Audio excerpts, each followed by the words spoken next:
What these rules are, what the purpose of these rules are, baffles everyone. That is Cynthia Cabrera with the Texas Hemp Business Council saying the new rules prohibit the transport of hemp plants into Texas for processing. The lawsuit says that violates the Interstate Commerce Clause. Your KTSA, Stevens Roofing, AccuWeather forecasts, off and on showers, 50% chance throughout the day, a high of 80 degrees. For tonight, 20% chance of lingering shower storm, otherwise cloudy and 68. For Saturday, 40% chance of showers and storms, a high of 81. Currently cloudy with some sprinkles here and there, 74 at San Antonio's Severe Weather Station. I'm John Cruz. Stay connected with News Talk 550, KTSA, and FM 107.1.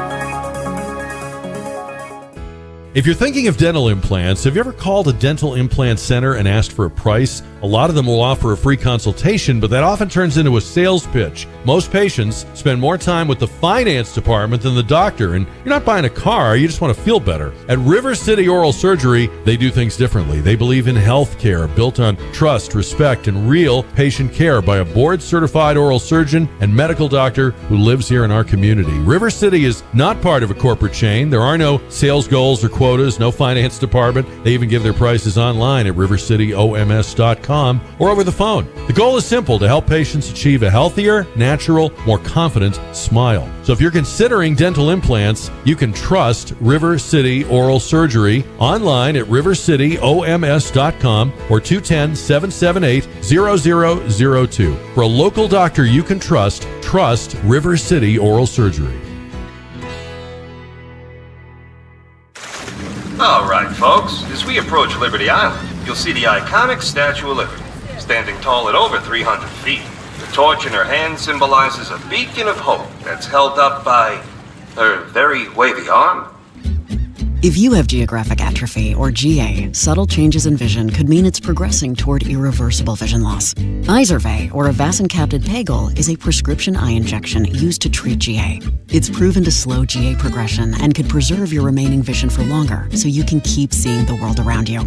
Don't take Izervay if you have an infection or active swelling in or around your eye. Izervay can cause eye infection, retinal detachment, or increased risk of wet AMD. Izervay may temporarily increase eye pressure. Your vision may be impaired after an eye injection or exam. Don't wait for your vision changes to progress. Ask your retina specialist about Izervay today. To learn more, call 1-855-IZERVAY or go to izervay.com. Paid for by Astellas Pharma.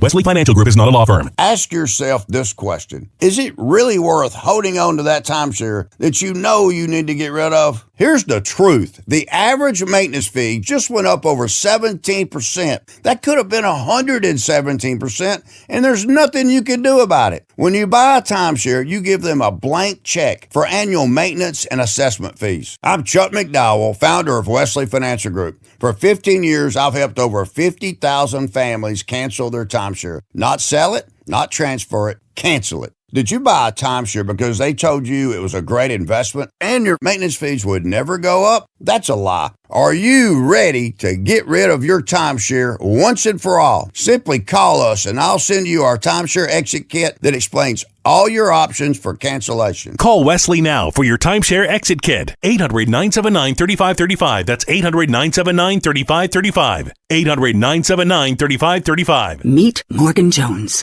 Morgan is about to step into a world unknown to most, thanks to Progressive's Renters Insurance, a place of fresh linens and turn-down service. You see, Morgan temporarily vacated her apartment and has gone to a hotel because a pipe burst in her apartment, a pipe that made her sense of reality and apartment ceiling all come crashing down.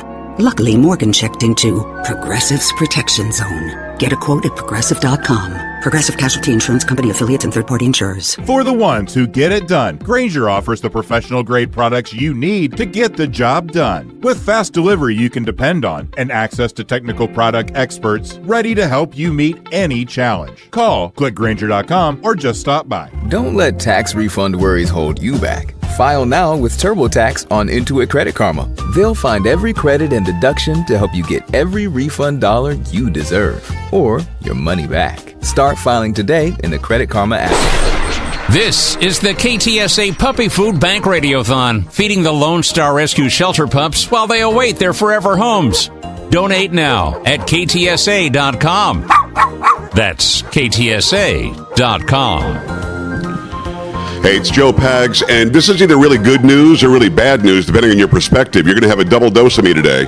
You've got me from 1 o'clock to 3 o'clock for the Puppy Food Bank, and then, of course, the normal 5 to 8 p.m. show will be on as well. We've got a lot going on there. Make sure you stop by ktsa.com, and help out with the Puppy Food Bank. My daughter Sam is here, too, my executive producer that you hear on the program as well. We'll have John O'Hurley up here in a little while as well. Really good stuff. This hour of the Puppy Food Bank Radiothon is brought to you by Big State Financial. Make sure you go check them out. And again, if you want to donate, you want to help out, you want to get involved, you stop by ktsa.com. It turns out there are millions and millions of pets that are put into shelters every year, and hundreds of thousands of them. And one of the biggest states for this is our state, unfortunately, don't make it out. And the reason why they don't make it out is they don't have enough money to feed them. The reason that they don't make them out is because they're not being adopted fast enough. So getting involved in this made a lot of sense. We've got our dogs at home. Of course, we've got Fluffy and Gunner. Mm-hmm. Gunner is the big German Shepherd who thinks he's a little dog. And Fluffy is a little tiny. What is Fluffy? Yeah, he's a golden doodle. Is it a mini? Everybody's got a golden doodle now. Yeah, a mini golden doodle. Well, Fluffy thinks that he's a big dog, and he's not. and they're very well taken care of, just like your pets are at home. Mm-hmm. But there are a lot of pets that certainly need our help, and I want you to get involved in this. It was founded in late 2022, the Puppy Food Bank, to help out exactly what I just said, to make sure these dogs and puppies, a lot of them are little tiny dogs, are getting fed. Texas, New York, California, Pennsylvania, Virginia, Florida, Arizona, Alabama, Georgia, Washington, and North Carolina have all seen a lot of help because of your generous donation to the Puppy Food Bank. I got to talk to Ernie Hudson. What was this, about a month ago now? 2 weeks ago? 3 weeks ago? Yeah, a couple weeks ago. Ernie Hudson, who's 80, and I think he can kick my ass. I'll be honest with you. The guy looks unbelievable. We talked for a while, and you have to get into Puppy Food Bank, just like I will with John O'Hurley. We'll talk about Puppy Food Bank. We've got to talk about Seinfeld. We've got to talk about the National Dog Show. Right. But with Ernie Hudson, we had to talk about Ghostbusters. So we got into the Puppy Food Bank eventually, but we started things out this way. You get a feeling, It was 6 months. You get a feeling. Ghostbusters. Yeah, you get a feeling, and but you never know because the audience sometimes just don't respond. We were talking on the last show. We were talking about Basketball Diaries, and everybody thought it was going to be such a big thing. Right. Leonardo had Marky Mark. We had all these, and it didn't take off. So, but it's become sort of a cult film, though. Yeah, in time. Yeah, if it's a good movie. In time, people will find it, but it didn't explode. But yeah, so the movies that you think, and then it's up to the audience. But the thing is, you're doing it, so you can't possibly know how people are going to react to it. No, you never know. You never know. We did the Hand Rocks the Cradle. I thought nobody else. I mean, I didn't get it. And then the movie opened, and it was, it did really well. So there's no way of knowing. It's amazing. My uncle looked at me in the summer of '84, and he said, "Great, we have to hear this song all summer now, don't we?" I said, "Yes, this is the biggest movie that we've seen in like 30 years." Oh, yeah, and it's still around 40 plus years. Isn't that crazy? Yeah, and I see kids now in their 50s saying, it was the first movie I saw, and I saw it with my dad, and I go, wow, yeah, I guess. I feel like a horrible father. Have you seen Ghostbusters? Yes, I have. Right. Thank God. She hasn't seen Rocky yet. Oh, she hasn't seen Rocky? I get the hardest time that my daughter hasn't seen Rocky. Like, you're 30 now. You can do it. All right, let's talk about puppies. So Ernie Hudson, first of all, it's an absolute honor. I mean, we're talking about Ghostbusters. We're talking about Basketball Diaries. Right. You've done so much work. You look like you're about half my age, which I don't understand that. You've got to tell me your routine before you get out of here today. Well, thank you so much. I appreciate the compliment. I don't know. But I'll say thank you. My grandmother would say, just say thank you. So I'll say thank you. Well, you're very welcome. At some point when you got more time, we'll go lift some weights together. Yeah, that would be amazing. Yeah. So how do you get involved with Puppy Food Bank? I'm a dog owner. I'm guessing you love your pets. Yes, we've always had dogs, and I love, like you said, I love my pet, their family. And I came to Texas to do, I think, a convention. I met Bob Wills and introduced me to the Puppy Food Bank and sort of told me the kind of work that they're doing. And I was aware of just how many strays animals there are around the country. Yeah. Even here in Texas, it's a big problem. But what was even more shocking was to find out that so many dogs are euthanized unnecessarily. Right. Over 500,000 every year, just because in many cases they just don't have the food. A lot of the shelters who are trying to make a difference, they're overcrowded and they can't feed the animals, and unfortunately they have to put a lot of them down. And these are lives that are lost, and I think a lot of people who love animals just aren't aware that there is a problem and they can make a difference. And so I'm here to just encourage people to do what you can and make a difference. Most people have no idea. Like Yeah, I've got my 2 dogs, and we're all set, and Sam's got her dogs, and Right. you've got your pets, and we don't think about if we just had more food, more of these dogs and cats Right. would stay alive. But I mean, we're making them aware. I'm guessing that's also why you jumped on. And that's, we want to just make people aware because I think most people do care. You know, there's so many things going on that we wish we could do something about. And so there are a lot of things I'd like to make a difference. I don't have time. I know I'm not going to be the guy out there doing the work. Right. And then you find people who really are doing the day-to-day work, who set up the organization. Puppy Food Bank, they've set this amazing organization. They're reaching shelters in 11 states now and growing. And it's the resources that these shelters would have to put into food, now they can put into, just caring for the animals. Right. And when I found they're doing it, I thought, okay, I want to be a part of it. And I think when most people realize that they can make a big difference by just a small contribution, I think Puppy Puppyfoodbank.org. Puppy Food Bank, Yeah. puppyfoodbank.org. And it takes all of us. But and I really encourage people who don't have animals, who haven't just animals, they're part of the family. They make a huge difference in our lives. And I found it amazing that so many Texas is number 2 as far as euthanizing dogs. I don't understand that. So we can make a big difference by turning that around. Puppyfoodbank.org is where you go. When you jump into a situation like this, what do you first do? As somebody who's a huge star, have been for a long time, do you research like crazy? Do you try to find out exactly what we're talking about?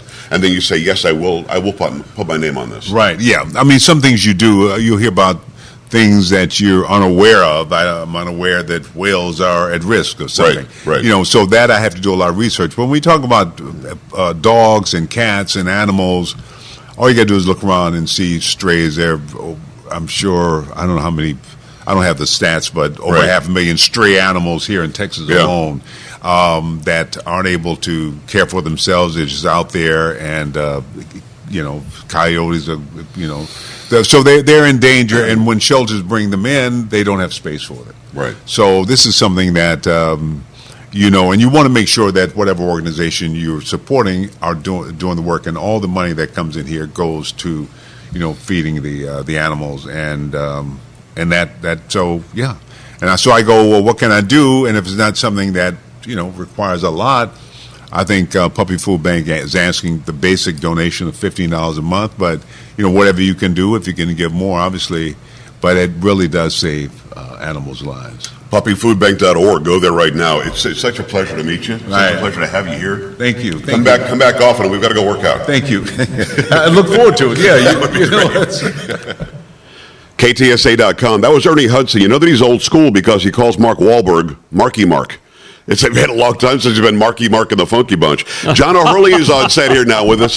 John, man, it's so good to meet you. Marky Mark in the Funky Bunch. Remember that, right? It's been a while. Oh, my goodness. What say we all get jiggy with it? Huh? We can all go back and reminisce a bit. Thanks for coming to town today. Thanks for being in San Antonio, and I'm so glad that you're part of this deal. This well, is really thank something. you for being part of it. We appreciate your venue as much as we appreciate our work. May I geek out a bit before we get into Puppy Food Bank in earnest? Geek away. So you get the call to try out to be Mr. Peterman. Mm-hmm. Did you put that persona on? Did you say, let me go over the top and be really aloof? Well, or? It came in a very bizarre way. Yeah. I had a series on ABC called A Whole New Ball Game, and it was attached to Coach. Remember Coach? Oh, absolutely. Yep, Craig T. Nelson. Mm-hmm. And Coach was not doing well. It was in its final seasons, but they attached our show to it, same producers. So unfortunately, as they moved Coach around, they moved our show around too. Consequently, we never found an audience. So for 3/4 of the year, we were on, but I got a call one morning from ABC saying, don't come to work. We pulled the plug. That's the way they do it. It's not a good call. As gentle and brutal as that. So that evening, I went out with my manager to dinner, crying in my beer, trying to take the cancellation as personally as I possibly could. And Larry David's office had called and said, we hear that the show got canceled. And, we have a guest star tomorrow. That's kind of unusual, and we think John could kind of chew it up and have fun with it. And so I told him no. Stop. I said no, and I said no because I was still licking my wounds over the cancellation, and I wasn't, my head wasn't going to guest star in somebody else's show, and so that was the way it was left. 10:30 the following morning, I get a call from my manager saying, "I never called last night. They're waiting for you over at the show." Oh wow. So I said, and were you in a better headspace then? You know, I allow myself, it's a good question. Honest to God, I've made a premise of saying I allow myself one day to mourn everything and anything. That's it. That's all I get. Smart. You can't survive in this business if you're going to be, sad about all the things we didn't get. Right. Because you will lose more things than you will ever retrieve. I hear that.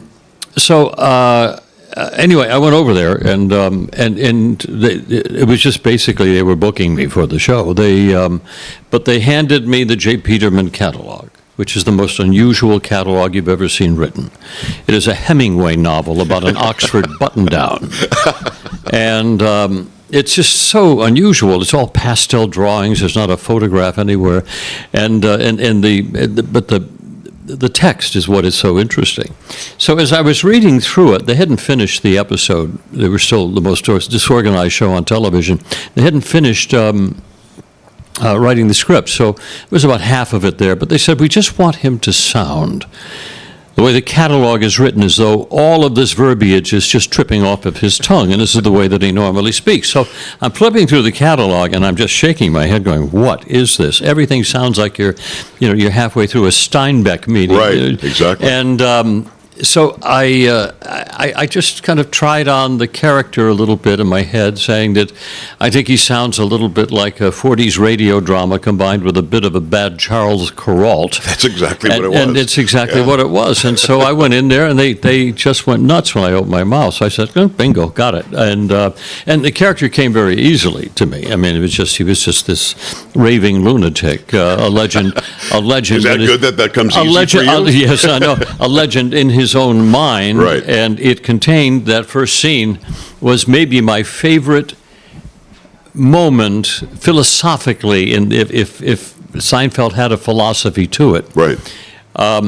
When Elaine walks up to me in the rain, and she bumps into me, and she says, "Oh, I'm so sorry. I wasn't looking where I was going." And my response was, well, that's the best way to get to some place you've never been.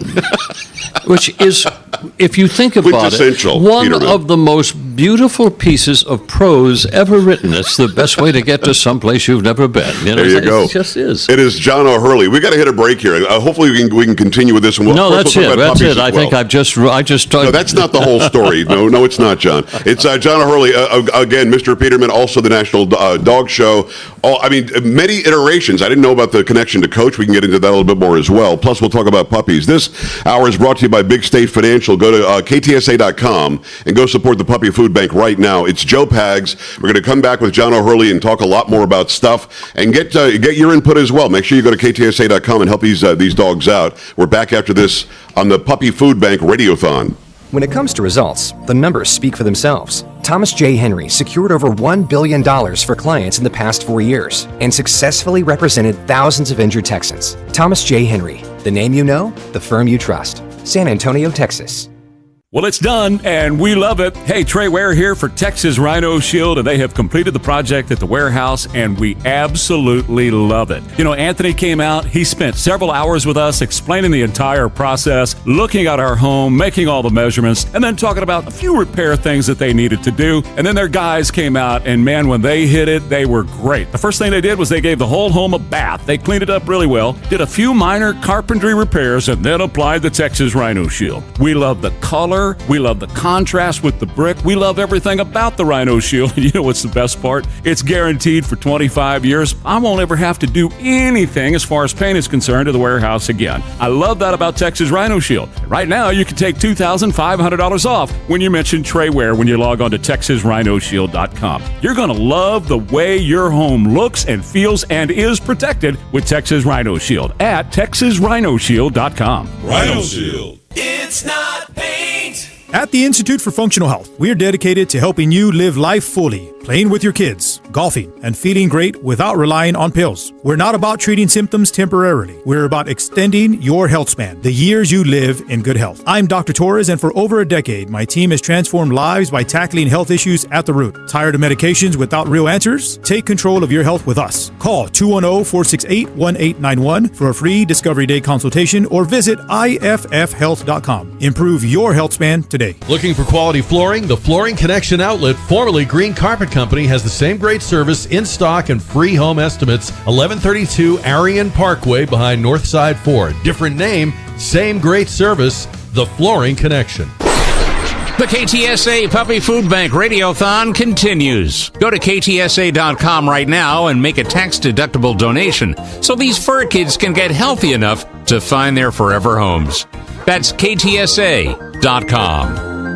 Glad to have you, Joe Pags, here with John O'Hurley. We've got a couple of great donations that came in. $250 from Deborah in San Antonio. Deborah's right here in the lounge. Thank you, Deborah. I appreciate that. Also, $1,000 from Michael from Bernie, and we're halfway to the goal. Our goal is $30,000. Can you imagine $1,000? That's wonderful. That's wonderful. That is amazing. Yeah, wonderful.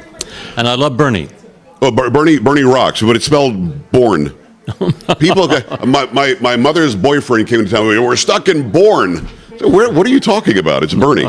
John O'Hurley, so good to have you here. We were just talking even off during the commercial break about the different iterations of you in this career. My daughter hasn't watched Seinfeld at all yet, Sam. She's in her early 30s. You will be watching it. You'll binge it once you start. But people know you as the guy from the National Dog Show. You did 6 movies last year that you just told me about, because I don't watch movies that often. But you're active. And my response was, I'm not doing very good ones, apparently. It's an incorrect response. I just don't watch many movies. But let's talk about that. I mean, you could look at a Sylvester Stallone, and he was Rocky, but he was also Rambo. To reinvent yourself in different roles, is that a hard thing to do, or it just comes naturally for you? It comes naturally. Yeah, I think I have no trouble becoming a different person, a different character. And I've had a long Broadway career where the characters were all different. King Arthur and Spamalot, and Billy Flynn and Chicago, the musical. They're all different, different characters. Is it problematic at all that people see you as Peterman, or they see you as the dog guy? No, not at all. To me, that anybody gives a rat's ass about anything that I have done in my life is such a note of flattery to me. It really, think about it. It's like the fact that anybody would care what you've done is so unusual, and you have to kind of just shake your head, pinch yourself, and go, I'm blessed. Do we know the number of episodes you were on? Because it feels like you were on Seinfeld for years and years and years and years. Well, I was on the last 5 seasons, so I think I did somewhere between, 25, I think. But it feels like you did every episode. There was a presence there that you brought. When you did that first day, because you just talked about the first line that you delivered, which was amazing.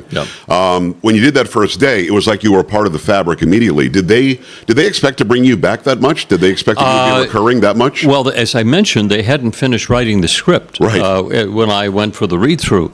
As the week moved on, they wrote more and more of the script, and by the end of by shooting night, she turns around and says to Jerry, I got a job writing for the J. Peterman catalog, and the script supervisor, I remember her turning to me and saying, well, look, guess who just got a job? Well, but I didn't know. I mean, Seinfeld was such an unusual thing. You know, it was, you never knew when they were going to write somebody in or wrote somebody into the last second. You know? So, but sure enough, that was actually the last episode of that season. So I had to wait all summer before fall came around, and then sure enough, I was in a whole bunch of them. But you know, the reason I think part of the success of the character was not due to me, but it was due to the writers found a different way of writing with me.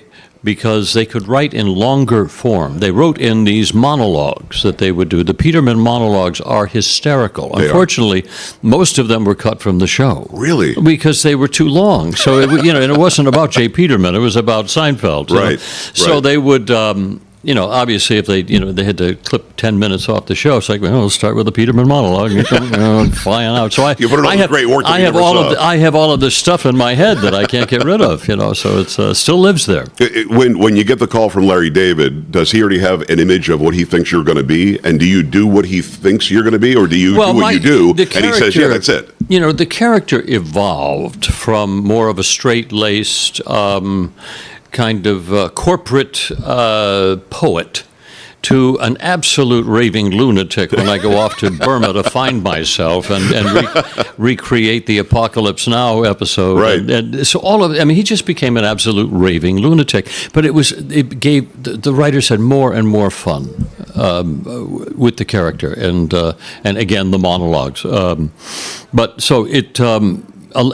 I understood the character better than they did. So to answer your question, it was kind of like they would say, "Okay, so here's the character. What are you going to do? What do you think?" And then you do what you do with it. Yeah, and then the nice part about it is they would allow me to change a lot of stuff and say, I think it's funnier if I say it this way. That show wasn't about nothing. It was about everything, wasn't it? It really was. Yeah. Everything. I mean, everything and anything, and everything eventually would cross paths. You would have 2 or 3 storylines. Every episode was 3 storylines, basically, that would find a way to weave their way across each other, and that was the beauty of the show. It is John O'Hurley. You know him. Make sure you go and check out anything John does. 6 movies last year. Go and watch all of them. Yeah, binge them this weekend. Yeah. Also on SpongeBob. On SpongeBob, King Neptune. See, Sam's going, what? Trust me, this guy's been in your life your entire life. King Neptune, and if you ever watch Phineas and Ferb, I was Mayor Doofenshmirtz. I love it. And then a whole bunch of, I have maybe 15 cartoons that I do, and I did those with the intent of leaving a body of work that my son could watch. Because when he was a little kid, Daddy went off to do these things. Right. And he said, "Daddy, why does everybody like to know you?" And I said, "Well, I don't know, hon," but I said, I do stuff that, it's like when fame hits a child and they don't understand why people stop you all the time to say hi. It's an unusual, you don't really have an answer for it. It's like, it just is the way it is. They just like what I do for a living. It is John O'Hurley. We're here doing the Puppy Food Bank. This is the Radiothon. You can go to the website right now, ktsa.com, help out these dogs that are, unfortunately, a lot of them don't make it out of the shelters because there's not enough money for food, and they need the food. They need the help with the money. For some reason, Texas is the second highest number of euthanized animals in the entire country. We're looking to change that. How did you get involved with this? Why did this grab your attention? Well, I have a large affinity and a large attachment to dogs. I'm the host of the National Dog Show. I've written 3 books on dogs. I've been involved in dogs my entire life. But Bob Wills, a very successful entrepreneur in the area, is a man who lives by his imagination, and this is an idea that he had, and it stems from a very fundamental principle which I think should accompany your gift, is the belief that the stray dogs, the euthanizing dogs, the feral dogs that run wild in the neighborhoods, this is wrong because we are not addressing a community problem. Yeah. In the same way that we attend to our homeless, we have to attend to the dog issue. Most people don't know about it, though. That's the thing. Exactly. They don't know about it, but this is a community problem, needs to be addressed as a community problem. These are our dogs. Yeah. We may not take them under our roof, but they are our dogs, even though we don't pet them, but you cannot leave these dogs to stray. Well, I'm with you, because a lot of them aren't making it out of the shelters, and it's just a matter of food, which blows my... When I first heard about this, I couldn't believe it had money for food. It's such a wonderful, practical, logical thing. You would give free food to the shelters, and that would allow them to remove the largest line item on their budget and allow them to put their money towards more important things, but at least the dogs are always fed. KTSA.com. Go there and help out right now. Go help out the Puppy Food Bank. Going to be back with John O'Hurley after we do the bottom of the hour news, traffic, weather, all that stuff right here on KTSA. The Joe Pag Show will air normally at 5 o'clock. Give a little extra today to help out the Puppy Food Bank. Keep it right here. Coming back on KTSA. Good afternoon. John Cruz here in the KTSA newsroom. The U.S. Postal Service says it needs to stop making contributions to employee pension funds in order to save money. The USPS says it could run out of cash as early as next February. So starting today, it will temporarily suspend employer contributions to the federal employees' retirement system, which would free up about $2.5 billion in the current fiscal year. The agency also announced Thursday a proposal to raise the price of a first-class stamp by 4 cents. Correspondent Michael Kastner. The FAA investigating a close call at LAX this week. A Frontier Airlines nearly colliding with 2 trucks on a taxiway on Wednesday. A pilot says the plane was cut off by a pair of trucks. They had to slam on the brakes to avoid hitting them. Nobody was hurt, but LAX has yet to say who was driving those trucks. The Puppy Food Bank Radiothon happening right now. Who let the dogs out? The Puppy Food Bank needs your help to make sure lots of dogs and puppies at no-kill animal shelters get plenty to eat. If not, they may never make it to their forever home. For just $15 a month, you can go a long ways towards saving a dog's life. Today, we're making the push to help out the Puppy Food Bank, and there's a quick, easy way for you to donate right now. Log on to KTSA.com, click that link in the upper left corner. You'll be glad you did. Christian Blood, KTSA News. Your KTSA, Stevens Roofing, AccuWeather forecast, 50% chance throughout the day, a high of 80 degrees. For tonight, 20% chance of lingering shower storm, otherwise cloudy and 68. For Saturday, 40% chance of showers and storms, a high of 81. That chance goes up to 60% by Sunday. Currently, showers building south to north over San Antonio. It's 75 at San Antonio's severe weather station. I'm John Cruz. Stay connected with News Talk 550, KTSA, and FM 1071.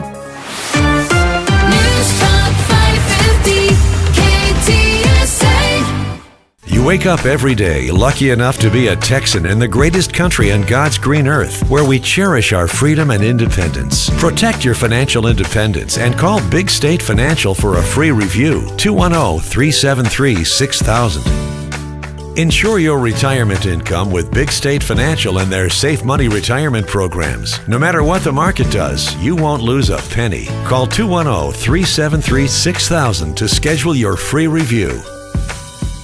Do you owe back taxes or have unfiled tax returns? The IRS won't quit until they get your money. Here's great news, fresh from those in the know. Major changes have happened at the IRS. If you owe more than $10,000, you may be eligible for a 99% reduction of what you owe. Haven't filed a return for a while? Their happy clients are talking. The IRS was going to levy my bank account, but Guardian was able to prevent that and fix all my IRS issues. Thanks again, Guardian Tax. Need relief from crushing tax debt? The IRS now has special programs. Guardian Tax knows all about them. Personal or business, this is the fresh new brick you've been hoping for. We aren't the company you call when you need a hug because you're scared of the IRS. Guardian Tax is the company that wins when you need it most. Guardian Tax Service is really great to work with. They really help me out. I'd recommend them highly. Call now for a free confidential consultation. 800-505-7915. 800-505-7915. 800-505-7915. Eddie, why are you lounging in the backyard wearing sandals and sipping iced tea like you just checked into a fancy resort? Naomi, it feels great out here. You work so hard, Eddie. I'm glad to see you finally taking a minute for yourself. Naomi, with our custom patio covers from Precision Windows and Doors, our backyard does indeed feel like a resort. Shade overhead, a comfortable breeze, no blazing sun. The window guy just needed a short break with his patio princess, huh? Patio princess? I like the sound of that. Folks, with the patio cover from Precision Windows and Doors, your backyard starts feeling like a true extension of your home. A place to relax, unwind, and actually enjoy. Morning coffee outside, dinner with the sunset, and long weekend naps. Elegant, durable patio covers built for comfort, built for style, and built for Texas weather. So if you're ready to create an outdoor space that feels comfortable, inviting, and truly custom, call Precision Windows and Doors at 210-596-6588. Or PrecisionWindowsSA.com. Let's brighten up your home together. Nothing I hate in the car business more than a bunch of damn liars. That's why I created GiveMeTheVin.com. Go to Give Me the VIN, put in your license plate number, we'll buy your car. We do what we say we're going to do when we say we're going to do it without a bunch of games. We come to you with a check or pay off your payoff. Look at what people have had to say about GiveMeTheVin.com. It's real. It's here. We're the Amazon now of car buyers, and we want to buy yours. Sell us your car. GiveMeTheVin.com. So easy you can do it in your underwear. Say thank you.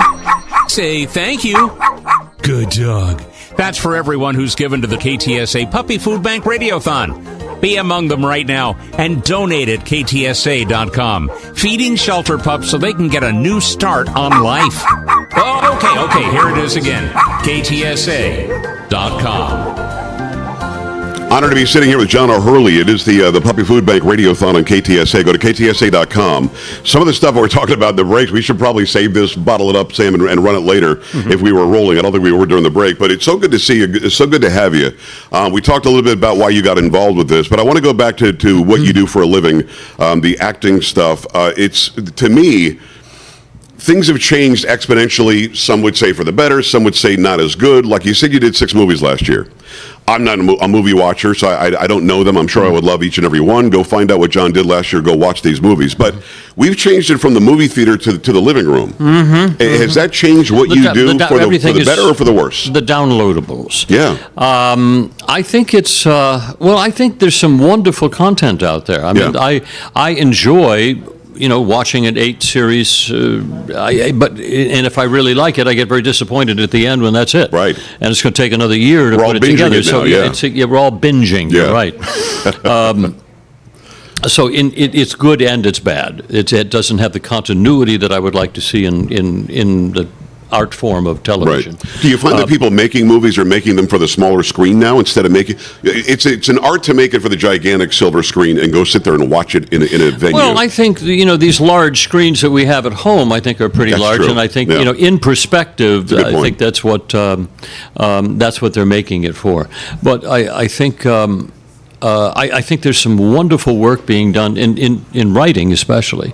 I mean, you take Taylor and what he's been able to write with Landsman. He's going to do something about the Alamo now, too, which is right here. My goodness, yeah. And what he's done with this new series called the Madison? The Madison. Yeah. Just a blow-away series. Right. I think it's absolutely Haven't stunning. seen it yet, but I hear it's great. Absolutely stunning.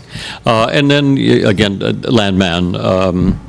And Ted Lasso is coming back again. So there's some wonderful, wonderful things being done.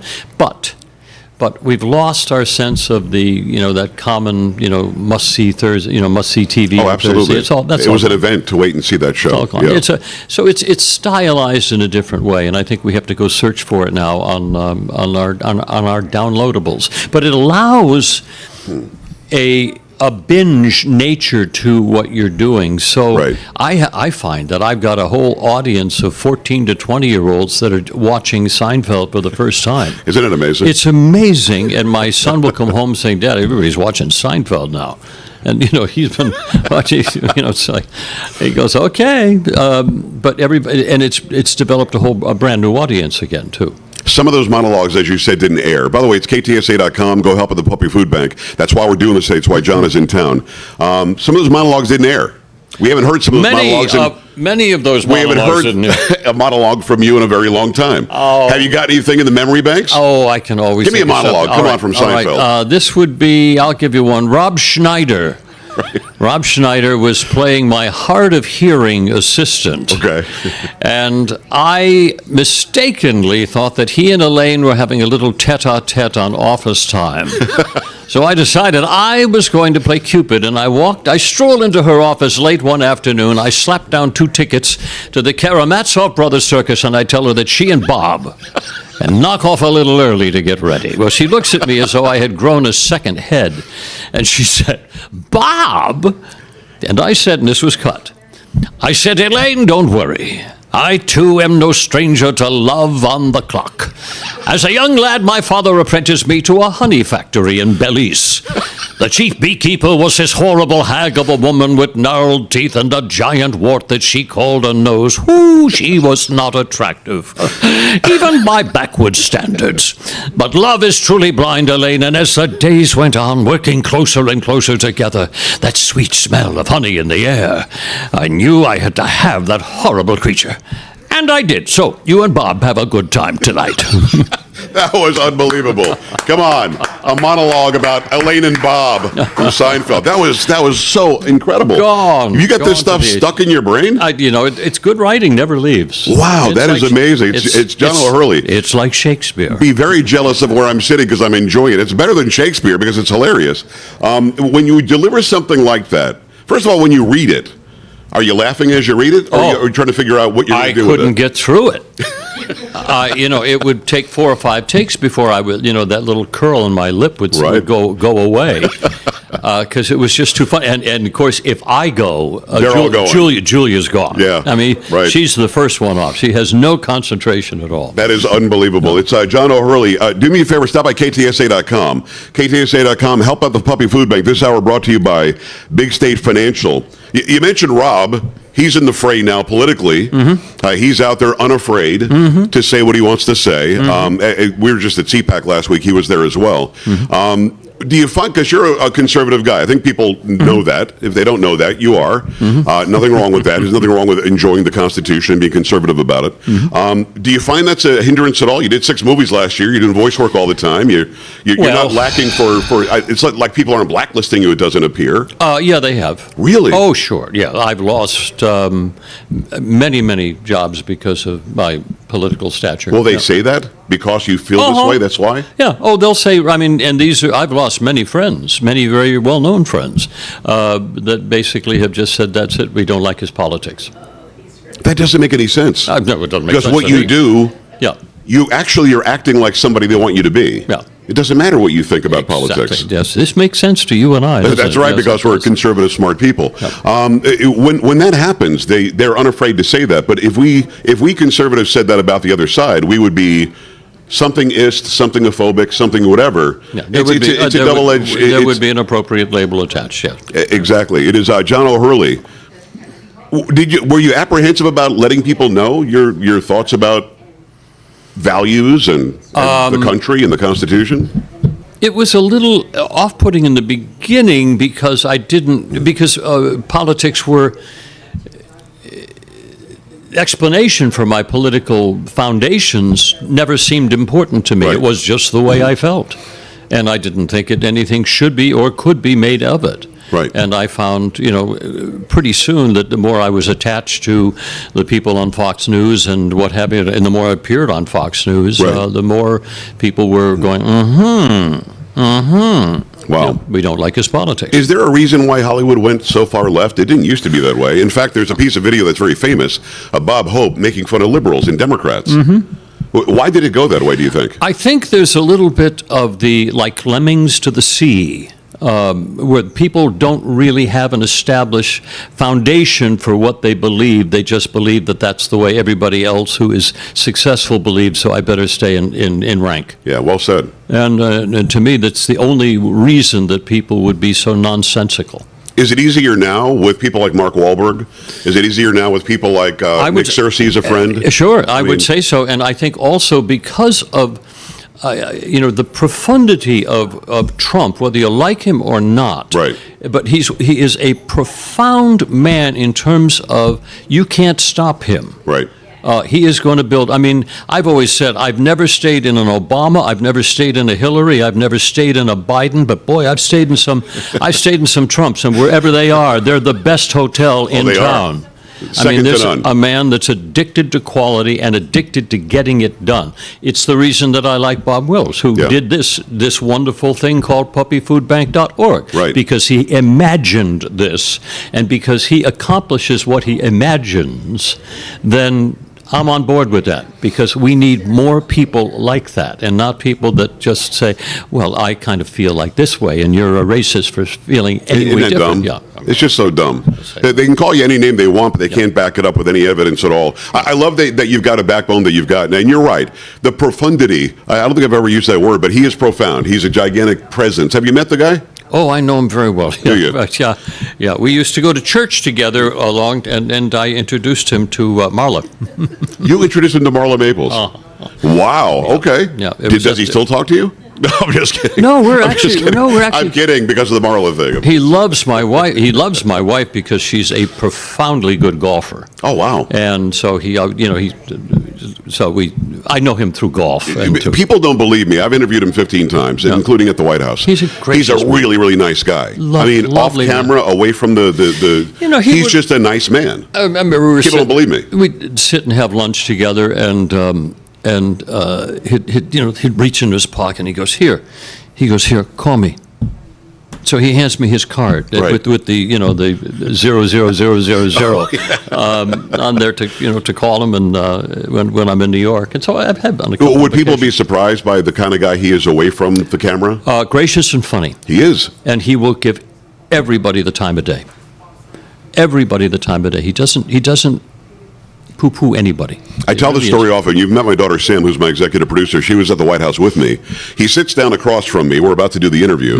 And I says, my daughter Sam jumps up, goes over, shakes her hand, gives her a half a hug. Not on camera. Nobody sees this. Nobody knows this. He was just a nice guy. Then he sat back there and he said, you know my boys, right? Eric and Don. I said, yes, I do. And from there, we talked about business and we got very presidential about it and all that. But he, away from, do you think that we don't see enough of that? Do you think that the media purposely doesn't show the humanity of the guy? Yeah, absolutely. Absolutely. He is as gracious as they get. John O'Hurley. But he's also crazy. He's a bedbug. No, really, he doesn't care. But I love it. It's like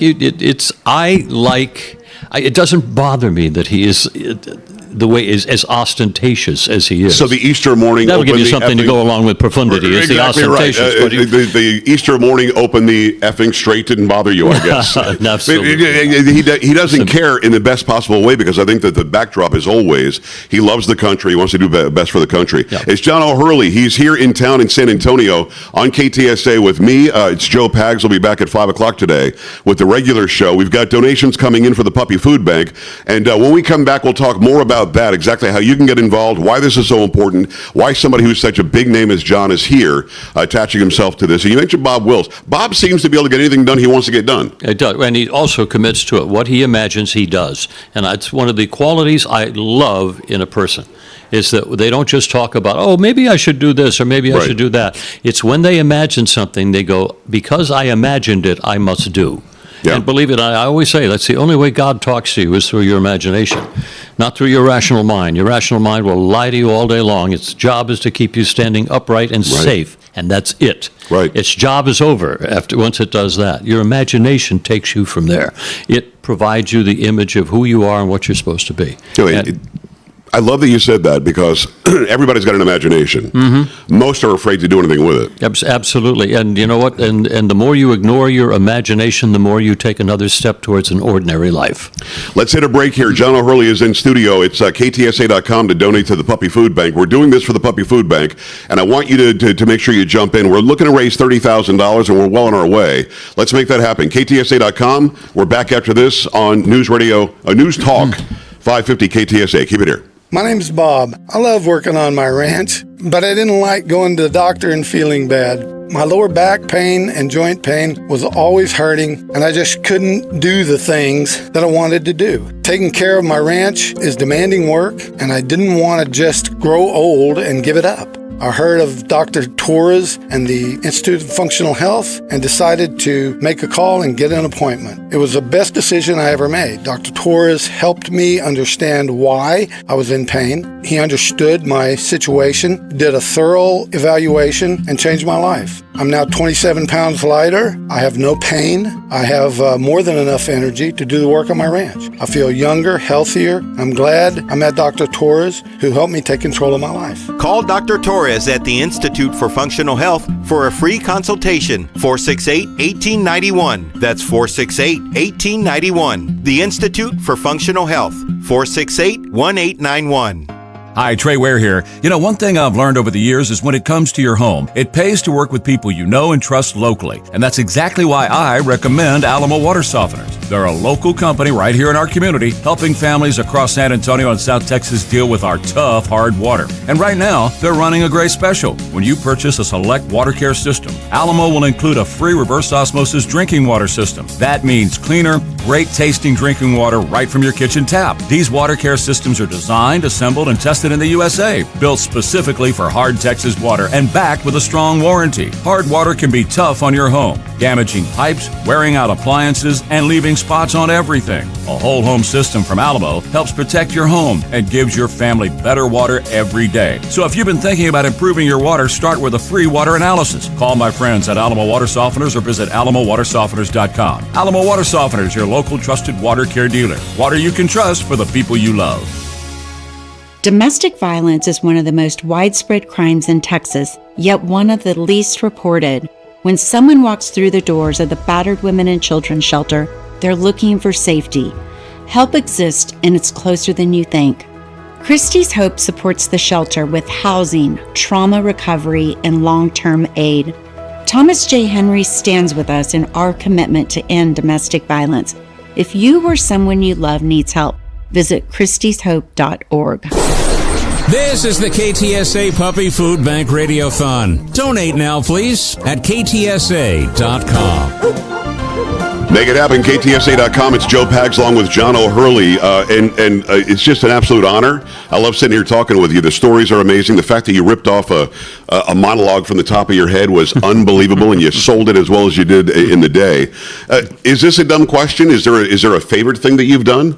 Has it not happened yet? Seinfeld would be obviously a favorite thing I've done, but there are, I have a one-man show that I do. I tour that around the country, and it's some of the great music of growing up in the 50s and the 60s around Frank Sinatra and all, all of the music of that time, the standards.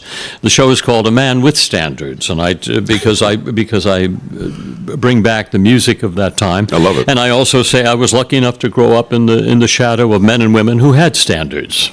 Yeah, I would love to see the one-man show. So are you singing? Are you playing? I sing. I sing and I tell the stories. The music underscores the stories of my misspent youth, and it's it's a lot of fun. I describe it as it's fun, laughter, and only one tear.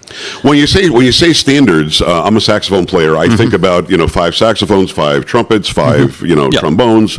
You got the whole rhythm section going. Yep. But that's before your time. I mean, you're not old enough to have been in the 30s and 40s and now dancing to this. I never knew. Yeah, sure. As I grew up, I never knew much about Sinatra. I never knew much about Tommy Dorsey and the big band era and that sense of the classic standards. I was addicted to the British rock invasion, and but as I got older, how could you not be? As I got older, and I also, because my minor was in voice, as I majored in theater and minored in voice, that I began to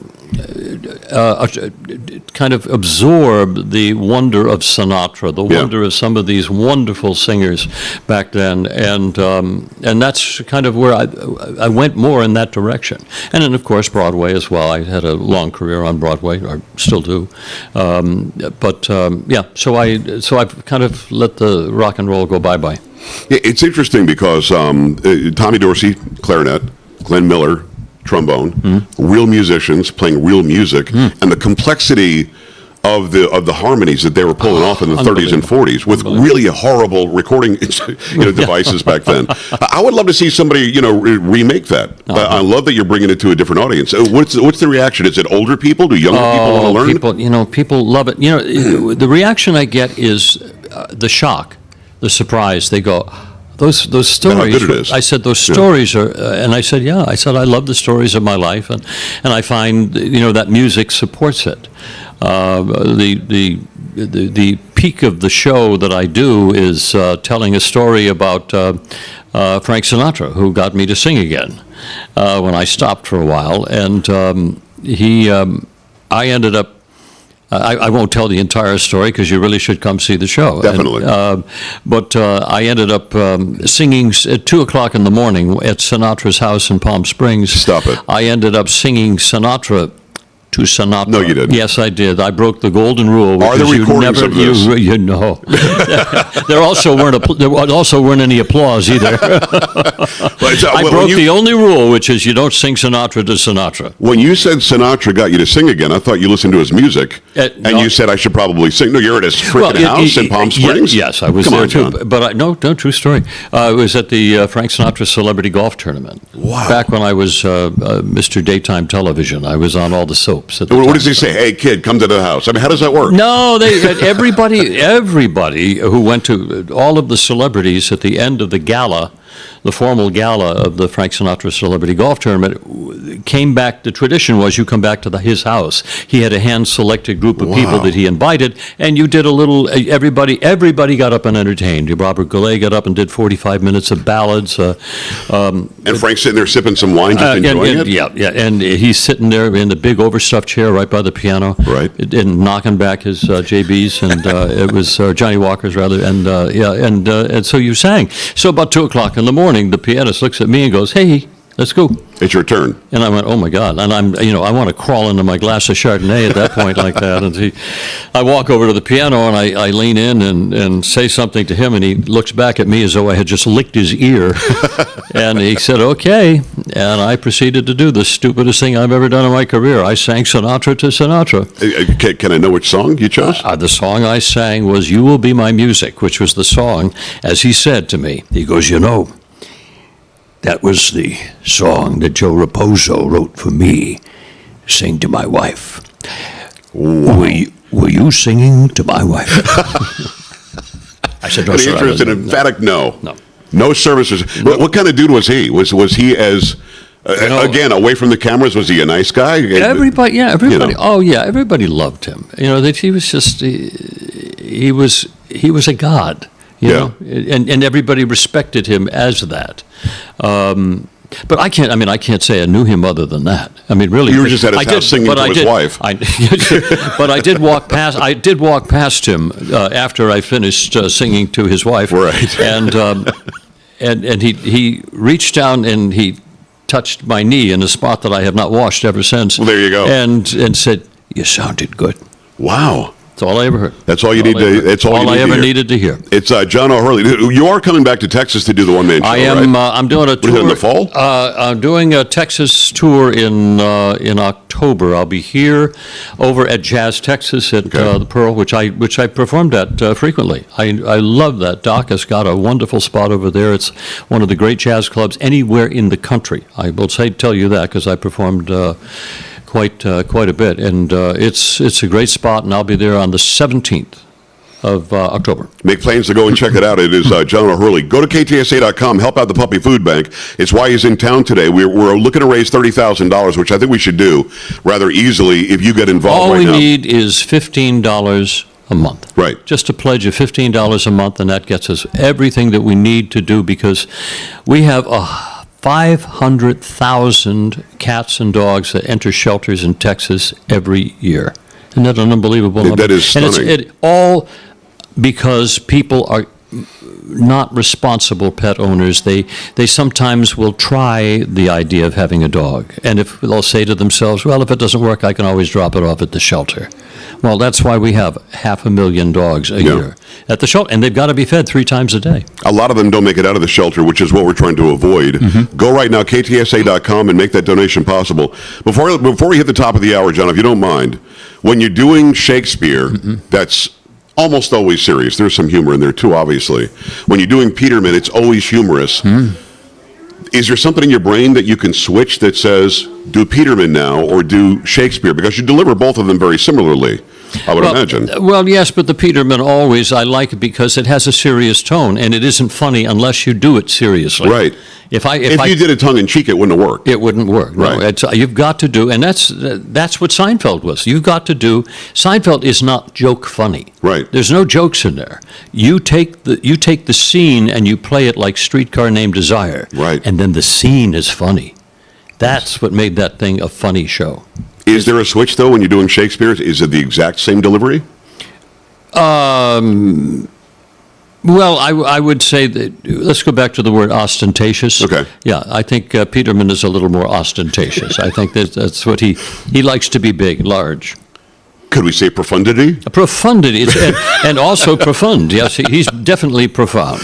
It is an absolute pleasure to have you here. Hopefully next hour you can jump back in and we can do a little more. Of course. We're going to bring the puppies up now. I'm going to be here for a long time today. Well, I love that, and I'm so glad that you're here. It's John O'Hurley. Go check out everything that he does. And make sure you go to ktsa.com right now and help out the Puppy Food Bank. $15 a month. We're not asking a lot, and we're looking to raise $30,000 today, which we can do. We're back after this on News Talk 550 KTSA. Stay here.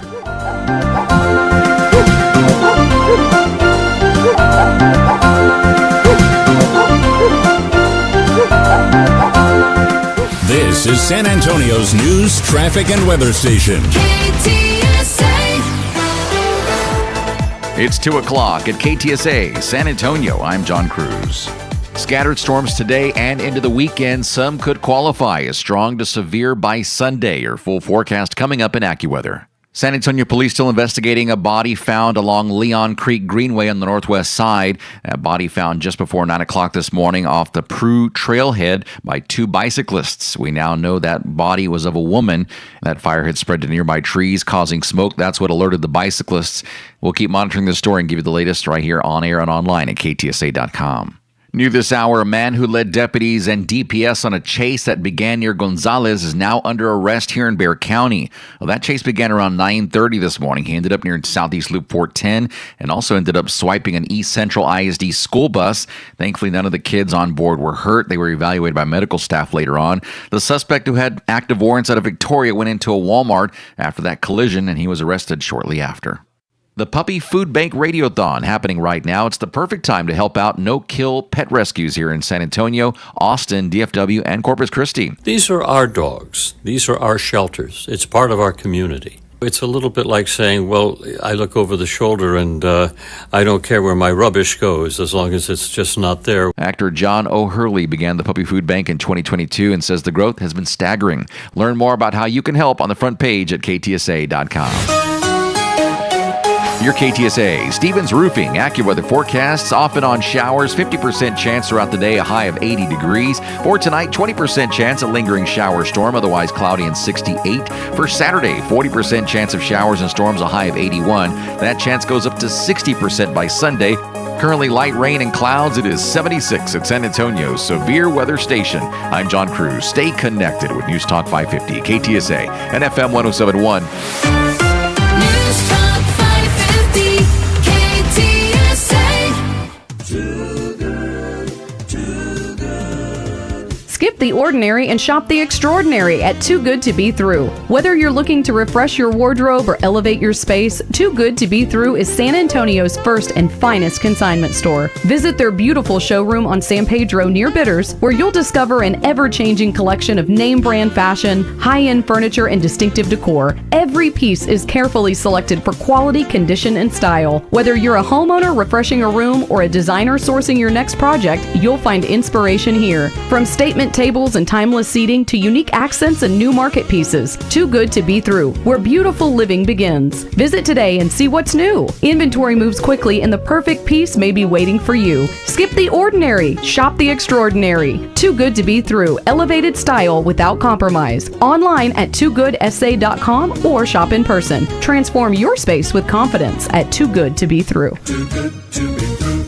If your windows struggled last season, how are they going to handle July? That's why I tell people fix your windows now, not when it's 105 degrees. When it comes to window siding and doors, I recommend Scott Barr and his team at Southwest Exteriors. At Southwest Exteriors, we do things a little differently. No pressure to sign that day, no today-only discounts. Your quote is good for 30 days, so you have time to think it through. And that's rare in home improvement. Most companies want a rushed yes. Southwest Exteriors wants the right yes. For almost 40 years in San Antonio, we've been educating homeowners and taking great care of our clients with high-quality products built for the extreme South Texas weather. They've done work at my home, and I can tell you firsthand, they care about people, not pressure. Protect yourself from predatory contractors and get a free education from Southwest Exteriors. So remember, for windows, siding, and doors, visit southwestexteriors.com. That's southwestexteriors.com/PAGS. And let us give you the look you love coming home to. Some people reach a line. and stop. Some hit a wall and turn around. Then there are the ones who cross the line, climb the wall, face obstacles, and turn them to their advantage. That's where we come in. We're the next rodeo. We design bold marketing that drives real growth. A creative partner for businesses ready to push forward, beyond what's expected. The Next Rodeo. Learn more at thenextrodeo.com. Veterans and active duty service members, when your call to service ends, your mission doesn't have to. Go from GI to IT in just a few months at My Computer Career. Prepare for a high-demand career in cybersecurity, protecting people, systems, and institutions from real cyber threats. Cyber warriors are needed now. Will you answer the call? Go to mycomputercareer.edu/CWP to learn more. That's mycomputercareer.edu/CWP, an elite CompTIA certification partner. VA education benefits are available to those who qualify. Well, you can't turn on the news or open a business journal lately without seeing these two letters, AI. Hey, Trey Ware here. I know what many of you business leaders are feeling, that mounting pressure to do something. But here's the reality. Rushing into AI just to say you're doing it is a fast track to security breaches, compliance nightmares, and a whole lot of wasted capital. That's why I want to tell you about Bridgehead IT. They aren't here to sell you on the latest shiny object or trending bot. They're here to give you a strategy. It starts with their AI assessment. Bridgehead IT sits down with your team to identify where AI can actually deliver measurable value and where it's just noise. They prioritize protecting your sensitive data and ensuring your transition is secure from day one. Bridgehead IT focuses on clarity first. You get a roadmap built on outcomes, not hype. If AI is on your roadmap for 2026, start with the experts who put security and your bottom line first. Visit bridgeheadit.com. That's bridgeheadit.com. This is the KTSA Puppy Food Bank Radiothon, feeding the Lone Star Rescue Shelter pups while they await their forever homes. Donate now at ktsa.com. That's ktsa.com. It is Joe Pags. Glad to have you here on News Talk 550 KTSA. We're going to have Penny from the Bulverde Area Humane Society in just a second. I do want to start things out, though, just to remind you, ktsa.com, looking to raise some money to get food, just some sustenance for these puppies so that they're not stuck in the shelter until they just don't come out of the shelter, if you know what I mean. The fact that Texas is number 2 with how many puppies don't make it out of those shelters, that makes me crazy when I find out it's about food. And we've got 2 dogs at home, and of course, the food is a no-brainer. So help out if you can. It is, again, ktsa.com. You could donate there. I want to go back to the interview that I had with Ernie Hudson not very long ago, and I asked him what all of you wanted to know. What is it that people say to you when they walk up to you on the street? Well, no matter where I am on any given day, if I'm out and about, somebody will yell, "Who are you going to call?" "Hey, Ernie, who are you going to call?" And, I love it. And I try to act like I never heard it before. It's like, wow. I'm so surprised you came up with that. I'm not surprised that you're into the puppy food bank, that you want to help save pets. I didn't realize this until I was on the way in. I was doing a little bit of research, that a lot of the pets that are being euthanized were like home pets that people couldn't afford anymore. People couldn't afford. I mean, people get to a position where they can't feed their pets, and we can actually help out. Right, yeah, when you got to choose between your kids and the pets or medicine and the pets. And a lot of times people move into buildings that don't allow pets or don't allow animals of a certain size or a certain breed, and so they have to give their dogs up. And those dogs that are given up by their owners are the first to go, the first to be euthanized. I think there's some rule where state law, I think in some places where it's 72 hours, you have to, but when it's quick. When the dog is brought in or an animal is brought in, that rule doesn't apply. So a lot of them get euthanized and their lives are gone. I mean, this life that we have is such a gift, and to have it taken away for no other reason than they don't have the food in a place where there's plenty of food. Yeah. And so Puppy Food Bank, they provide the necessary food. I think they're in 11 states now, and they're really making a difference. And so let's help them make a difference. Puppyfoodbank.org is the website. Do you have a favorite pet story? Do you have something where that one dog, that one cat, that one something was with you at a certain part of your life that helped you through something? Well, my wife has always had dogs as a child, and we never, as a kid, I never had a dog. But we rescued a dog named Cookie, and he was he was my dog. You know, he communicated. I could tell him once and he got it. And he was so thankful to have been adopted that I'd set his food down and he'd look at me, come over, and he'd kind of, lick me before he'd go over and eat his food. And we lost him, and it just broke my heart. Still does. Right. We've had many dogs since him, but there's never been one quite like him. That's the thing I find with animals. You think, oh, it's a dog, but they're definitely unique and different. They're all different in their different ways. But I do miss that dog, and it just made me just really appreciate. I'm not a cat guy. I'm not either. Cats are a little weird for me, but it's right. They've got an attitude. Yeah, let's be honest. Exactly. Yeah, it's very, very weird, but they deserve to live. So yes, help them out. Right. But anyway, so that's why I'm here. Puppyfoodbank.org. Go there. I guess it's $15 a month, and people can help to keep these dogs, alive longer to be adopted, and so on. What's interesting to me is, I'm sure Cookie did this for you. When I get home, the dogs go nuts. Yeah. They cannot believe that we came home again. Man, I thought you were gone for good. Right. And it's just, there's something about that special connection, right? Yeah, no, absolutely. The dog we have now, his name is Zeddemore, which is kind of from the character I play in Ghostbusters. Which was Wedmore, right? Yeah, Winston Zeddemore. Right. And we call him Zeddy. But he's my wife's dog. And when I come in, he'll look up and then he kind of let his head down, disappointed. But when she comes in, he's so alive and so excited. And yeah, it's amazing. They give us so much, and they ask for so little. So, I think the idea of providing food that gives them a chance, and the shelters a chance to keep them long enough where they can find a home and be adopted. And unfortunately, when they don't have the time, it takes time for people to come. And also encourage people not only just to give, but go and visit some of the shelters. Yeah. If you can't have a dog right now, go and walk a dog or just do whatever you can, and if you don't know animals, it's a blessing that you don't know you're missing. You're a huge star with a huge name. How contemplative do you have to be before you say, I'm going to do Puppy Food Bank? Because I'm guessing a lot of people want you to attach your name to it. Well, I think if it's a good cause, if they're doing good work, if I believe in the work, yeah. I've always believed that, and I've always been aware that I'm not the guy who's going to do certain things. Right. I just don't have time. But there are people who are out there doing the groundwork, doing the hard work. Puppy Food Bank, they've set up an organization that is in play. They've done the work, and they're doing the work of delivering the food. The least I can do now is not only just lend my name, but also support the animals in any way that I can. I'm asking people to just do that small amount.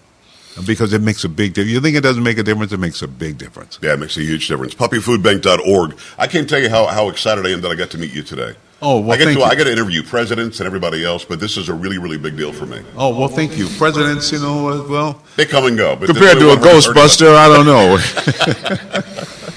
Exactly right. Ernie Hudson was in studio. We were glad to have him. John O'Hurley will be back this hour as well. He's off doing some stuff on some other radio stations here in the building. Right now it's Penny and PJ from the Bulverde Area Humane Society. It's good to see you. Good to meet you. It's good to meet PJ. You too, sir. How did you put dentures in the dog's mouth?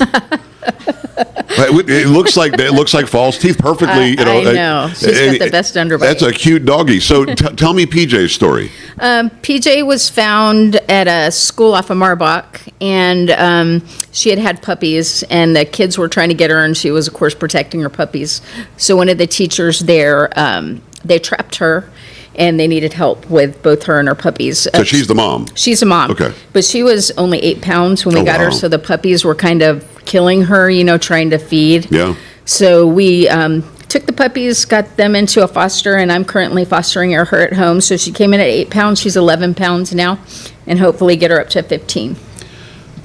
Why am I so surprised that there's a problem feeding dogs at these shelters? I mean, it's just not something that I really heard about before I got involved in this. Yes, sir. So what the Puppy Food Bank does for us is by them providing our food and consistent food, right? The same food, our dogs get the same food every day. Right. Where before we would get all these donations that would go into a trash can. All of our dogs had upset tummies, stuff like that. So now because they provide us with our dog food, we're able to take dogs like this, really help dogs that need a lot of help, like amputations, if they need eye removal, if they need dental where they've got to have all their teeth pulled. Clearly, PJ got dental. Yes, she did. But we're able to do things now that we weren't able to do before as a shelter because our food is provided for us. When it comes to us being number 2 in the country, as far as euthanizing dogs and other animals, why? Do you know why that is? I don't. I think there's several things. Where our state never really gets cold here, so you've got so many stray animals out there. People say people don't spay and neuter, but spay and neuter for regular folks is incredibly expensive. Yeah. I think as a state alone, there should be, a lot more free spay and neuter clinics, because it doesn't matter if you make $10,000 a year, you make $1 million a year. You love pets, right? Yeah. And the people at 10,000 cannot afford to take care of them how they should. And if something happens, they're going to choose to feed their family rather than the pets. And right now, because our shelters are overcrowded, there's no place for dogs to go. So they feel like the only place they have is to dump them. Yeah, it was a surprising thing that we talked about with Ernie just now, that so many of these dogs and cats and other pets that end up in the shelter were like, they were owned. They're not strays. I mean, people bought them, people got them, people adopted them, and then said, I just can't handle it anymore. And I think that morally, I think that their conscience says they're going to be fine. I gave them to the shelter, I think so. not knowing they might not make it out. Right. Are you surprised that so many were owned before? I thought there were strays that ended up in the shelter. A lot of dogs we get in actually have microchips and stuff, and they've been from other shelters. Yes, sir. And, again, there's... I think people are just struggling, so that means that the animals are going to struggle. Okay. And that they just choose people over animals, right? If you're going to feed your kid or you got to feed your dog. Well, it's kind of a no-brainer, but still, we should do something for the animals. Yeah, for sure. Yeah, so, again, what the Puppy Food Bank does for us just allows us to be able to take care of animals. And because... we're a no-kill shelter, which everybody that comes here, there'll be no-kill because that's who they provide for. Right. A lot of our dogs stay in the shelter for years, unfortunately. So what they do for us allows us to keep feeding the same food and, giving them all the same resources. When we come back, and we're going to do a break here, I want to know what the process is to adopt a dog from a shelter. Yes, sir. And how easy it is or how not easy it is. Yes, sir. And if you do have a dog that you own, spaying and neutering, are there free places to go in our area? I want to talk about that as well. Yes, sir. Penny, I appreciate you hanging out. It is Joe Pags here with Penny and PJ from the Bulverde Area Humane Society. And we're doing the Puppy Food Bank Radiothon. Do me a favor, go to ktsa.com, donate, help out, get some food, get some sustenance for these pets, and by all means, if you're thinking about getting a pet, go to the shelter and see what's going on there. Keep it here. We're back after this on News Talk 550 KTSA. Most people don't think about this, and I'll bet you didn't either. The nursing home. The average cost can wipe out a lifetime of savings, but there are legal strategies to protect most of your family's wealth and have Medicaid cover the costs. Here's another one. Selling highly appreciated assets means paying massive capital gains taxes, right? Wrong. There are ways to permanently defer those taxes if you know how to structure it properly. And if you're a business owner looking to transfer your company to the next generation while maintaining an income stream and suffering no tax liability, that can be done too. This is what the Voller Law Firm does. Mr. Voller and his team work with families who have accumulated some assets over a lifetime and want to make sure those assets stay in the family, protected from lawsuits, predatory spouses, the nursing home, and the government. They also help you structure inheritances so when your kids inherit, it goes to your grandchildren, not to a son-in-law or daughter-in-law if something happens. Voller Law Firm is the trusted name in estate planning for our KTSA listeners. VollerLaw.com, VOELLER, or call them 210-338-6983. Tell them Joe Pag sent you. Spring is here, and there's never been a better time to upgrade your home with new Window World windows, siding, doors, and more from Window World. For a limited time during our spring savings event, get 0% interest for 15 months or take advantage of payments as low as $99 a month for up to 10 years with approved credit. And that's not all. Upgrade your home's look with our premium architectural series by Windsor, available in over 50 beautiful painted or stained finishes. Take $200 off every window and $300 off any patio door. Whether you're boosting curb appeal, increasing energy efficiency, or just ready for a fresh new look, Window World has you covered. Proudly fourth generation, locally family owned, we're committed to service for generations. But don't wait, these limited time savings won't last long. Call Window World of San Antonio today or visit windowworldtx.com to schedule your free in-home consultation online. Window World, quality you can trust from a family that's been serving San Antonio and the Texas Hill Country for generations. Hey, Trey Ware here. It's spring in South Texas, and you know what that means. Rain, wind, and hailstorms are here. Storms that can damage your roof, loosen your shingles, and hail damage, too. Don't wait until small issues turn into expensive repairs. Call Stevens Roofing and Solar at 210-785-0994. For residential or commercial metal or composition, call Stevens Roofing. They are family-owned and a local company. They understand South Texas weather. Make sure your roof is sealed, secure, and storm-ready. Protect your home, your investment, and your peace of mind, too. From emergency repairs after a storm to a full roof replacement, Stevens does it all. And if you need a whole new roof, be sure to ask about upgrading to a metal roof. Metal roofs are built to last longer and stand up better to hail and wind. They help improve energy efficiency, and they're not much more expensive than your standard composition roof. For a free, no-obligation roof inspection, call Stevens Roofing. They are licensed by the City of San Antonio, and they'll give you an honest professional opinion. Online at stevensroofing.net. Call 210-785-0994. The KTSA Puppy Food Bank Radiothon continues. Donate now at ktsa.com. Make that happen, ktsa.com. Make it happen right now. I'm here with the Bulverde Area Humane Society's Penny, along with PJ. Before we hit the break, and by the way, go to ktsa.com and go donate right now. Go help out these dogs that desperately need the food. And you said something during the break that I liked. The Puppy Food Bank is dealing with no-kill shelters. Yes, sir. So to keep you guys having food, how does the process work? You let them know we're no-kill shelter, whether we need some help, and then they bring a truckload every week. How does that work? Yes, sir. So, we're a smaller shelter, but they provide food for both our cats and dogs. Okay. Even though it's a puppy food bank, they're doing our cats as well. And yes, because our the quantity we need, and whether we have a ton of puppies or dogs or a ton of kitties, and it depends. Yeah. So they're so great. I can call them one week and say, hey, it's kitten season, right? So we've got 100 kittens. We need some kitten milk.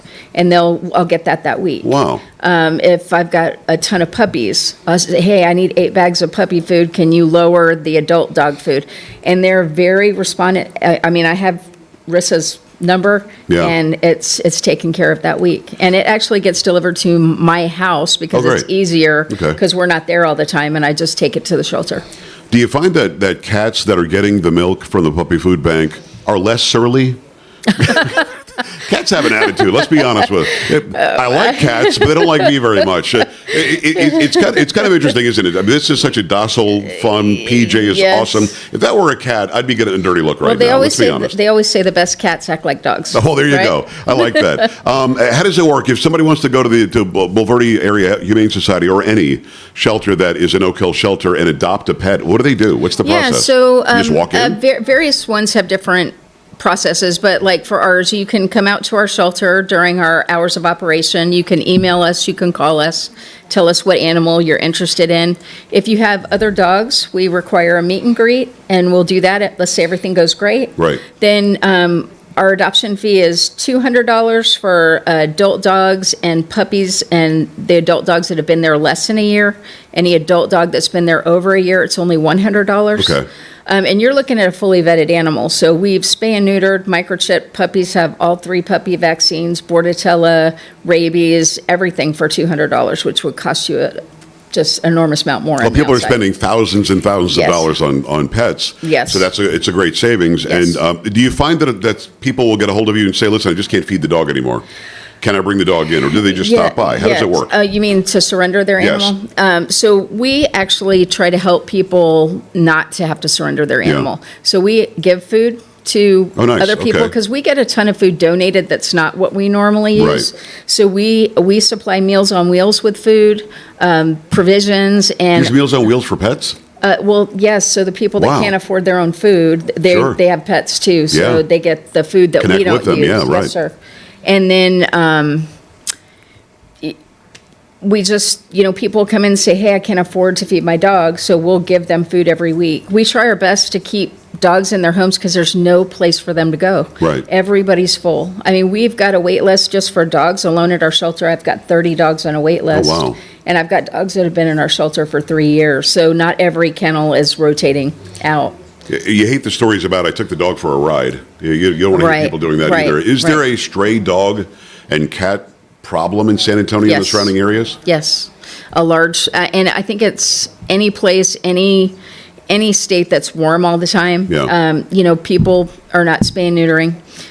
There's a lot of low-cost places where you can get it done, but if you can't afford to feed yourself, you're not going to do that. Yeah. But a lot of people just let their dogs roam, cats roam, and they get pregnant, and then there's puppies, and it's just cyclical.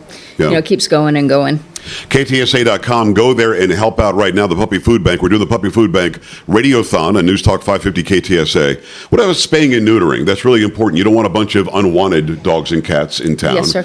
So how does one go about doing that? I think a lot of people put it up. We were just talking during the break that a lot of people own pets and they just never do the spay or neuter. Right. Sometimes it's too expensive. Yes, Are there sir. free clinics? Fill me in. There are very low-cost clinics, and there are some shelters like the New Braunfels Humane Society. I think ACS in San Antonio offer free every once in a while. Okay. But if somebody really wants to spay and neuter their pet, there are ways to do it without paying the full price. Okay. We have Dragonfly. They have a mobile clinic that comes out to our shelter once every 6 weeks, and they're very low cost. Okay.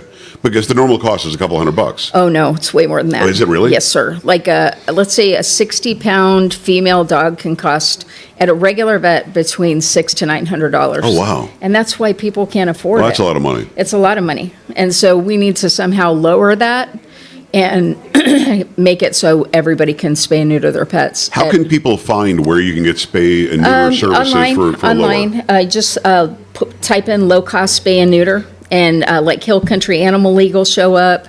There's a ton of different low-cost clinics out there. I don't want to blow up that your can help phone lines, but can they call somebody like you at the shelter? Yeah, they can call our shelter. They can call any shelter, and we're always there to give information to help people keep their animals and to get them spay and neuter.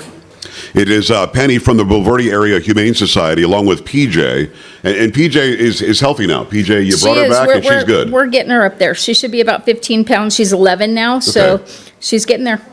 It's an interesting story that you told me during the break. You foster a lot of these dogs and cats. Yes, sir. But you've got 4 of your own. I do. So keeping them is not a possibility. It's not. I don't know you very well, but I think you would keep all of them if you could. I would, but I can't, give them the attention, and then it's costly for me too. But we have a lot of people. Susan, who's here, a lot of the animals we take in aren't healthy enough to be in the shelter right away. So we get them to that point so we can get them adopted. A lot of times people will buy pets because, Mommy, I really want a puppy. But they're not really prepared for it. Right. Just if you don't mind, just give me like a minute on exactly what you should be prepared for when you're getting a pet. Don't just do it on a whim. Don't get a bunny for Easter. Right. Don't get a dog because I saw a cute puppy on TV. If you're going to invest in this dog or cat's life, it's going to be a long, long time, Yes, sir. years and years. How should people get prepared for that? Well, I think one of the big things that people should do when they're going to adopt, especially dogs, puppies, is make sure that they are adopting the right dog for their lifestyle. A lot of people, have you ever seen an Australian Shepherd puppy? I think so. They're beautiful. They're merle, multicolored eyes, but Right. they are a high energy working dog. And if you watch Netflix on the weekend, this dog is going to eat your house, right? So you I don't want that to happen. That'd you be want to bad. adopt a puppy for your lifestyle, right? Right. And then once you find one for you, understand that it's going to take you a good, month, maybe 2 to get them potty trained. And then just teaching them and consistency and what they need to know. So you need like pee pads, you need a kennel, all that stuff. And when they adopt from us, we've got a list that we give them of what they need, and we help them if they need help.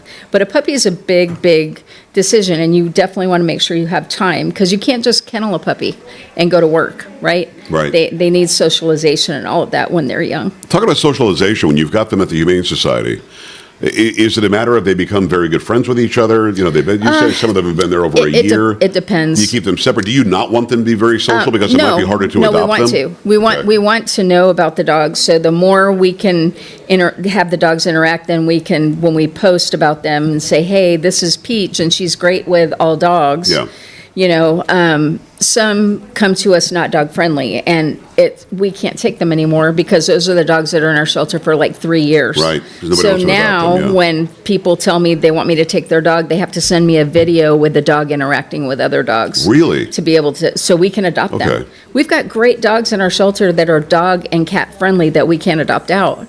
I can't take a dog that doesn't like other dogs. We just can't adopt it. Off the beaten path, although it's connected, we've got a German Shepherd, Yes, Gunner. sir. Then we've got Fluffy, who's our little Right. golden doodle. They interact incredibly. I mean, Sure. Fluffy will just lay on Gunner. Yep. But now my daughter's got another dog that's in another part of the house, and this dog and Gunner just don't want to. They're not having it. Sure. I think that her dog would have it, but Gunner won't. Sure. Is there a way to acclimate them with each other better than just letting them see each other and smell each it other? Because depends. you can't put them too close. They're very angry at each other. Right. It depends. There's just some dogs. I mean, we've got dogs out at our shelter that only like one of the other dogs out there. Okay. We've got some that like all of the other dogs except for one. Right. I've got some that don't like male dogs, some that don't like female dogs. Yeah. So I think they're like people, Joe. Like, right? There's people you'll go drink a beer with, Yeah, right. and there's people you won't. And I think it's the same with dogs. Yeah. You could bring a trainer in that might be able to help you. I don't think anybody else should drink a beer with me. I think that's my problem. It is Penny from the Boulevardy Area Humane Society along with PJ. Nurse Back to Health and PJ will be available eventually for adoption as well. Thanks so much for what you do. Thank you, sir. I'm really glad that you came on today. Yes, sir. Do me a favor, go to ktsa.com right now and help out the Puppy Food Bank. It's the Puppy Food Bank Radiothon on News Talk 550 KTSA. We'll be back after this. Stay right here. Good afternoon, John Cruz in the KTSA Newsroom. Vice President J.D. Vance in Pakistan ahead of the U.S.-Iran peace talks. Security's tight in Islamabad, where Vance and the U.S. team will meet with negotiators on Saturday for the first high-level meeting between the two nations since 1979. Pakistan has agreed to mediate the talks that seek to end the conflict affecting shipping through the Strait of Hormuz. The U.S. team includes Vance, U.S. Envoy Steve Witkoff, and Jared Kushner. An 18-year-old in custody and accused of participating in a deadly shooting last month on the far west side. Devontae Jones arrested on Wednesday on a charge of capital murder by terror threat. Jones and two others reportedly shot and killed Devin Farias in an apartment along westbound 90 near 410. One of the suspects robbed, then assaulted Farias, while Jones and the other were held at gunpoint. When Farias followed them out of the apartment, all three suspects shot back at him. A group of Texas summer camps are suing the state over a new law that requires a, quote, fiber optic internet connection. State Rep Wes Verdell says it's almost impossible in some rural areas. I got a call from a guy that works with the Boy Scout camp, and he said that they were looking at millions of dollars just to get the fiber optic to that camp. The requirement part of a package of new rules that were approved after last year's deadly flooding. The storm knocked down phone lines, and there was no cell service at some of the camps. And today is Locals Day at the San Antonio Zoo. Bexar County residents can buy $8 tickets now through 5 p.m. at the zoo. The special promotion, part of the zoo's ongoing series, celebrating different San Antonio City Council districts and Bexar County precincts throughout the year. Your KTSA, Stevens Roofing, AccuWeather forecasts, off and on showers, 50% chance throughout the day, a high of 80 degrees. For tonight, 20% chance of lingering shower storm, otherwise cloudy and 68. For Saturday, 40% chance of showers and storms, a high of 81. That chance goes up to 60% by Sunday. Right now, 77 in San Antonio's severe weather station. I'm John Cruz. Stay connected with News Talk 550, KTSA, and FM 1071. I love my Kinetico water softener. Dave here, and yes, I own a Kinetico. Other water softeners just can't measure up. So if your old unit keeps breaking, leaking, or burning through salt, stop paying for frustration. A Kinetico doesn't run on electricity. It powers itself using your water flow and only cleans itself when needed, not on a timer. And Kinetico backs its efficiency claims with independent testing through the Water Quality Association. Kinetico protects your plumbing and appliances. It helps dishes and fixtures stay cleaner and leaves your skin and hair feeling better. And right now, with the purchase of a Kinetico, you receive a free reverse osmosis drinking station at your kitchen sink.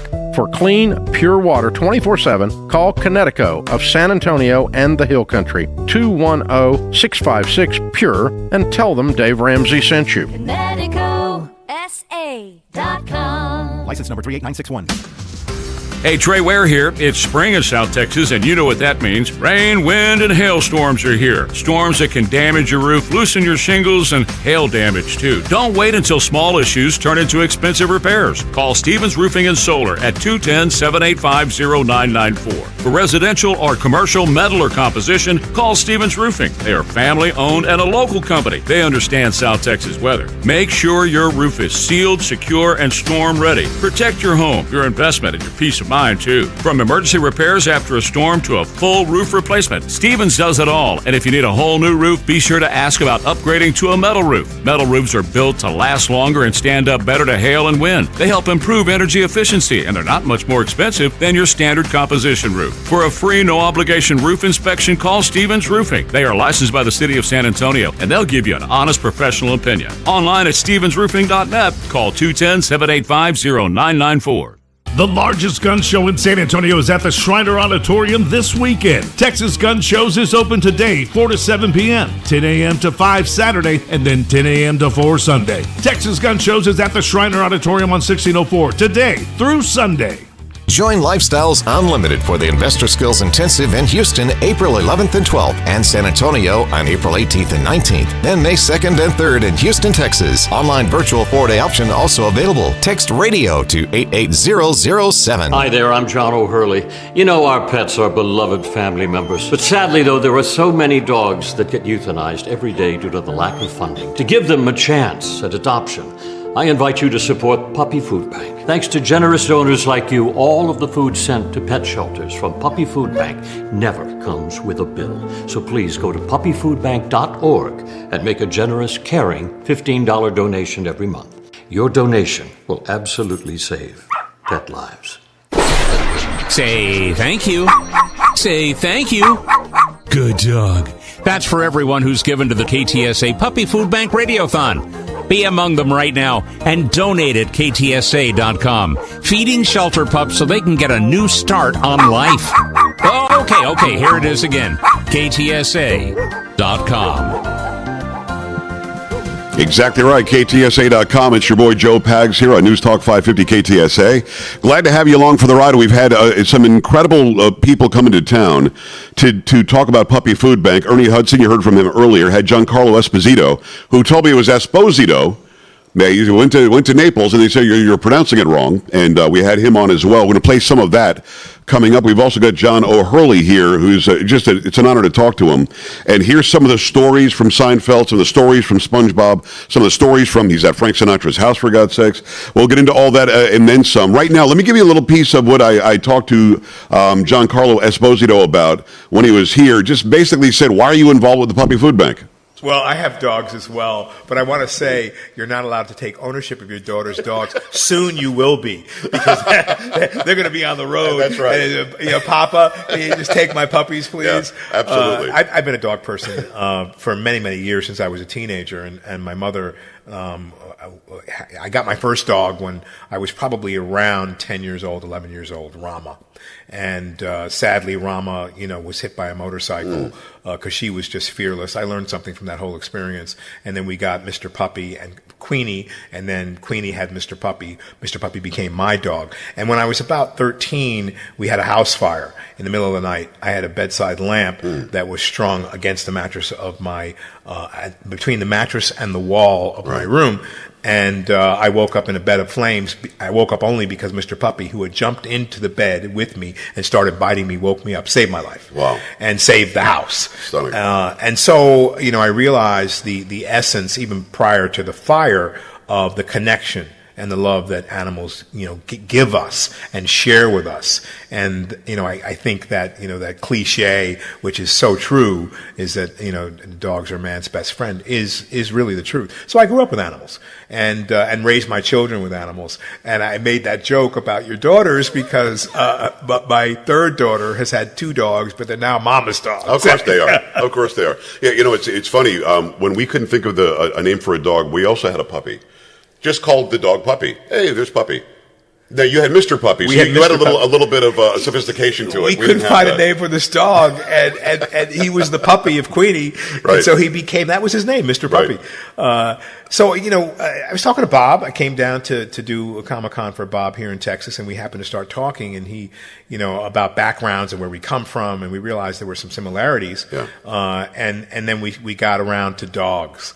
And then he told me about Puppy Food Bank, and I said, oh, that's all great stuff. And so the weekend went by, and the last day he says, would you consider, coming down and being an ambassador for Puppy Food Bank? And I said, I would not only consider it, I would do it, and I would love it. Oh, I love that. Puppy Food Bank, I had no idea before I found out about this. I'm pretty new to this station, but I've been in town for a long time. I had no idea that there was a shortage of food. There was a problem getting food. Some of these shelters don't have enough food. Had I known that, I'd have been all over this a long time ago. Did you know that was a deal? I had no clue at all. Yeah. I would figure that, I didn't understand the reason you euthanize a dog, right? I always thought it was space. Right. And so I should also mention that all the dogs that we've had, even for my children, all rescues. Yes. Right? And because that's what we believe too. You save a dog's life, you give it a home, you create a relationship. 100%. But I had no clue it's because they can't feed them. So I had new understanding and education surrounding Puppy Food Bank and how to get these shelters food so these dogs aren't euthanized. What's amazing to me is that when we talk about love in a broad sense, we have different sort of aspects of it. There are different levels of love. With a puppy, it's unconditional. That puppy would have died for you that night, would not have thought twice about it. When I come home, I forget who the comedian was. When you come home, the dog jumps on you, and I can't believe that you came home. Because the dog really thinks you're never coming back. Holy mackerel, you came back. This is amazing. It's that sort of joy that I can't imagine. Can you imagine not having enough food to feed a puppy? I don't get it. I can't imagine it. I do know that when we go to the ASPCA, the yearning looks of connection with dogs who are just screaming, take me, take me, take me. This is hell, being in this cage. Dogs to me are an infusion of love. So, I share that with my former wife, when things are bleak or tough or, communication is not great, a dog changes that environment. They change the energetic consciousness of the room and the relationship and the family. You have something to care for. It's taught, so my children, it taught them to have responsibility. Yes. That's a great point. To feed the dog, to walk the dog, to take responsibility for the dog. Now, I'm a little tough because I learned it from my father. So we came home one night after we had gotten Benner. And Benner got out of his little room he was supposed to be in. We all went out to dinner as a family. And it was my third child, Sears' dog. And we came back, and the door jamb to that door that he eventually got open was chewed off. Oh, wow.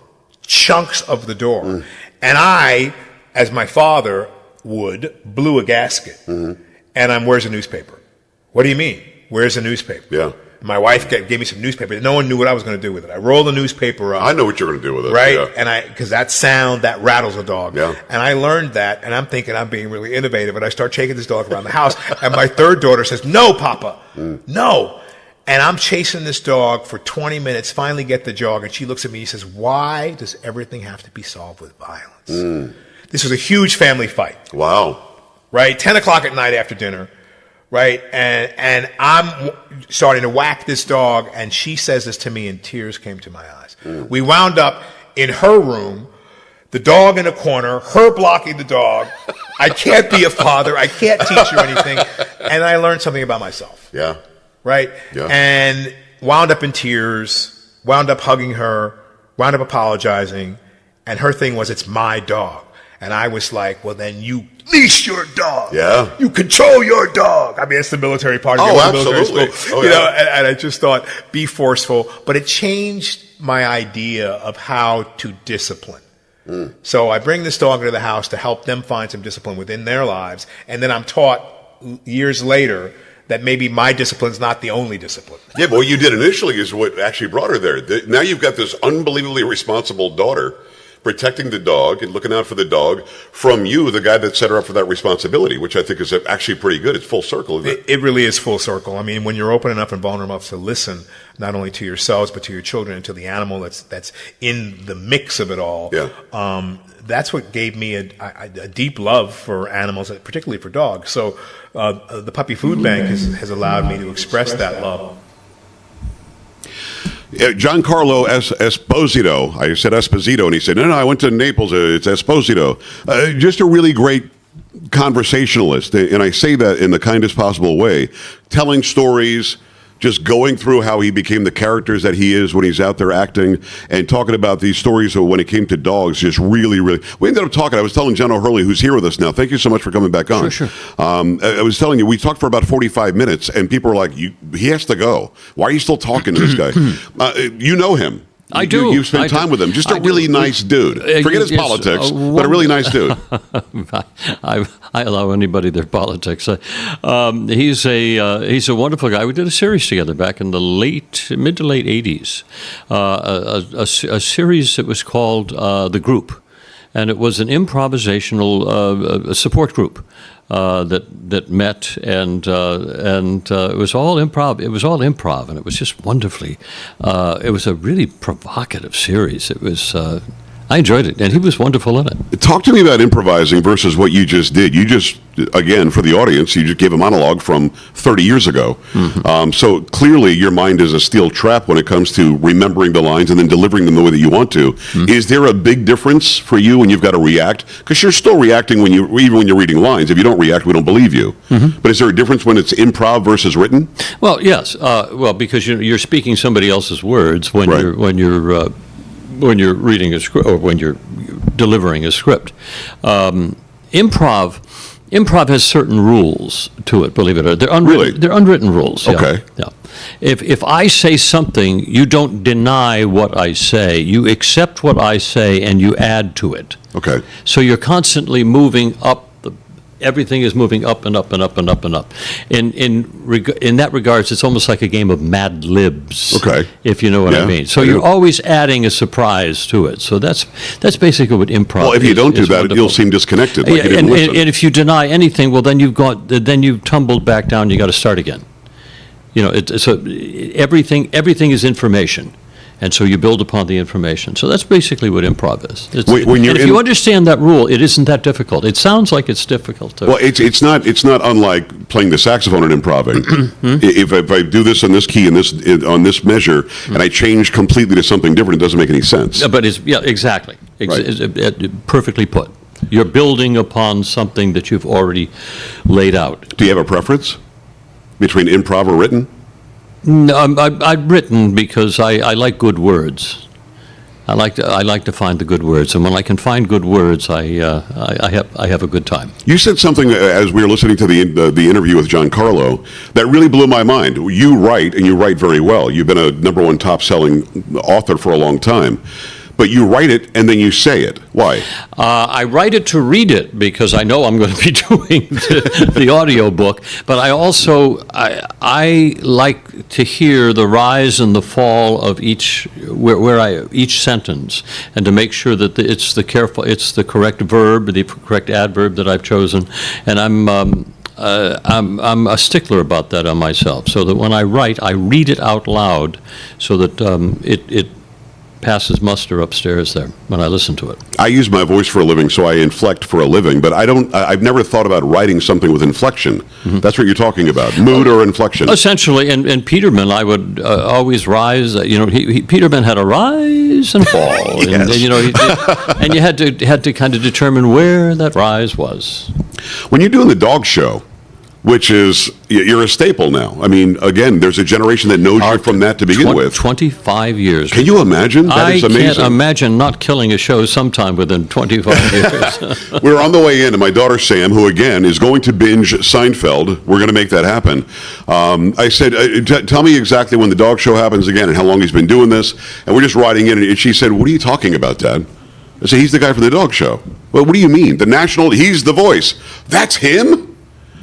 So you are that to her and her generation, and you also told me during the break that 15-year-olds are now starting to binge Seinfeld. Oh, it is, yeah, and that's why they like it, because they can watch it all at once. They don't have to wait, for one episode a week on cable, or even if it was every day. Right. They can watch as much as they want when they want. I'm not afraid to ask you the next question, but I want to take a break before I do, sure. And it has to do with checks in the mail from Seinfeld. You better be afraid to ask that question. I want to ask you about that. It's John O'Hurley. Thank God he's here to help us out with Puppy Food Bank today. KTSA.com. Go there and go donate. Go help these dogs and cats as well. They get helped as well. We just heard from the Boulevardy Area Humane Society. And help them get fed. We don't want pets to go unthought about and go hungry. And for God's sakes, if you're planning on getting a dog or a cat, make sure that you can handle the responsibility. But help out right now. This is what you can do. KTSA.com. Donate. And we're back after this. Keep it right here.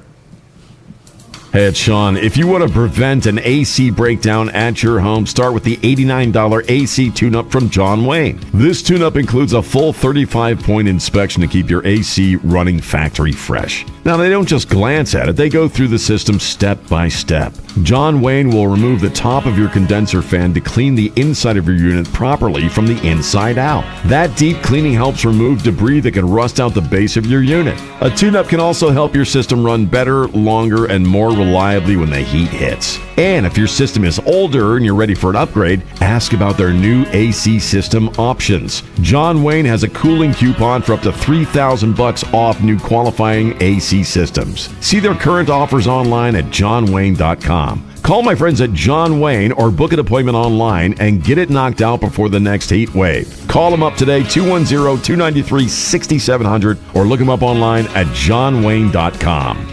Well, it's done, and we love it. Hey, Trey Ware here for Texas Rhino Shield, and they have completed the project at the warehouse, and we absolutely love it. You know, Anthony came out. He spent several hours with us explaining the entire process, looking at our home, making all the measurements, and then talking about a few repair things that they needed to do. And then their guys came out, and man, when they hit it, they were great. The first thing they did was they gave the whole home a bath. They cleaned it up really well, did a few minor carpentry repairs, and then applied the Texas Rhino Shield. We love the color. We love the contrast with the brick. We love everything about the Rhino Shield. You know what's the best part? It's guaranteed for 25 years. I won't ever have to do anything as far as paint is concerned to the warehouse again. I love that about Texas Rhino Shield. Right now, you can take $2,500 off when you mention Trey Ware when you log on to TexasRhinoShield.com. You're going to love the way your home looks and feels and is protected with Texas Rhino Shield at TexasRhinoShield.com. Rhino Shield. It's not paint. You wake up every day lucky enough to be a Texan in the greatest country on God's green earth, where we cherish our freedom and independence. Protect your financial independence and call Big State Financial for a free review. 210-373-6000. Ensure your retirement income with Big State Financial and their Safe Money retirement programs. No matter what the market does, you won't lose a penny. Call 210-373-6000 to schedule your free review. The KTSA Puppy Food Bank Radiothon continues. Donate now at KTSA.com. Do that. KTSA.com, News Talk 550 KTSA. It's Joe Pags, along with, I'm honored to be with John O'Hurley. And you know John O'Hurley from just about everything. He's done so many things that are so profound. I love the word profound. I'm going to use it on my show today. I asked you before we went to the break, well, I told you before we went to the break that I was going to go to these checks arriving in the mail. Now, Jerry Seinfeld's worth about $1 billion now. And the syndication keeps on rolling in. You were in anywhere from 25 to 35 episodes over many, many seasons. Does it work the same for you? Do you have $1 billion, John? Not, it's funny. Let me check here. I just happen to have a Chase. I can access Chase Bank here. We did very well, I would say. And because of the multiplicity of avenues that Seinfeld found. Yeah. We had cable, we had syndicated, we had, and then Netflix just bought the entire run for $200 million. So, oh, wow. Yeah, so we're constantly getting checks for. It's different today, though, isn't it? Because if you do a Netflix series, you get paid for it, and it runs on Netflix in perpetuity. Mm-hmm. When you guys did broadcast television, you got paid for the episodes, and then it went to syndication. Mm-hmm. You get a piece in syndication. Now it goes to Netflix. You'll get a piece of Netflix. It doesn't work that way anymore. That model is gone, isn't it? It's pretty much gone. Yeah. Well, no. I mean, the union is such that when you do something, you get a little piece of it. No, I get that. You get your residual. But many of them are originally on Netflix or on Amazon Prime, or they're on some different service now. Somehow they have they kind of wheezed their way around. Well, they bypassed the network part where you guys got paid to actually do the work. Yep. You told me you've got one more book in you. Do we want to talk about that, or we want to wait till I think it's going to be amazing. I love the premise. The premise is good. It's called The Peterman Guide to the Extraordinary Life, and it's about as I've gone on, I've always said to myself, I want to live extraordinarily. I don't want to live ordinarily. And so I have basically culled down the three elements of what I believe to be an extraordinary life, and it's the combination of imagination, contemplation, and appreciation. And those are the three elements, and you got to have all three, not one of three, two of three, it's all three. And everyone who I have ever met that I could say is living an extraordinary life has those three elements to them. The word reboot is a big word these days. Are you surprised it never happened with Seinfeld? Was that ever even discussed in the past 25 years, 20 years? It was all, I mean, there was always and Jerry supposedly has had made inferences at least to bringing the series back. But the problem with Seinfeld was it was a show about selfish 30-year-olds. If you have a show about selfish 70-year-olds, it's just not as funny. It's like by then it's like you couldn't have figured it out by now. You know what I mean? It doesn't have the same ring to it as the selfish 30-year-olds. Yeah, I think that was. I think it makes perfect sense, although you'd still do a show about everything, even if you're 70. It is John O'Hurley. Go to ktsa.com, donate to the Puppy Food Bank. Great sponsors that I'll mention in a second. I've got to ask you, and I don't know if you've given an opinion on this publicly, how did you feel about the finale? When I watched the finale, I went, what is this? And years later, you kind of get it. They just did what they didn't. They weren't good Samaritans. They ended up in a jail cell. It was all very weird. Yeah, I think it was a weak episode, but the demands upon Larry, I think, were so great that I don't know that anybody could have put together a great episode. Well, how do you end that show? It's exactly right. How do you end the show? Well, I had a wonderful line that I put in at the end. I walk up to her. The bailiff is just taking her away. Right. And I said, just let me try this one line. At that point, they were saying, sure, anything. It's the last shot. So the bailiff is taking her away. So I turned to her and I said, Elaine. And she turns around. She goes, oh, no. I said, take it from me. And it's going to be rough in there. But if you need a blanket, we've got some dandies. Was that you? I thought that would be the hilarious. Funniest way to end the show. It's hilarious. Yeah. How much of that were you allowed to do? Because, again, a great improv guy. When you show up, they've got it written. We want Peterman to be this guy today. If it fit, it was funny. It was in. If it didn't fit and it wasn't funny enough or whatever, it didn't go. So just tried to bring in as much funny stuff as you could, and everything got a shot. John O'Hurley from Maine. Do you want to talk about Susan Collins? Any excuse for that? Well, I left Maine when I was less than 3 years old. Really? I was still young. Are you still a Mainer, though? I still think so, and they think of me as a Mainer, too. But I have to be honest that, those were my earliest memories. Okay. We're in Maine, of people standing over me, all asking the same question, what do you want to be when you grow up? And, of course, I'm 3 years old and still soiling diapers at the rate of 6 a day. I don't know that I had a concrete career objective, but I figure they were just asking me because they were looking for a better job for themselves. Or you seem very New England, though. Did you spend most of your formative years? My life. Yes. Just 1 year we went to Fort Lauderdale. And we turned around and moved right back to West Hartford, Connecticut. They didn't like it at all. What did you do? You know what year that was, Fort Lauderdale? 1972. All right, so it was very old back then. Yeah, we didn't think so, but well, it just my grandparents lived there, so that's the reference that I have. Commercial Boulevard was sort of an enclave of blue-haired people, but where the boys are, that was filmed down there also. So spring break was a pretty big deal in Fort Lauderdale back then. Big. Yep.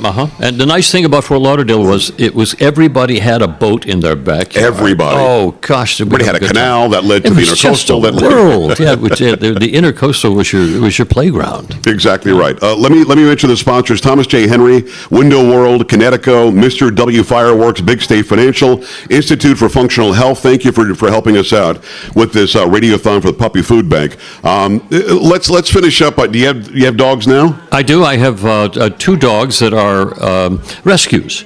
I found one when I was doing I was emceeing a big event out in St. Louis, Missouri for the Humane Society out there. They had just built a building up there, and I was giving and I said, I really should be holding a dog when I'm speaking to the press. And they said, okay, we'll go on into the small dog area and go grab a dog. And so they did. They brought a red-headed dog out there. The dog just, went like this to me. And I said, okay. Gave me the eye. Okay. I held the dog in my arms, and I started with my remarks, and every 10 seconds, the dog is starting to burrow itself deeper and deeper and deeper. And every time the dog moves inside my jacket, the audience was going, oh, oh. You were stuck. So when I finish, I have a dog with two little tiny legs sticking out and just the little tip of a tail sticking out of my jacket. I pulled the lapel back and I said, all right, who wants to come to Beverly Hills? And then you got the dog home. Your kids. That was one dog, and then the other one was a dog that we rescued. Was found in a box on the 405 freeway in L.A. That's the cruelty. Literally found in a box. In a box. The cruelty of people is beyond belief when it comes to animals. Sometimes a lot of people will just do that. Take the dog for a ride. And I urge everybody who's listening right now who loves John, and if you think anything of my show, don't do that. Get a hold of a shelter. Find out if you can benefit from Puppy Food Bank and have food. I had no idea before I interviewed Ernie Hudson that most of these dogs, especially in this area, were owned.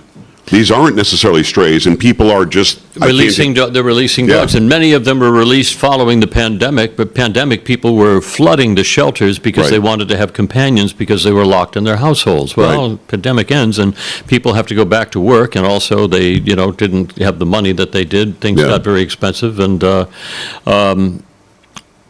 dogs got released and sent back to shelters, and all of a sudden the shelters that were empty during the pandemic were now overflow because people, didn't take the job of being a parental or a pet steward carefully, and they ended up with overwhelmed. It's John O'Hurley. I appreciate the time and the access, John. It's KTSA.com. Go help out right now. Whatever you can donate, do it every month. $15 a month is all we want. That helps us so much. Just $15 a month. Thanks a million. Truly an honor. And really appreciate it. Really enjoyed it. That's going to do it for me for now. I think Jack Riccardi is up next. In fact, I see him in the back. He must be.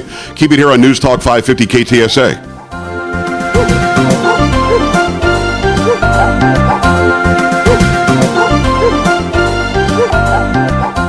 This is San Antonio's news, traffic, and weather station. KTSA. It's 3 o'clock at KTSA San Antonio. I'm Stacy Keene. The splashdown of the Orion spacecraft off the coast of San Diego on the final day of Artemis II's mission is now just a few hours away. Andrew Wild from the Fleet Science Center says their mission was important. The Artemis mission really is the next phase of space exploration for NASA and humanity. The initial phase of this program is laying the foundation for us to get back to the moon, to set up a base on the moon, to do both commercial and scientific exploration, and then eventually lay the foundation for us to get to Mars. The Orion spacecraft carrying the 4 astronauts will splash down in the Pacific Ocean tonight off the coast of California. The USS John P. Murtha will be recovering the crew around 5:07 p.m. Pacific time near San Diego. San Antonio Police Officers Association President Danny Diaz is announcing his retirement from the SAPD after 30 years on the force. Diaz has served as the police union's president since 2021 and is retiring on May 31st. In accordance with the union's bylaws, Vice President Johnny Perez will take over as president. An election on May 11th will select the next vice president. And the Puppy Food Bank Radiothon is now happening, and it's your chance to help make sure a puppy doesn't starve. The Puppy Food Bank is trying to eliminate hunger for dogs and puppies, and it only costs $15 per month to make it happen. Listen throughout the day to learn more about how you can donate quickly and easily to save a dog's life. Or just log on to KTSA.com right now and click the link in the upper left corner. The money raised buys dog food and pays for shipping to no-kill animal shelters in San Antonio and other parts of Texas. And the demand is so high, the Puppy Food Bank needs to expand, and you can help them do it. Click that link at KTSA.com. John Cruz, KTSA News. KTSA News Time is 3:02. It's time for KTSA Sports. Here's Joe Reinagel. The San Antonio Spurs return to action tonight. They'll take on Cooper Flagg and the Dallas Mavericks. The good news is Wemby and Steph Castle have both been upgraded to questionable for that ball game. Tip-off is set for 7 o'clock from the Frost Bank Center. Sunday, they will close out the regular season against the Denver Nuggets here in San Antonio as well. Tip-off set for 7:30. Spurs are locked into the number 2 seed. NBA playoffs in the Western Conference. I'm Joe Reinagel for 94.1 San Antonio Sports Star. Your KTSA AccuWeather forecast is next. Hi, Trey Ware here. You know, one thing I've learned over the years is when it comes to your home, it pays to work with people you know and trust locally. And that's exactly why I recommend Alamo Water Softeners. They're a local company right here in our community, helping families across San Antonio and South Texas deal with our tough, hard water. And right now, they're running a great special. When you purchase a select water care system, Alamo will include a free reverse osmosis drinking water system. That means cleaner, great-tasting drinking water right from your kitchen tap. These water care systems are designed, assembled, and tested in the USA, built specifically for hard Texas water and backed with a strong warranty. Hard water can be tough on your home, damaging pipes, wearing out appliances, and leaving spots on everything. A whole home system from Alamo helps protect your home and gives your family better water every day. So if you've been thinking about improving your water, start with a free water analysis. Call my friends at Alamo Water Softeners or visit alamowatersofteners.com. Alamo Water Softeners, your local trusted water care dealer. Water you can trust for the people you love. You wake up every day lucky enough to be a Texan in the greatest country on God's green earth, where we cherish our freedom and independence. Protect your financial independence and call Big State Financial for a free review. 210-373-6000. Ensure your retirement income with Big State Financial and their Safe Money retirement programs. No matter what the market does, you won't lose a penny. Call 210-373-6000 to schedule your free review. KTSA News brought to you by Stevens Roofing. Your KTSA Stevens Roofing AccuWeather forecast, mostly cloudy and humid today with a chance for thunderstorms, 81 for the high. Tonight we'll see scattered thunderstorms as we drop to 69. Tomorrow a chance for a straight thunderstorm, breezy, and 81. Right now we've got cloudy skies. It's 81 degrees at San Antonio's Severe Weather Station. I'm Stacy Keene. Stay connected with News Talk 550 KTSA and FM 107.1.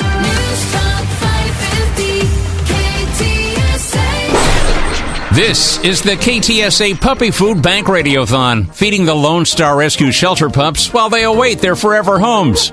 Donate now at ktsa.com. That's ktsa.com. Happy Friday afternoon from the Alamo Lounge as we are coming into the home stretch for the Puppy Food Bank Radiothon on 550 and 107.1. KTSA, we're asking you if you haven't already done it. If you have already done it, thank you. If you haven't already done it, to head over to ktsa.com and make a donation, and we're going to talk about why it's important. This hour of the Radiothon brought to you by our friends at Thomas J. Henry, and we are joined by, we're making new friends right now, Lori and Cody from A Doggy for You. Is that a rescue, or tell us about that? It's a nonprofit rescue located in Pipe Creek, Texas. Oh, okay. So do you have a specialty or all kinds of dogs, or? All kinds of dogs. Majority of them are going to be small. So we have a few large ones. You have two little ones right now that if people could see them, they would beat down the door here to get these dogs, right? These are so cute. And why small dogs? What appeals to you about small dogs? I think it's just what we're capable of holding at the facility right now, but large ones do come. It's just the larger ones do take a while to be adopted out. Is that right? Okay. So people are more into the smaller ones. The smaller ones. Easier for apartments and stuff like that. Yeah. What's the biggest misconception about small dogs, would you say? Misconception that they're not able to be potty trained. Really? Oh. Maybe. Yeah, interesting. I always thought it was that you couldn't kind of, like, I have friends that always have big dogs, and they're like, well, you have to have a big dog to kind of play with them and wrestle around with them and chase them around the house, but little dogs will do that, right? Little dogs will and do that. they're stronger than they look, some of them, right? Yeah, especially this guy over here. Oh, yeah, what's the deal with him?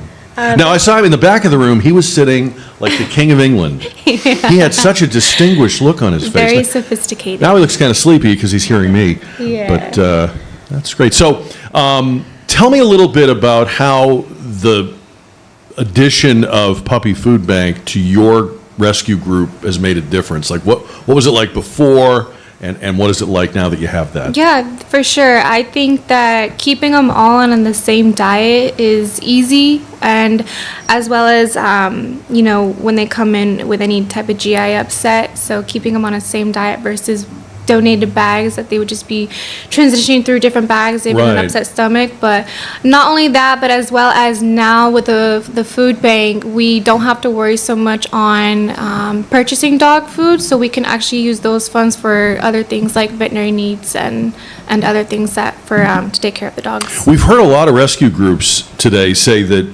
they needed the money to do testing and treat the conditions the dogs come in with. So before, you had to choose or stretch your dollars between the feeding them and the treating them, and now you can really concentrate on the treating them, right? Yeah, absolutely. So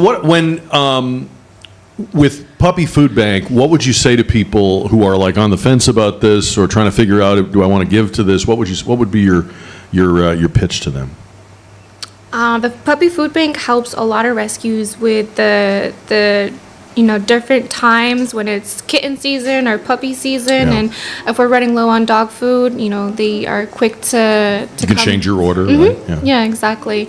And so it helps rescues, like I said, a lot to use those funds for veterinary services or treat the dogs, whatever conditions or diseases they have. Do you, and I suppose too, with donations, you have to just take whatever you get. Whatever we get. So you couldn't look at a donor and say, well, we don't really need that right now. We need this, right? Yeah. And we have our wish list and stuff and try to keep it all separated so that we can differentiate where the donations go to. But now that the Puppy Food Bank, we don't have to worry so much on the dog food.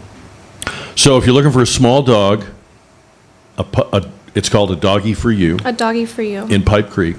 But anybody can come and... how do you operate that? So we are open to the public on appointment only. Appointments? Just because we have not.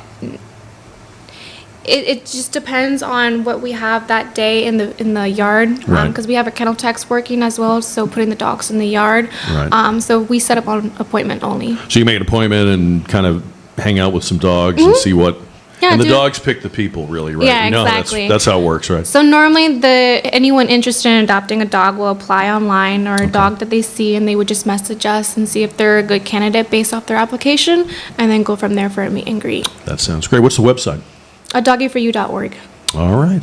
Cody and Lauren, thank you so much for coming in. Thank you. We're glad we can help a little bit with Puppy Food Bank. We hope people will donate, having heard this story. But thank you very much for being here today. Thank you so much. I'm going to come pet those dogs later on. I got to do it. All right. If you go to ktsa.com, in the upper left-hand corner of the homepage, you'll see the square. You click on it. You give right there. We've had a lot of people today ask, what's the phone number? And I know in the past when we've done radiothons, there's been a phone-in number, but this is just giving online. That's the way to do it. We're here in the Alamo Lounge. You're welcome to stop by, but that's how we ask you to give. And we're going to keep that on the website for a while, right? Yeah, so we want you to do it today, but it'll be there this weekend as well. Along the way, we are going to be talking with Ghostbusters star Ernie Hudson, who's a big part of the Puppy Food Bank, and we're going to hear some more from John O'Hurley. He's in the building, and we'll bring him back up here on the stage for the Alamo Lounge coming up here on KTSA. And we're going to talk about some things that are going on today, too. One of the big things that's in the headlines today is tonight's return, and we're praying for a safe return for the Artemis II spacecraft. That crew is splashing down off the coast of San Diego tonight. I think it's around 7-ish our time. And do you remember Rocket Boys, the movie Rocket Boys? The guy that wrote that book, Homer Hickam, great guy. I had a chance to meet him and interview him, and just a great ambassador for the space program and the enthusiasm for it. Anyway, he is saying on his website today he would ask everybody to pray for the crew. He wrote, just a perhaps unnecessary reminder, the Artemis II crew, as successful as their mission has been, is involved in a dangerous enterprise with a spacecraft that has a heat shield that showed some unfortunate characteristics on Artemis I. If you are prayerful at all, please pray for the safe return to, he said, the fleecy skies and cool green hills of Earth. And that's from I looked that up because I knew that had to be a quote. That's from a Robert Heinlein poem. And Robert Heinlein wrote, the great science fiction writer, he wrote, "We pray for one last landing on the globe that gave us birth. Rest our eyes on the fleecy skies and the cool green hills of Earth." So we're going to obviously keep a good thought and prayer for them. We're going to talk about that and many other things as we go through the afternoon. But today, instead of me asking you to call in or giving you the phone number, I'm going to ask you while we go through this time together on the Jack Show, please, if you haven't done it, make your way over and donate at ktsa.com. And we'll be here in the Alamo Lounge until 5, and we've been here all day. We've met some wonderful people. Everybody we've talked to in the sort of rescue shelter world has said the same thing, that Puppy Food Bank has been transformative to their mission, because before it was just as we talked about a minute ago. Before, they were at the mercy of whatever got donated, whether it was appropriate food for their dogs or not. B, they would have to buy food; they would never get enough donated to fill their needs. And so, as they were spending money buying food retail, they were having to make hard choices about medical care, testing, proactive treatment. A lot of the dogs that come in need a lot. You know, you and I, if we have dogs, we keep up their care, we maintain. They get an annual checkup, they get their shots. It's not cheap, right? But if you're on top of it, if you're staying ahead of it, it's manageable. But some of these dogs come in, and just to keep them alive and get them ready for eventual adoption, they need so much. Well, that money is now freer and more available because these shelters are not having to buy the dog food. So when you give to the Puppy Food Bank, as you've heard us say today, they actually order the food and have it shipped directly from the suppliers to the shelters and the rescue groups and so forth. There is no warehousing it. There is no third-party midway point. There's no staff. There's a little staff, like 2 people, but they don't have overhead. So really, every dollar you give is a dollar that helps feed these dogs. And by feeding them, you're keeping them alive. You're keeping them available to be adopted. So in a way, you're also eventually getting these dogs to their forever homes by helping feed them in the meantime. That's pretty powerful stuff. That's a lot of work. Your $15 a month or whatever you want to give will do. Go to ktsa.com for that. We have more from the Alamo Lounge on the Radiothon on KTSA. Lordy, I hope everybody in the world feels as good as I do this morning. Ware and Rima. Weekdays 6 till 10. Get yourself a large chunk of that good morning feeling. On News Talk 550, KTSA, and FM 107.1. When it comes to results, the numbers speak for themselves. Thomas J. Henry secured over $1 billion for clients in the past 4 years and successfully represented thousands of injured Texans. Thomas J. Henry, the name you know, the firm you trust. San Antonio, Texas. Well, you can't turn on the news or open a business journal lately without seeing these 2 letters, AI. Hey, Trey Ware here. I know what many of you business leaders are feeling, that mounting pressure to do something. But here's the reality. Rushing into AI just to say you're doing it is a fast track to security breaches, compliance nightmares, and a whole lot of wasted capital. That's why I want to tell you about Bridgehead IT. They aren't here to sell you on the latest shiny object or trending bot. They're here to give you a strategy. It starts with their AI assessment. Bridgehead IT sits down with your team to identify where AI can actually deliver measurable value and where it's just noise. They prioritize protecting your sensitive data and ensuring your transition is secure from day one. Bridgehead IT focuses on clarity first. You get a roadmap built on outcomes, not hype. If AI is on your roadmap for 2026, start with the experts who put security and your bottom line first. Visit bridgeheadit.com. That's bridgeheadit.com.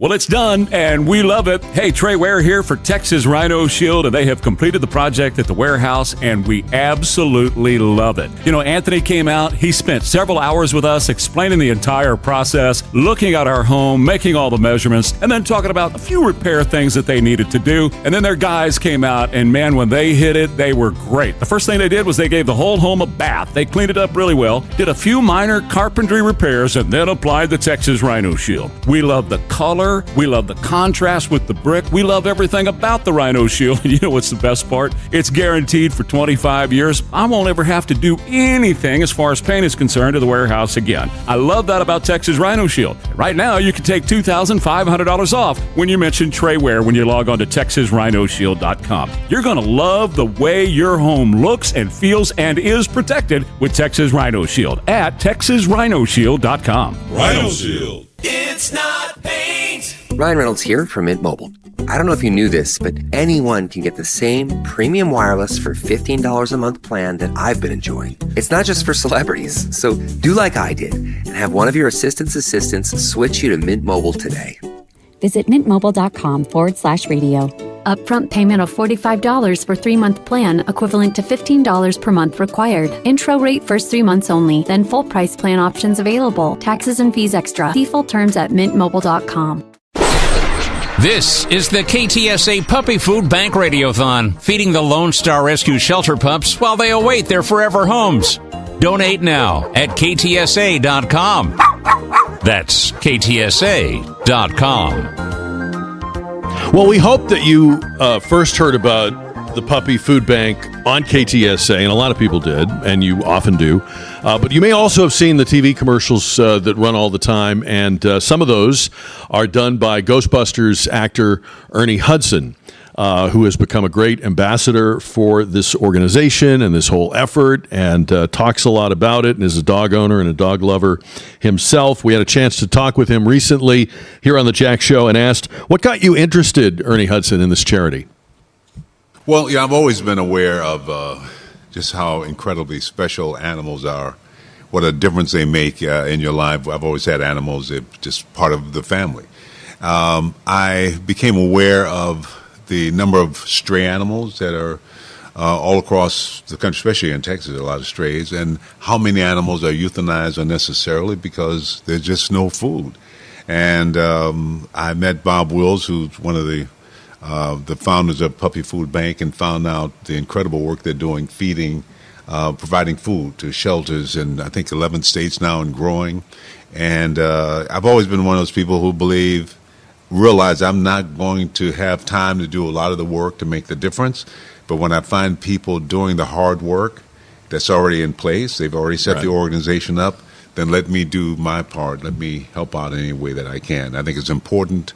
And I'm so honored and thankful that they asked me to be a part. It's kind of incredible that when you alleviate the food burden or cost for these shelters, you free them up to do all the other stuff they need to do. Yes, and it's there's overcrowded.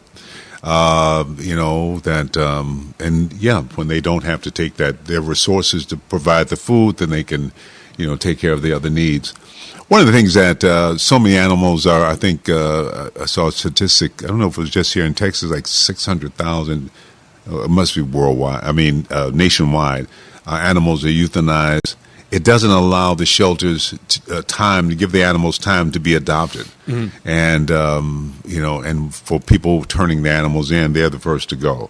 So if they can just have a little more time where families can find them and they can get placed, these are lives that are unnecessarily lost, so that's why I'm here. I got to ask you a Ghostbusters question because we lost one of the actresses from the cast a few weeks ago, Jennifer Runyon. Yes. Have you kept in touch with, and what is your relationship with, if there is one, with the other cast members? Yeah, we formed those guys have been together for years before I met them, but they've been friends of mine. I consider friends. But I work in a business where, we get together and we swear we're going to see each other when the job's over, but everybody go their separate ways. But every once in a while, Bill Murray give me a call out of the blue, and Danny's wife and my wife are close friends, so we stay in touch with him. Sigourney, I love Sigourney, and I saw her recently. But a lot of times it's at different events, different shows or whatever that I'll run into. What's it like to get a phone call from Bill Murray? Do you even know it's him? Yeah, I know it's Bill. He'll call me and invite me to something that I can't ever do. But he's a lot of fun. Now, he'll call me out of the blue. I call him and he doesn't return my call, which I always sort of tease him about. But Bill's just a very In fact, the last time he called me, he told me he was sending me some these pressure, when you work out, these pressure things that ease the muscles or something. So he sent me this whole. I can't imagine what it must have cost him, but I was happy to know that he was thinking of me. So that's a great story. Yeah. Well, we're glad to have you today, and I know that your presence on the show is inspiring people to get behind this. Please go to ktsa.com and help us help the Puppy Food Bank. Yeah, puppyfoodbank.org. All right, we'll hear from Ernie a little bit later on as well. He has a great story about the making of that movie and more about Puppy Food Bank, obviously. Must be also pretty cool to be able to refer to Sigourney Weaver as just Sigourney. Sigourney. Because everybody knows who you're talking about. It's not like anyone's going to ever say, which Sigourney do you mean? Right? Like, that doesn't happen. Anyway, puppyfoodbank.org or ktsa.com. Both will get the job done. This hour brought to you by Thomas J. Henry. Obviously, in addition to the return of Artemis tonight, it's been quite a week in the news for a lot of things. I noticed we had a lot of people asking this week about different things regarding Iran and the war. And I saw a pattern. I started to see a pattern in the DMs and the emails about the Strait. A lot of confusion about the Strait of Hormuz and why do we need to go? Dean says, why do we need to negotiate with Iran to have the Strait of Hormuz open? Why can't we just take out whatever Iran is using to close it or control it? Jesse wrote, I still don't understand how Iran is controlling the Strait if they have no Navy or Air Force. Can you explain that or ask someone how that is happening? It's a good question. I don't think I know the explanation, but I can think of one. And I think what it is goes back to something that the president said yesterday when he said that although there's a 2-week ceasefire, he's giving it 24 more hours before what he called the world's most powerful reset. And the reset may be necessary because they're violating the ceasefire openly in a number of ways, including the Strait. They're demanding things we're never going to give them, like the release of Iran's blocked assets. And Trump told the New York Post yesterday that we're going to know much sooner than 2 weeks whether the regime is serious about survival or not. He said, quote, we have a reset going. We've loaded up the ships with the best ammunition, the best weapons ever made, even better than what we did previously. We're loading the ships. We're loading up. And if we don't have a deal, we will be using them. He also said the Iranians don't seem to realize they have no cards other than a short-term extortion of the world with international waterways. The only reason they are alive today is to negotiate. So I would say, in answer to Dean and Jesse and all the people who are asking these questions, I think we are giving them a chance to fail rather than just going in and finishing. We're trying to get it on the record that they were given another chance. They remember 6 weeks ago, this was the situation they were in. They had a chance. They knew what was coming. They may or may not have believed it. By now, you would think they would believe it. They would learn something from 6 weeks ago. So we should know pretty soon. And I think the consequences would follow pretty quickly. So I think the answer to your question is that the answer is coming. But yeah, these are legitimate questions. I also think, by the way, there's a lot of confusion about what's going on because the commentary world, it seems to me if you have a platform or a column or a broadcast or whatever, you should try to enlighten. But I think a lot of the commentary world is trying to spin this war in saying that somehow Iran is winning it or has won it, or that they've outfoxed Trump. But, as you've heard a lot of people say this week, the ceasefire is kind of a win-win because whether it works or not, we still have the cards and they really don't have anything else that they can do. So I think maybe the easiest way to understand this is to listen less and think more. because you can actually apply logic to this and kind of see where this is going. But if you try to grab all these perspectives from all these people spinning and doing the talking points, I think that's what's confusing us more than anything else. Anyway, we'll talk about that as we go along here. I will mention, in addition to steering you to give to the Puppy Food Bank, on KTSA.com, we have posted a JR poll. There is one there today. And the question today is, will the ceasefire hold over the next 2 weeks? Yes or no on that. Vote at KTSA.com or on the 550 KTSA Facebook page. We got a lot more of the Radiothon coming up from the Alamo Lounge. This hour brought to you by Thomas J. Henry on KTSA.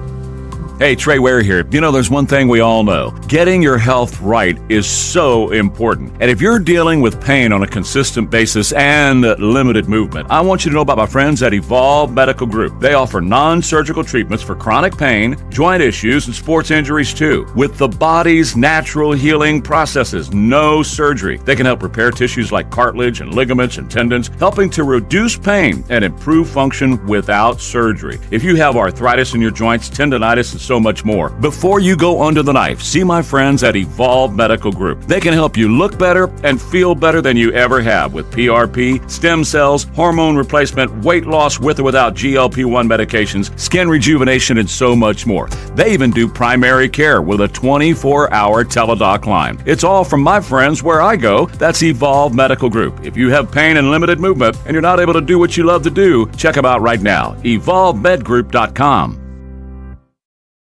At the Law Office of Sean C. Brown, we treat you like family. This is Sean Brown. I've been representing members of the community for over 25 years. From a DWI to auto accidents, call me today, 210-224-8200, or visit SeanBrownLaw.com. You know the moment. You're leading a big meeting, everyone's watching, but the projector won't connect. The screen stays blank, the sound is cutting out, the pressure's on, and the technology is failing you. Now it's awkward. You're apologizing, scrambling, wasting time. And your client is wondering if this is how you run your business.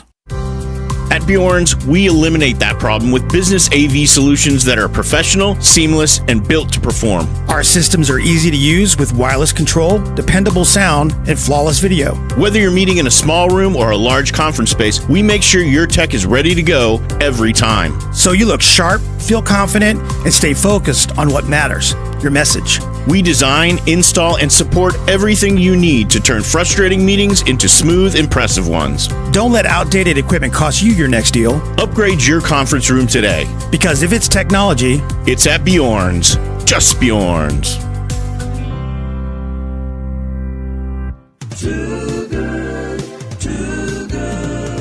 Skip the ordinary and shop the extraordinary at Too Good to Be Through. Whether you're looking to refresh your wardrobe or elevate your space, Too Good to Be Through is San Antonio's first and finest consignment store. Visit their beautiful showroom on San Pedro near Bitters, where you'll discover an ever-changing collection of name brand fashion, high-end furniture, and distinctive decor. Every piece is carefully selected for quality, condition, and style. Whether you're a homeowner refreshing a room or a designer sourcing your next project, you'll find inspiration here. From statement tables and timeless seating to unique accents and new market pieces, Too Good to Be Through, where beautiful living begins. Visit today and see what's new. Inventory moves quickly and the perfect piece may be waiting for you. Skip the ordinary, shop the extraordinary. Too Good to Be Through, elevated style without compromise. Online at toogoodsA.com or shop in person. Transform your space with confidence at Too Good to Be Through. Too good to be through.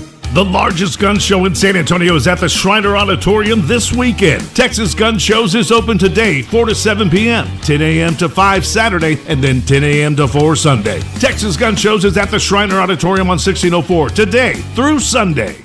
I'm Ed Evans, CEO of Consumer Cellular. You know, the big wireless companies say they have discounts for people over 55, but unless you're willing to sit on hold and ask, you're probably paying more than you should.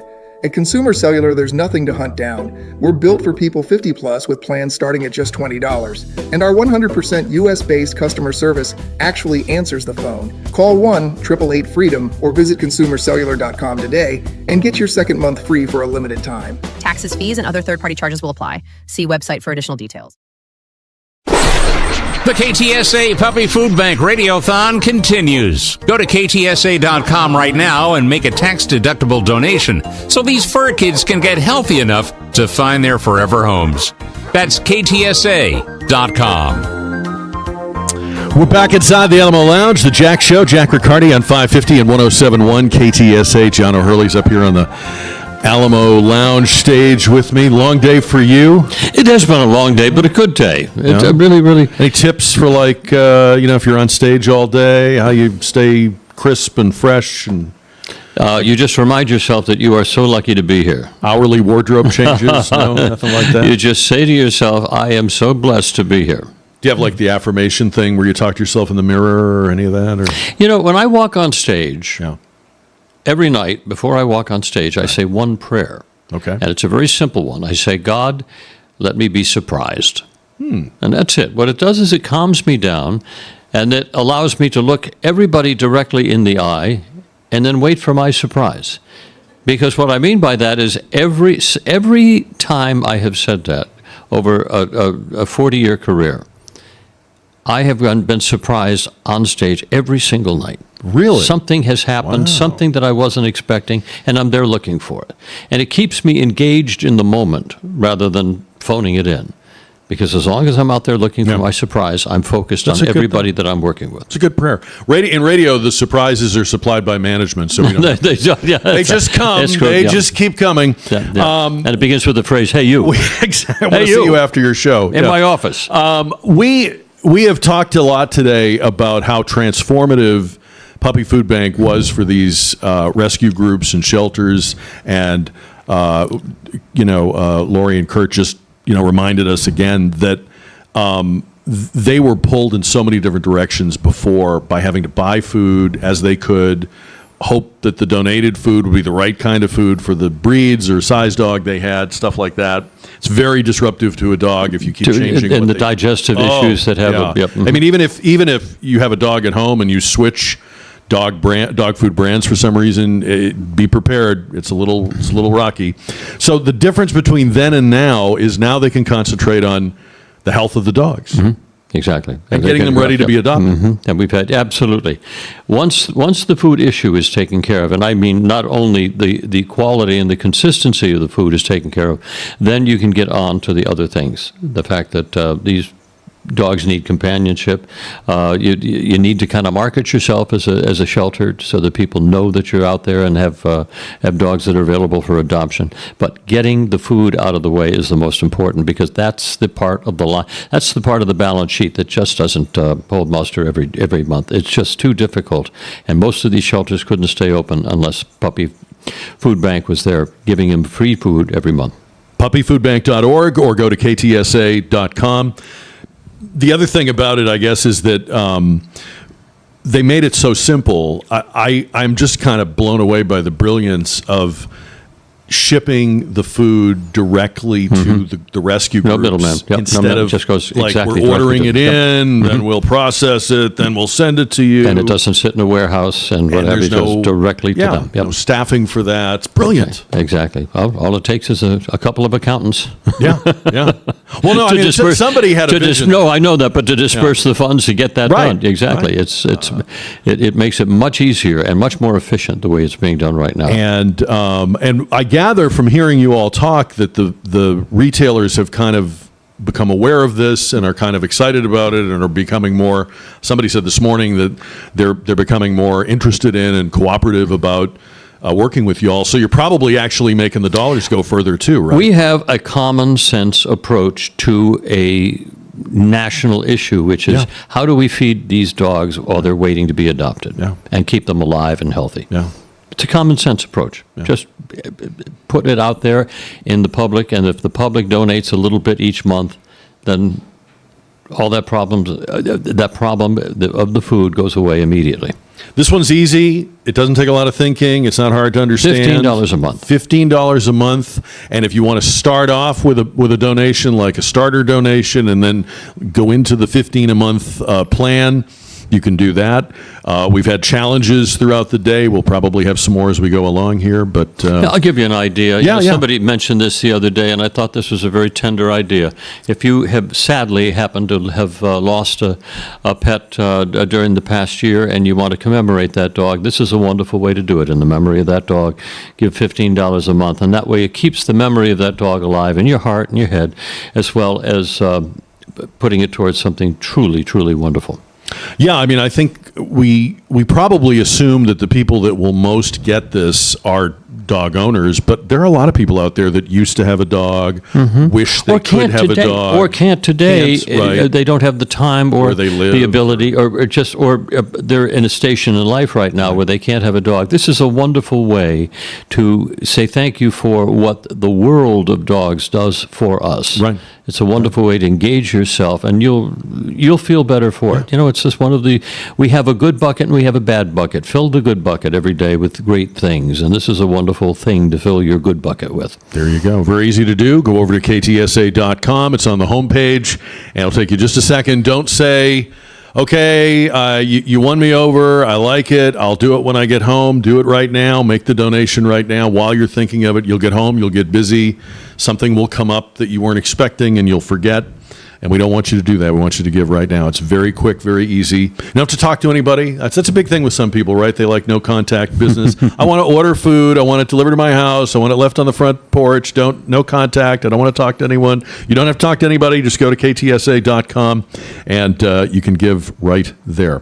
And I also love the fact that, you just mentioned some people are not in a position in life to own a dog, but you're helping somebody who is going to adopt one of those dogs by making that dog available to them. And not only that, you're making a space available for another dog to come in. And that's just as important, too, because there are so many dogs. That we have 500,000, we have 500,000 dogs that enter shelters every month, or every year in Texas. Texas alone.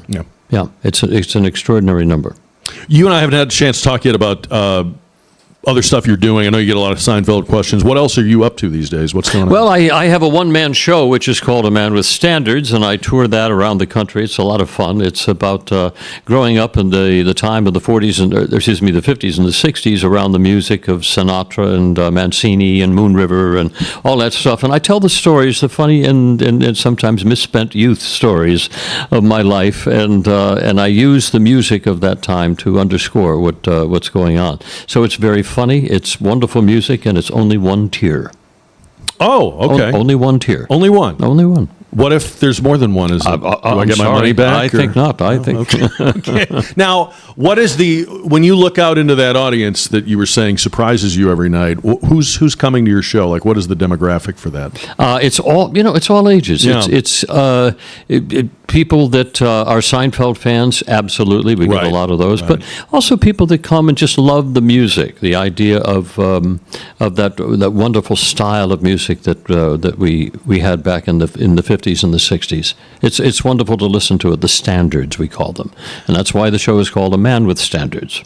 Oh, now I get it. No, okay. you get it. Yes, and I was also lucky enough to grow up around people who had standards. Yeah.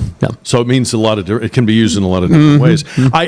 What you're saying about the music is very true, because I watched with my own daughter and her friends. Like at a certain point, she discovered the Beatles. Mm-hmm.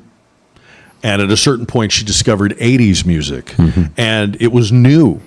And they were not only excited about it, they thought everybody should be excited about it. And thanks to being able to download and choose your own playlists and so forth, I love the fact that there's really no such thing as old music anymore. No, exactly. It can get old to you. You might get tired of hearing it. But when you are enthusiastic about something, or a song gets stuck in your head or whatever, or you go down a rabbit hole of chasing one artist into another artist into another, that's all as current to you as if it was recorded 5 minutes ago. That's exactly right. It's exactly right. And the same thing, it's not only music, but TV shows the same way. It's like all of a sudden Seinfeld is popular again now because Netflix bought it. Right. And, it's back up again, and now it's binge watching for the 14 to 20-year-olds. Yeah. I think this Netflix thing is going to catch on. What do you think? I think they might. Very promising. Might make a run of it, yeah. Very promising little. Where are you on the whole? They're buying everything, and 3 companies are going to own everything. How do you feel about that? I haven't really digested it because it's tough to really project what the Paramount deal is going to how it's going to play itself out. I don't know. What I do know is that we have no more star system anymore. That's kind of gone. And this downloadable kind of maxi series, if you will, idea seems to have some legs to it. And so I think for a while that will be our form of entertainment. Kind of the must-see TV is the must-see downloadable series, rather than the show that's on every night and, it's at 7:30 and on NBC called Seinfeld. It's going to be, I think we're going to go to these downloadable series. I think they're here for a while. We were talking the other day about Twin Peaks because it was the anniversary of the debut of Twin Peaks. Now, I remember when that came out on ABC and you had to wait a week between episodes, and there was a culture around it of people that were into it and a lot of people that hated it and didn't understand it. It was way ahead of its time, it turned out. But now you experience shows differently. If you find a show you like, you watch the whole series all at once in a weekend. Oh yeah, or you binge watch Seinfeld and you'll watch all 180 episodes. Don't do that in a weekend. You'll have kidney failure. But that's why we're getting that 14-year-old group, because they can all sit back and just binge watch what they want. I don't know if I like that though. Only in the sense that there was something about building up anticipation, the cliffhanger, waiting, anticipating, and then having it spaced out so it really was experienced as a series. If I watch 8 or 10 episodes in a row, I'm just watching a long movie. I agree with you. Yep, but there's something to be said for delayed gratification, I guess. Yeah. If you don't have to have it, I guess you're not going to do it. It is true. I mean, my guilty pleasure is 2.5 Men. I watch that with the same reverence that I think some people watch Seinfeld. I just happen to like it. I think it's very funny. It's crude, it's crass, but boy, it's funny. Interesting. All right. Well, there's a little insight. We'll look at that show a little differently the next time we see that one or binge watch that one. Well, John, thank you. It's good to talk to you. We'll bring you back up here in a little while. See you in a little bit. Good to see you. Puppyfoodbank.org or ktsa.com. Both will lead you to the same place, and it's a really good place. $15 a month is all we're asking. It's a really good mission. That's right. And remember, all the dogs that have been in your life, whether you owned them as kids, whether you have one now, whether you're between dogs because you lost one, whether you're at a place where right now you don't have one, but someday you're going to, or maybe you just like encountering people in your neighborhood that are walking their dogs and seeing the dogs and you pet them, and that's not for you, but you know that they bring a lot of joy to other people. Wherever you are on that spectrum, we're lucky to have dogs. We almost don't deserve them. They're so good to us. And you can help us help these organizations with Puppy Food Bank, and go to ktsa.com to give. We have more from the Radiothon, more of the Jack Show coming up on 550 and 107.1 KTSA. Speaking of doing things right, I think Jeff Lavender over the years has made Flooring Connection Outlet better and better and better. And the biggest, latest thing they did some months ago was move to a new location over behind Northside Ford on Arion Parkway, 1132 Arion Parkway. And they have a showroom. They have a huge warehouse. They still have all the quality flooring choices at Flooring Connection Outlet, formerly Green Carpet Company. So you can still go in and get new carpet for the rooms in your home where that would work. You can get ceramic tile. You can get luxury vinyl plank. You can get ceramic tile, I mentioned. You can get wood and laminate and all the different flooring types. I'm sure I'm leaving some out. It's in stock. They'll beat anybody's published price. This is one I like because math is not a strong suit. They will come out to your place and take the measurements and give you exact measurements, exactly what you'll need. They'll even put the flooring in for you if you want them to do that, or if you're a DIYer, they'll support you and make sure you have what you need at Flooring Connection Outlet, 1132 Arion Parkway. Look them up at flooringconnectionoutlet.com. Thomas J. Henry Law fights even when the insurance company says your claim is worth nothing. Thomas J. Henry doesn't back down. That's how we put over $1 billion in our clients' pockets in just the last 4 years. Visit thomasjhenrylaw.com. Principal Office, San Antonio. This is a special alert to all Americans who own a vehicle with less than 200,000 miles with an auto warranty about to expire or with no warranty coverage at all. Due to a decline in the economy, CarShield is announcing a low-cost month-to-month vehicle protection plan that is now available to the public to save any driver out-of-pocket expenses on future auto repairs. Call now to find out how you can pay almost nothing for covered auto repairs. Yes, you heard that correctly. Pay almost nothing for covered auto repairs. An open phone line has been established for all drivers to call for a free quick quote. Call 800-216-1635 now. Drivers who are covered will not have to pay for covered repairs again. This protection plan is at an all-time low. Additionally, drivers who activate this vehicle protection today will also receive free roadside assistance, free towing, and car rental options at no additional cost. Call us for your free quick quote today. 800-216-1635. That's 800-216-1635. What do you have to lose? Call 800-216-1635. Again, 800-216-1635. Are you looking for new windows, maybe siding, maybe even a patio cover, but you also want to keep your savings account from having a panic attack? I'm Eddie Murata, the window guy from Precision Windows and Doors. We're a local, family-owned window, siding, and door company. And the price? Let's just say we don't have the pushy commission salespeople. We pass the savings on to you. No limited time nonsense, just honest pricing and a quote you can trust. For energy-efficient windows, we've got them all the top brands and highest quality. Want the best siding in the business? We carry and install Hardy siding all over San Antonio. And if you're craving shade, we've got custom patio covers that'll make your backyard the envy of the block. At Precision Windows and Doors, we offer military and senior discounts, flexible financing, and only recommend what's best for your home. Call me, Eddie, the window guy, at 210-596-6588. That's 210-596-6588. Or visit PrecisionWindowsSA.com. Let's brighten up your home together. You wake up every day lucky enough to be a Texan in the greatest country on God's green earth, where we cherish our freedom and independence. Protect your financial independence and call Big State Financial for a free review. 210-373-6000.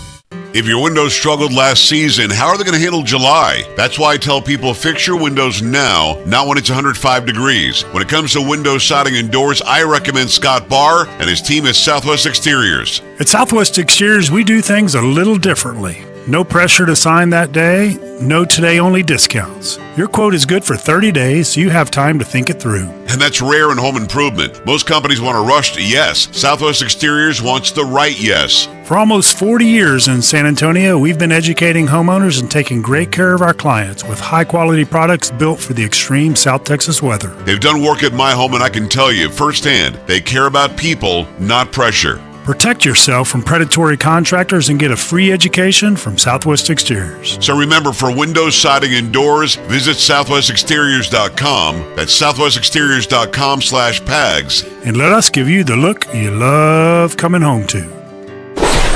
Say thank you. Say thank you. Good dog. That's for everyone who's given to the KTSA Puppy Food Bank Radiothon. Be among them right now and donate at ktsa.com. Feeding shelter pups so they can get a new start on life. Oh, okay, here it is again. ktsa.com. All right, it's so easy. I'm going to say it this way. If you haven't given, that just means you're going to give. And if you're not going to give, then you're not a good person and no one likes you. No, I'm just kidding. I'm going to work on you. We still have time. I'm going to work on you. I'm going to win you over. And then if that doesn't work, then we're going to say your name on the radio and laugh at you. But yeah, if you'll go to ktsa.com, it's super easy. It takes a second, and you've given, and you're set, and you're helping feed these dogs, and you're helping people adopt dogs, and you got to be for that, even if you're not a dog person. I'm sure you're for the adoption of and the happy endings for these strays and these abandoned animals. I heard John O'Hurley talking earlier about the tremendous problem. He was talking with Joe Pags about the tremendous problem we have in San Antonio. We see it all over the city, and in fact, it's actually a statewide problem with abandoned dogs, which is a whole nother chapter of this, if you think about it, because it's one thing when dogs just sort of wind up on the streets, or a stray dog will have a litter of puppies. But then this whole business of people going out into the country. I remember we've heard people tell stories like in Bernie and Kerrville and dogs being abandoned on farm to market roads or being abandoned on people's property or being abandoned here in the city behind a warehouse or behind a business. So a lot of these dogs have been the victims of that.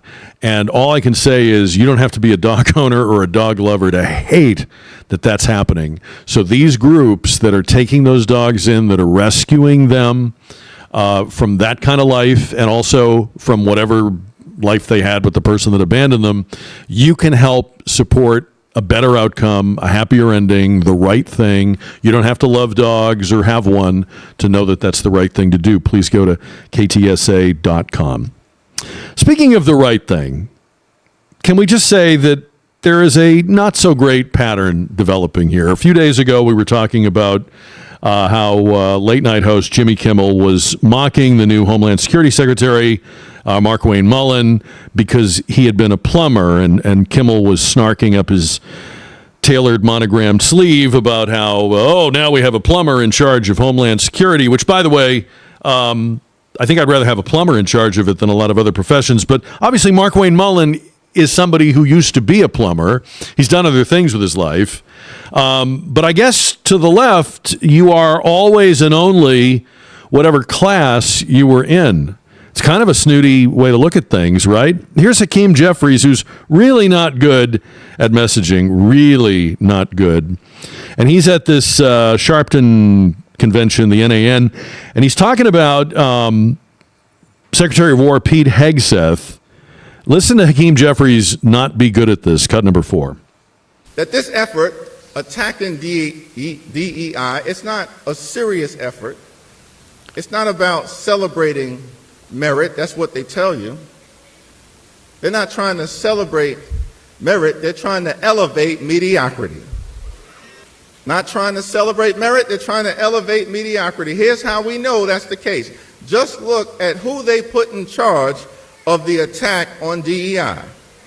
Pete Hegseth, the most unqualified Secretary of Defense in American history. You don't have the standing to lecture anyone. This guy can't organize a 2-car funeral. He was a Fox News host, and now he's the Secretary of Defense. No wonder things are turning out so horrifically. Yeah. We should also mention he was in the military for 18 years. That would be relevant, I think, on his resume. Somebody interviewing him might notice that, I would think. But this is the thing we're doing now, right? We're taking one piece of your resume or your past, and we're saying this is who you are, and this is as good as you ever can get. That's a funny position coming from the defenders of the little guy and stuff that they used to be. So we talked about that this week. You know, the other thing we've been talking about in and out of shows is Cesar Chavez Boulevard. And I just had a thought about it. This was in the Current. They were talking about a survey that was done with the revelations about the late labor leader. There's this push to take his name off things like the street downtown. And there was a survey that showed overwhelming support for changing the name back to Durango.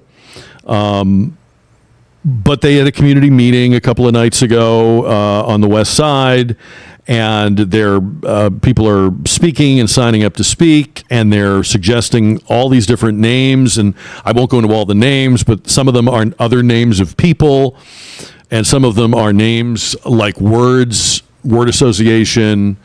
But here's my point.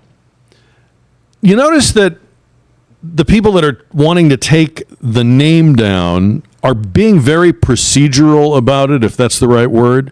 They're going through the steps. They're publishing the method for doing it. You can sign up to speak. You can have your input.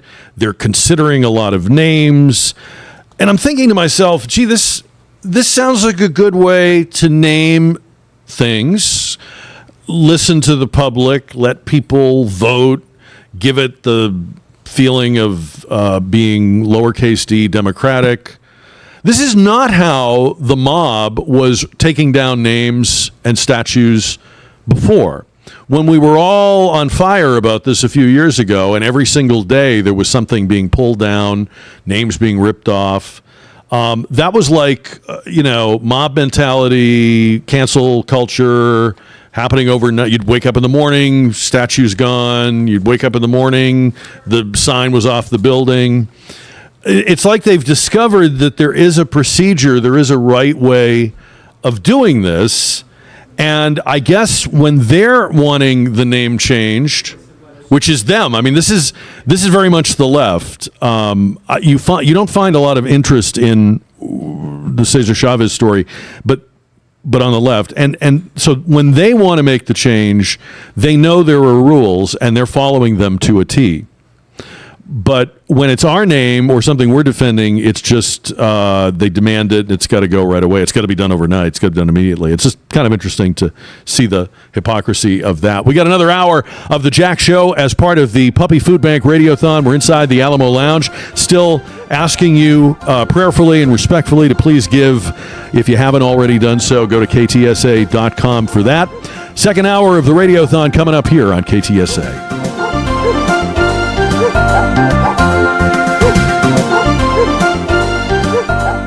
Hi, Trey Ware here. You know, one thing I've learned over the years is when it comes to your home, it pays to work with people you know and trust locally. And that's exactly why I recommend Alamo Water Softeners. They're a local company right here in our community, helping families across San Antonio and South Texas deal with our tough, hard water. And right now, they're running a great special. When you purchase a select water care system, Alamo will include a free reverse osmosis drinking water system. That means cleaner, great tasting drinking water right from your kitchen tap. These water care systems are designed, assembled, and tested in the USA, built specifically for hard Texas water and backed with a strong warranty. Hard water can be tough on your home, damaging pipes, wearing out appliances, and leaving spots on everything. A whole home system from Alamo helps protect your home and gives your family better water every day. So if you've been thinking about improving your water, start with a free water analysis. Call my friends at Alamo Water Softeners or visit alamowatersofteners.com. Alamo Water Softeners, your local trusted water care dealer. Water you can trust for the people you love. Pet owners and parents know the struggle. Every time dogs or kids go outside, they track mud right back in. If you're tired of scrubbing floors, you need Muddy Mat, the anti-mud mat that cleans paws and shoes before they ruin your home. Only Muddy Mat features thousands of ultra-soft microfibers that are 5 times more absorbent than ordinary mats, instantly trapping dirt and water to protect your floors. Put it by every door, under pet bowls, in the kitchen for spills. It even makes a perfect bath mat. And it's 100% machine washable, so cleanup is effortless. Since getting Muddy Mat, I don't worry about what my dog gets into. His paws are clean the second he steps off. No more mopping. I love it. Thank you, Muddy Mat. Right now, get a free medium Muddy Mat of $50 savings with your order of 2 or more mats at buymuddymat.com. This offer is only available at buymuddymat.com. That's BUYMUDDMAT.com. Don't wait. Get your free Muddy Mat today at buymuddymat.com. This is San Antonio's news, traffic, and weather station. KTSA. It's 4 o'clock at KTSA San Antonio. I'm Stacy Keene. Think you're a good gamer? Well, the FAA is looking to recruit folks just like you to become air traffic controllers. More now from CBS News correspondent Michael Wallace. Peekaboo behind the counter. Oh my God! The agency has released a video featuring people playing video games. The graphics say you've been training for this. It's not a game, it's a career, with an average salary of $155,000 after 3 years. The FAA is trying to fill thousands of vacancies. Transportation Secretary Sean Duffy says gamers have the skills it takes to be air traffic controllers. They focus on screens for hours, have good hand-eye coordination, and can make quick decisions in complex situations. Michael Wallace, CBS News. The body of a woman was found burning near Leon Creek Greenway this morning. Police say firefighters were called to the scene around 9 a.m. Friday morning after they received a call from residents who saw the fire and then discovered the woman's body. Police say there was evidence of an accelerant found on the body, suggesting that the woman's body was burned intentionally. And a Texas family is suing an energy drink company after their teenage daughter died from an enlarged heart. Attorneys say 17-year-old Larissa Rodriguez died last year from excessive caffeine consumption. They claim the high school student had begun drinking Alani Nu energy drinks the previous year and that the constant ingestion of excessive caffeine led to her death. The lawsuit is seeking $1 million in damages from the distributor of the energy drink. And the Puppy Food Bank Radiothon is happening right now. The Puppy Food Bank needs your help to make sure lots of dogs and puppies at no-kill animal shelters get plenty to eat. If not, they may never make it to their forever home. For just $15 a month, you can go a long ways towards saving a dog's life. Today, we're making the push to help out the Puppy Food Bank, and there's a quick, easy way for you to donate right now. Log on to KTSA.com, click that link in the upper left corner. You'll be glad you did. Christian Blood, KTSA News. KTSA News Time is 4:02. It's time for KTSA Sports, sponsored by Stevens Roofing. Here's Joe Reinagle. The San Antonio Spurs return to action tonight. They'll take on Cooper Flagg and the Dallas Mavericks. The good news is Wemby and Steph Castle have both been upgraded to questionable for that ball game. Tip-off is set for 7 o'clock from the Frost Bank Center. Sunday, they will close out the regular season against the Denver Nuggets here in San Antonio as well. Tip-off set for 7:30. Spurs are locked into the number 2 seed. NBA playoffs in the Western Conference. I'm Joe Reinagle for 94.1 San Antonio Sports Star. Your KTSA Time Saver Traffic and KTSA AccuWeather forecast are next. There's one name in roofing that stands high above the rest. That's Stevens Roofing. Hi, everybody. It's Joe Reinagle. You know, a quality roof overhead by Stevens Roofing, it means comfort, confidence, and peace of mind. It protects all the things you love. When you're in the market for repairs, a replacement roof, or an upgrade, work with the experienced team that brings local roots, value, and a vast knowledge of their craft to every job. They even work with your insurance company. They stand behind their work, and they guarantee their work in writing. Work with Stevens Roofing, providing roofing in both commercial and residential. A wide variety of materials for all of South Texas. So pick up the phone, give them a call for a free estimate, 210-785-0994. Or you can get them online at stevensroofing.net. Again, that's 210-785-0994 or stevensroofing.net. Veterans and active duty service members, when your call to service ends, your mission doesn't have to. Go from GI to IT in just a few months at My Computer Career. Prepare for a high-demand career in cybersecurity, protecting people, systems, and institutions from real cyber threats. Cyber warriors are needed now. Will you answer the call? Go to mycomputercareer.edu/CWP to learn more. That's mycomputercareer.edu/CWP, an Elite CompTIA certification partner. VA education benefits are available to those who qualify. KTSA News brought to you by Stevens Roofing. Hi, good afternoon. On the north side, I-10 westbound at Heapner on the frontage road, there's an accident. It's in the left lane. It's got you backed up for about 5 minutes from Wurzbach. I-10 eastbound and westbound at Hildebrand, you've got road work in the left lanes. Loop 410 westbound at Somerset, there's construction blocking your left lane here. Palo Alto is where you get slow. Loop 1604 southbound between Bandera and Culebra, you've got at least a 9-minute slowdown. I'm Rebecca Parker, KTSA Time Saver Traffic. Your KTSA Stevens Roofing AccuWeather forecast, mostly cloudy and humid today. A chance for scattered thunderstorms, 81 for the high. Tonight, again, scattered thunderstorms, 69 for the low. And then tomorrow, chance for a straight thunderstorm, breezy, 81 degrees. Right now, cloudy skies, 80 degrees at San Antonio Severe Weather Station. I'm Stacy Keene. Stay connected with News Talk 550 KTSA and FM 1071. News Talk 550 KTSA. This is the KTSA Puppy Food Bank Radiothon, feeding the Lone Star Rescue Shelter pups while they await their forever homes. Donate now at KTSA.com. That's KTSA.com. Well, I'm doing so much begging that I'm not doing enough thanking, so I got to say this. You have been incredible. You have come through big time. As somebody we know would say, you've given bigly today, and thank you for that. It always blows people away, the generosity for a good cause, and when you can explain it and say this is how it works and this is why it works, and I think this is one that is clearly efficient and clean and straightforward and beneficial to everybody. And so if you've given, thank you. And there's been a lot of generous gifts of all sizes, and the $15 a month commitment is great. We love that.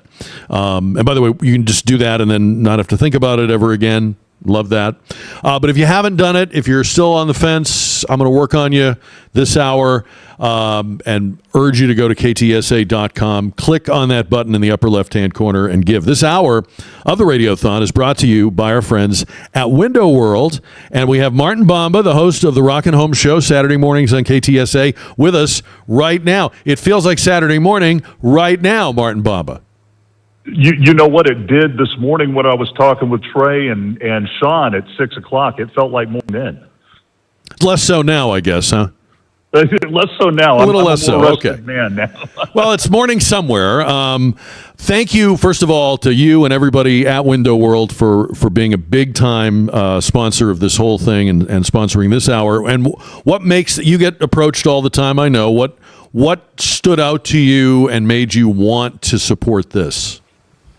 Well, you know, the problem of unwanted pets in San Antonio, but worldwide really is an epidemic. And I like what John Hurley said earlier, and that is it's not just the other guy's problem; it's everybody's problem.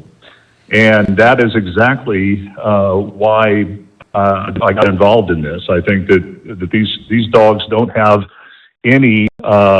They have no choice in the matter. They didn't choose to be left on the side of the road or unwanted.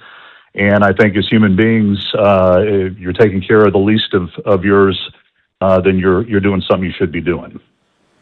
And I think you probably, being a businessman, you can appreciate the efficiency of this model, that they have no overhead, they have no warehouse, they're not paying rent anywhere. They're really, a dollar given is a dollar of benefit. Whenever they were talking about how far a dollar goes, it was staggering to me. And in fact, I was doing the math in my head thinking, how can I get my dog food bill down to that? I don't think I can, but I'm so impressed with what they do with so little and how far a $15 a month pledge can go, or how much a $25 a month pledge can go. It is just truly amazing. Well, you're awesome for supporting this, and we appreciate you. Can I just ask you one other slightly off the topic question? Because I just learned very recently of your coffee connection. Can you tell us a little bit about that and how that came about? Oh, brother, I appreciate you asking me about that. Debbie got involved with PJ's Coffee of New Orleans about 6 or 7 years ago. And we now own 2 PJ's Coffee of New Orleans here in San Antonio, one at I-10, Camp Bullis, and one at 281 in Bulverde Road. And they are a New Orleans-based company that small batch roasts all of our coffee from the top 1% of Arabica beans in the entire world. And we serve them up hot and fresh. And we also have great specialty drinks in our beignets. This is not my words. This is our customers' words. They're the best in town. Yeah. Well, listen, I'm a big-time coffee drinker, and I am a big fan of PJ's. I was before I knew anything about you being involved with it, but I'm not going to hold that against them. I'm still going to go there. Yeah, please don't stop. Please don't. But you made the right choice. I mean, if you're going to buy into and get involved in, you made the right. That is some good stuff. I mean, everything they touch, everything they make is top drawer. Man, that means so much, and I know you are a coffee lover, and I got thumbs up from Trey and Sean this morning, and I believe it or not, I especially love it whenever people say, I didn't know you had PJs. I love that. I've been going there for years. That makes me feel so good, because it wasn't just, to do a favor to me. It was because they really do like it. All right, Martin Bamba, Home Improvement, Window World, coffee. Is there anything he can't, helping puppies, is there anything he can't do? Not all heroes wear capes. I'll just say that. I can't host the Jack Riccardi show. That's what I can't do. You know what? You'll probably get your chance one of these days. Martin, great to have you. My best to you and your family and your company. And again, thanks for sponsoring this hour. Thank you, Jack. It's great to talk to you as always. All right. So as we go along here, and we have till 5 o'clock on the show, of course, the button will stay on the website, and I will be in your mind haunting you and guilting you. Are you susceptible to that? I'm very susceptible to guilt. I'm going to use that if I have to use that to get you to give. Very easy. Give anything you want. Give the $15 a month. Give one time. Give however you'd like to give. Go to ktsa.com for that. And while you're over at ktsa.com and you're checking out like the weather, and you're going to see when this rain that we need is coming in. I'm very into the rain now because I'm a grass farmer. That's my new other life. So you have no idea how I am delirious when it rains now. I had no idea I could be this happy about anything. So while you're checking the weather and you're checking the news headlines, you can also vote in the JR poll. Our question today, powered by River City Oral Surgery, is will the ceasefire hold for 2 weeks? Will the ceasefire hold? I don't know if you've ever in your whole life been as angry as Joy Reid seems to be all the time. She's even angry at Elvis, and I know you're going to want to know why or how that could be. So here's why she's mad at Elvis, cut number 3. They can't fix the history they did. Their ancestors made this country into a slave hell. But they can clean it up now because they got the Smithsonian. They can get rid of all the slavery stuff. They got PragerU. They can lie about the history to the children. They can't originally invent anything more than they ever were able to invent good music. We black folk gave y'all country music, hip hop, R&B, jazz, rock and roll. They couldn't even invent that, but they have to call a white man the king because they couldn't make rock and roll. So they have to stamp the king on a man whose main song was stolen from an overweight black woman. Now, wait a minute. I was following that argument till I heard overweight black woman. Why did she have to call Big Mama Thornton an overweight black woman? What does that have to do with anything? What is that about? I mean, if you want to defend her because she sang, I think it's Hound Dog, right? Before Elvis. Okay, true.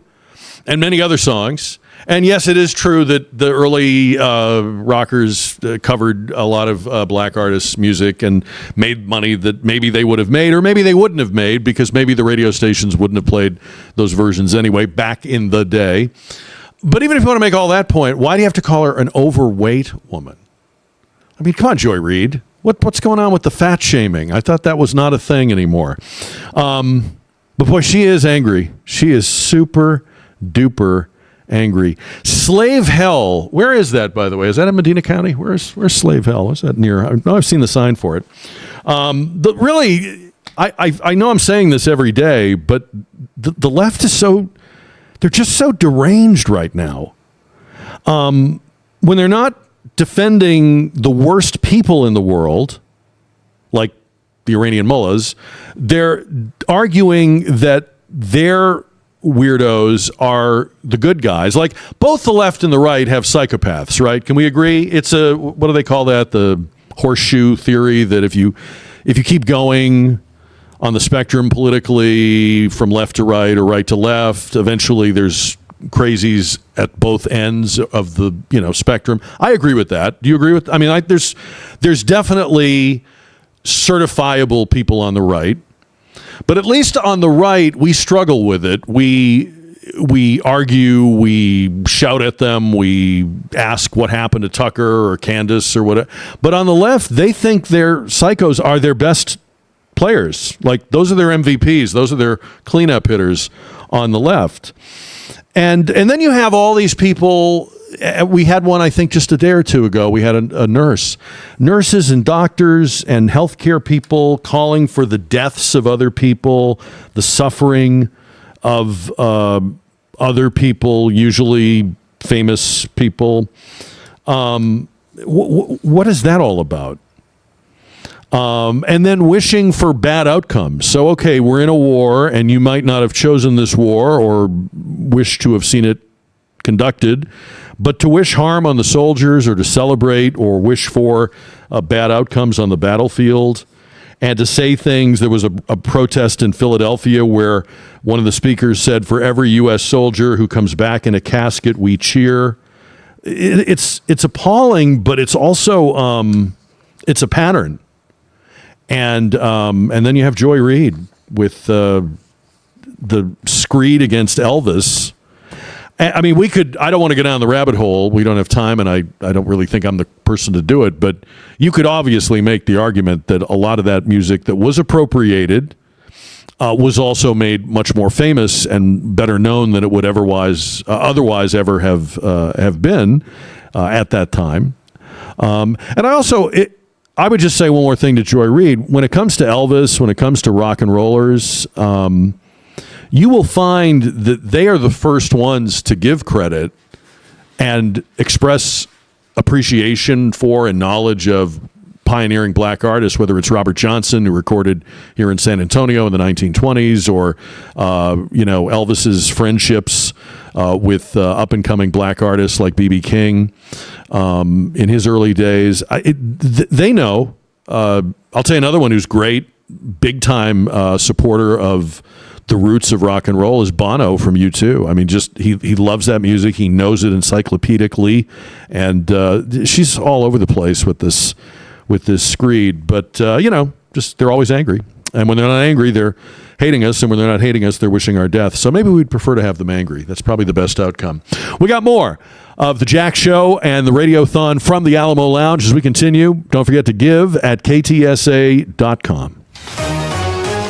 Hi, good afternoon. On the north side, I-10 westbound at Heapner. On the frontage road, there's still an accident blocking the left lane. It is slowing things down a bit from Wurzbach. Loop 410 westbound at Vance Jackson. Watch for a stalled car at the off-ramp. 35 northbound at Division. A stalled vehicle was just moved over to the right shoulder. 35 upper level southbound before North Flores. You've got road work in 2 left lanes.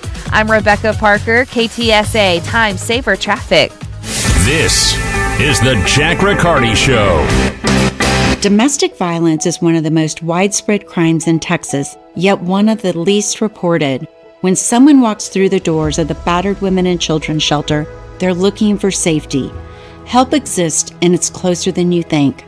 Christie's Hope supports the shelter with housing, trauma recovery, and long-term aid.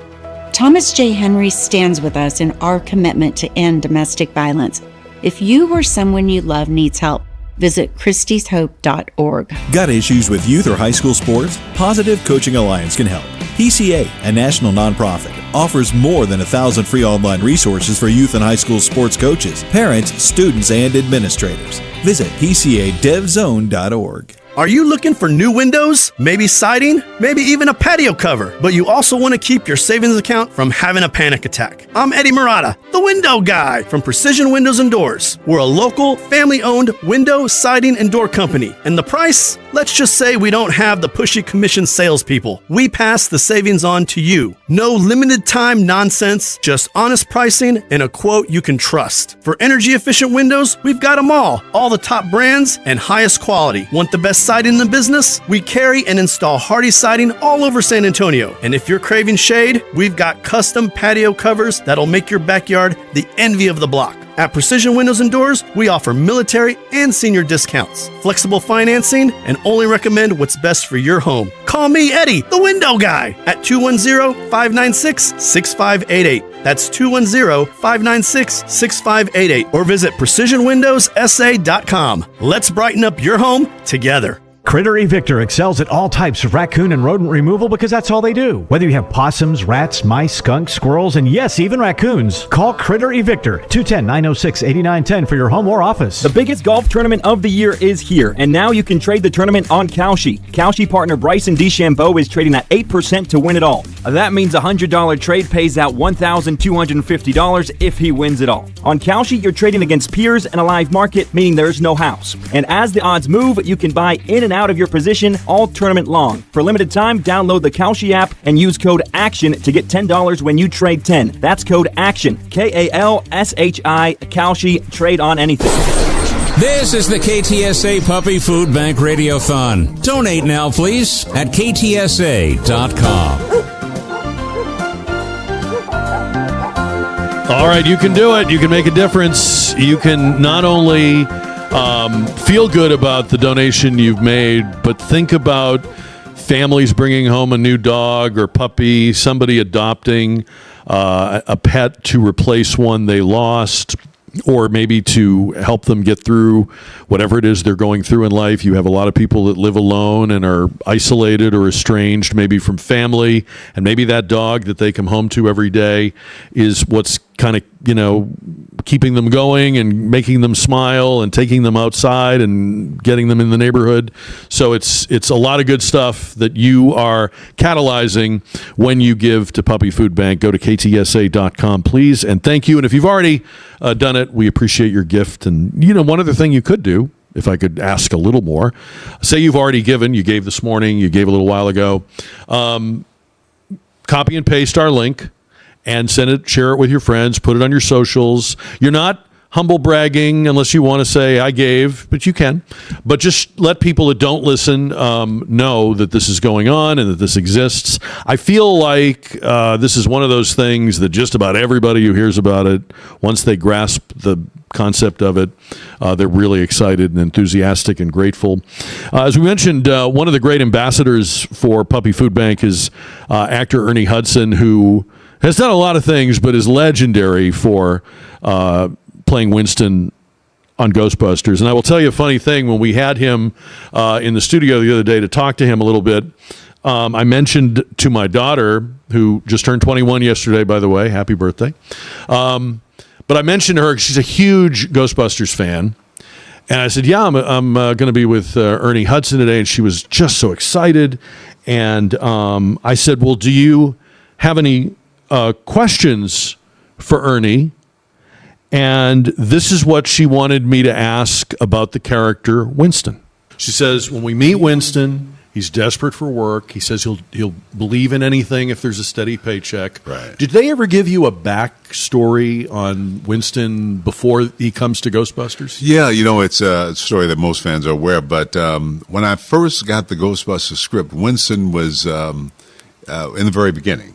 So he was with the Ghostbusters throughout the entire movie. And then after we rehearsed for about 4 weeks, then they rewrote it and Winston was sort of gone, which is a very difficult thing for me to reconcile. But it forced me to grow up a little bit. I learned a lot of lessons. And thankfully, I didn't follow some of my basic impulses because I still have a career. You didn't tell anybody off or anything? I was tempted in your mind. In my mind. Yeah. But I learned a lot about life and about myself, and I'm so thankful to still be a part of it. And really, to the fans, he is every bit. He's every bit in the movie as everybody else. Yeah, which I think it was more the studios at that time. We're talking about 40 years ago, but the fans really embraced Winston, the character. Yeah. And I had one studio exec say, well, the fans, they consider Winston just one of the Ghostbusters. And I go, that's what I thought he was. Yeah. Thankfully, times have changed in many ways. But, it's been, I realize Ghostbusters now has been over half my life, and fans, no matter where I go around the world, they'll show up in their jumpsuits and their ectomobiles they've turned their cars into, and their little children, grandchildren, all loving the movie. It's just a real blessing. Obviously, our focus today is the Puppy Food Bank. We've got a lot of people out there that are pet owners and pet lovers. You are, I am. Yeah. We take care of our own dog. We take care of our own pets in our own household. How do you get people to take an interest in what's happening with the shelters and how this helps them? Yeah, I think we have our, like you said, our animals, and we sometimes don't think beyond our own situation. But if you look around, there's so many. I think I saw someplace in Texas.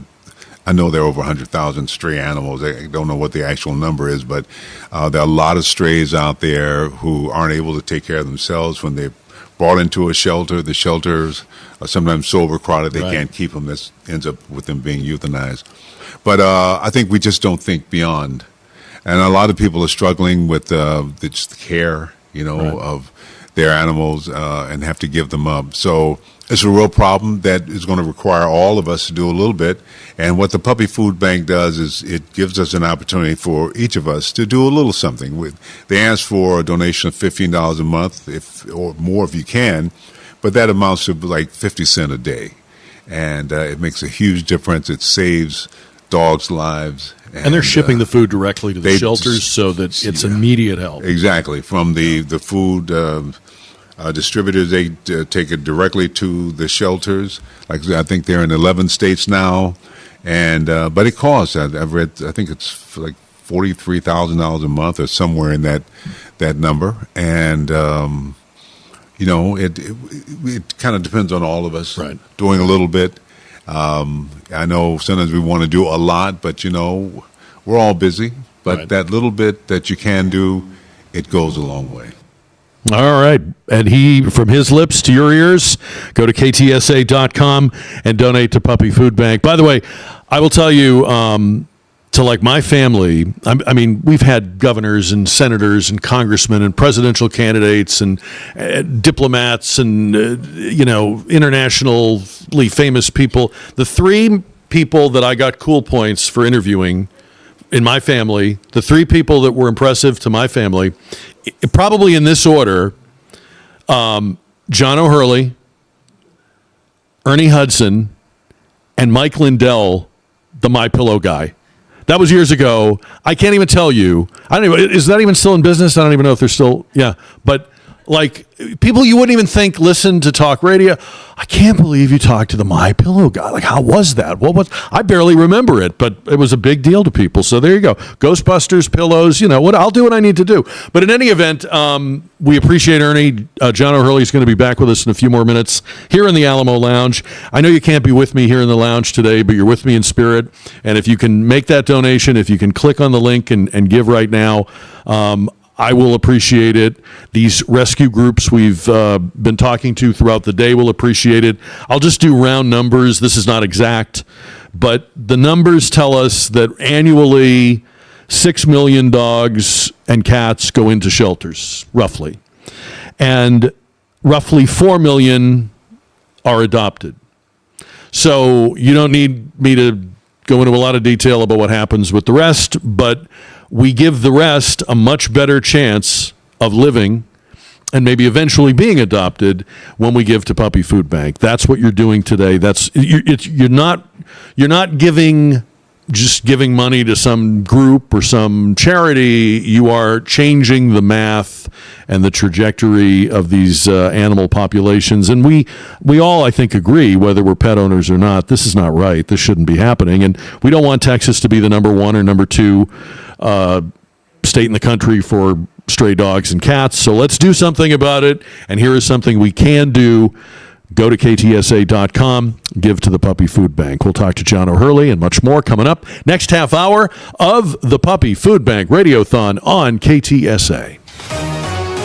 Hi, good afternoon on the north side. If you're traveling northbound on Lock Hill Selma at Wurzbach, there's a stalled vehicle blocking the right lane. It's slowing you down from Northwest Military.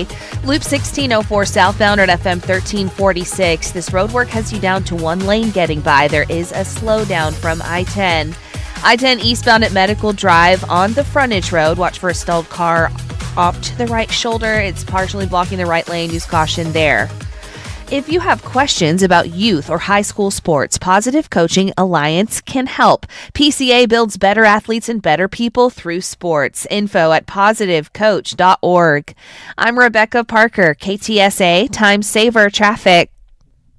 Join Lifestyles Unlimited for the Investor Skills Intensive in Houston, April 11th and 12th, and San Antonio on April 18th and 19th. Then May 2nd and 3rd in Houston, Texas. Online virtual 4-day option also available. Text radio to 88007.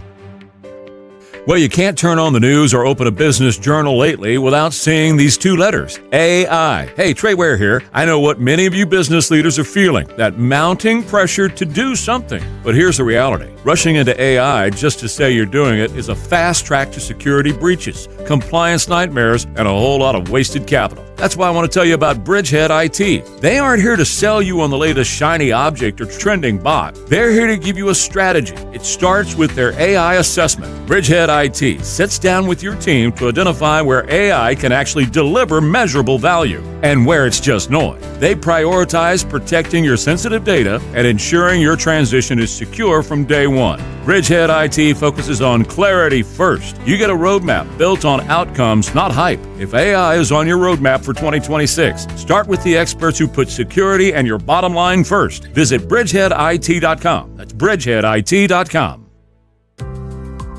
Hi, Trey Ware here. If you have pain or limited movement and you're ready to get back out there and enjoy your life, contact my friends at Evolve Medical Group. That's evolvemedgroup.com. If you have pain that is keeping you from doing what you want to do, check into Evolve Medical Group's non-surgical treatments for chronic pain, joint issues, sports injuries, and so much more. They do PRP and stem cells. They do weight loss with or without GLP-1 medications. They even do skin rejuvenation. And now, primary care. That's where I go.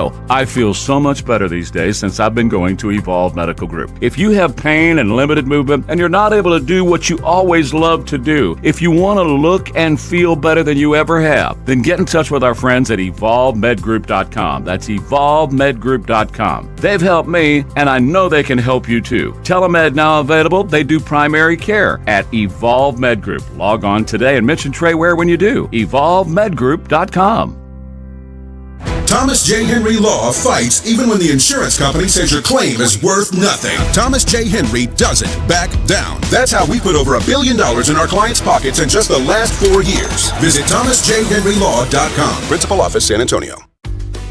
Hey, Trey Ware here for the great folks at Mummies over in Hondo. There's more to Mummies. They are South Texas firearm headquarters. If you're looking for anything when it comes to firearms, brands like Benelli and Horizon, Montana, Weatherby, Colt, SIG, Glock, and so much more, there's only one place in Texas to go. That's South Texas firearm headquarters at Mummies in Hondo, with the largest selection of firearms of all kinds. Long guns, handguns, ARs, they've got them all, and they have them in stock for you today. And of course, a huge selection of accessories. If you're looking for it when it comes to optics or anything else, it's at Mummies and Hondo. And ammo, well, all the name brands that you know, that you trust, and you love, you're going to find at Mummies and Hondo. Well, Mummies has everything. Everything from turtle box speakers to poncho shirts to the best deer corn anywhere and best cattle feed too. They've got it all at Mummies and Hondo. When you're looking for anything to do with firearms and accessories, you're going to find it at Mummies and Hondo. Tell them Trey Ware said hello. Say thank you. Say thank you. Good dog.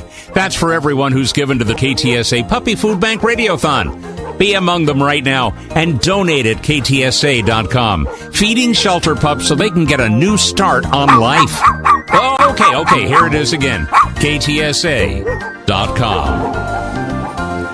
Window World bringing you this hour of the Radiothon. We want to thank all of our sponsors, Big State Financial, Mr. W Fireworks, Kinetico, Thomas J. Henry, and we have up here on the stage in the Alamo Lounge with us John O'Hurley and Allison Macklin, who's with Puppy Food Bank as development manager. We were just kind of talking about the math, John and Allison, of this nationwide issue.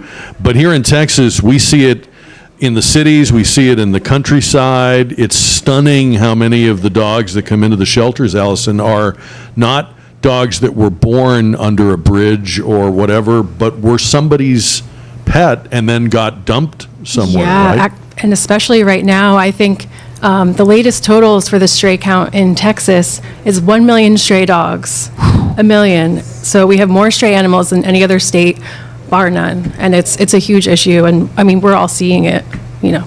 So there are not enough rescue groups and not enough slots in the rescue groups to possibly absorb all that. But when they do take dogs in, the goal is to obviously keep them alive and get them a forever home.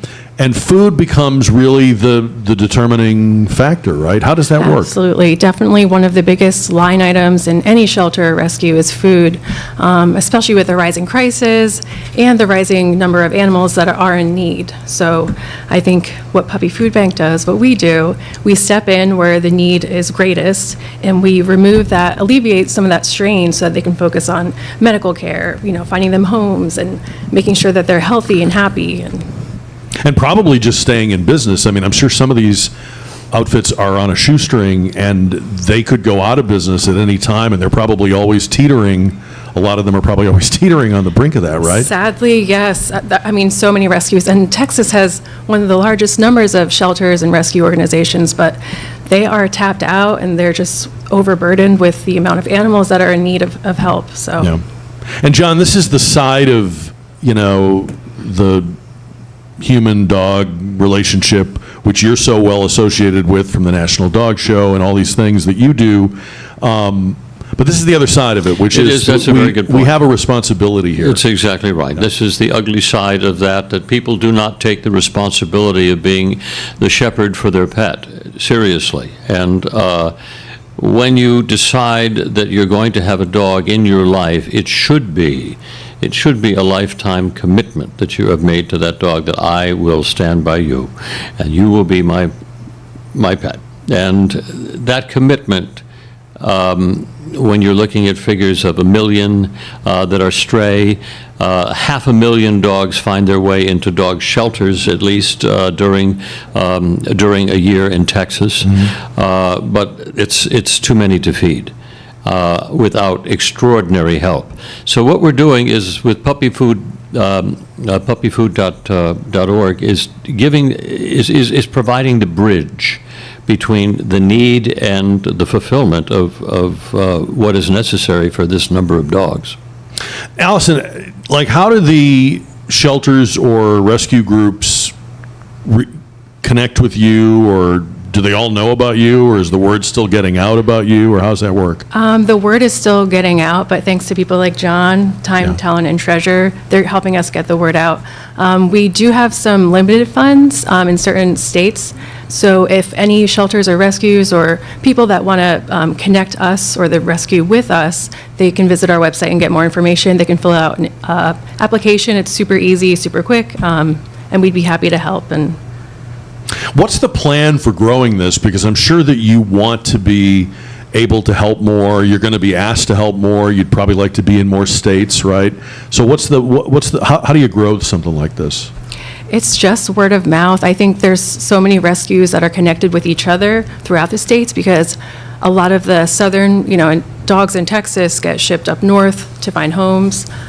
So there's a really great rescue network around the country. So they are helping connect us with organizations that really do need our help. We have a presence now in 11 states, which I think is phenomenal, really phenomenal. If you think of when this organization began in 2022, and what a geometric growth that it's had. That's really extraordinary, and will grow quicker the more marketing that is able to be done to get the word out that this is a problem that every community should be embracing, because these are our dogs. In the same way that we take care of our homeless, we should also be taking care of our dogs as well. Yeah, and I think I can't wrap my head around the people that are abandoning dogs and what they're thinking, because these are not wild animals. It's not like you're returning it to where it came from. These are totally domesticated animals.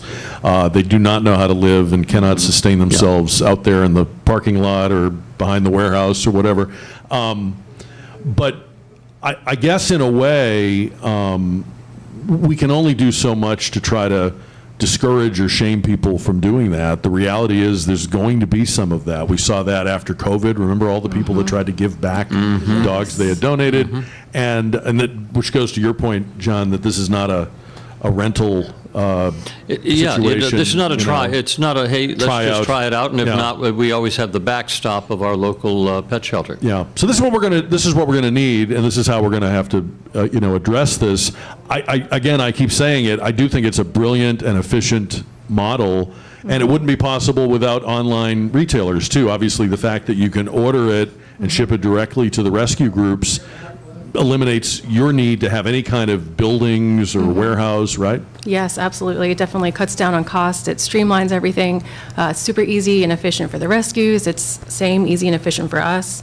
And I just wanted to add to what y'all said earlier about like a temporary, you can't have a temporary dog, but you can foster a dog and keep them for a little, a couple months, a couple weeks, however long they need. So that would completely open up that kennel space and help that dog. So that's a way, if you don't want to adopt or you don't have the time or energy, you can always foster. Because I have a dog, I tend not to think about the adoptions and the shelters and the rescues, although my dog came from a rescue. But we see them all the time, right? Everywhere you go on the weekend, there's rescue groups in front of a Petco or at the mall or in a parking lot. And if you can't give to them or take a dog, at least encourage them, thank them for doing it. When you talk to these people, most of them they're getting nothing out of this. They're losing money. They're giving up their weekends. A lot of them are fostering multiple dogs at their house, in their yard.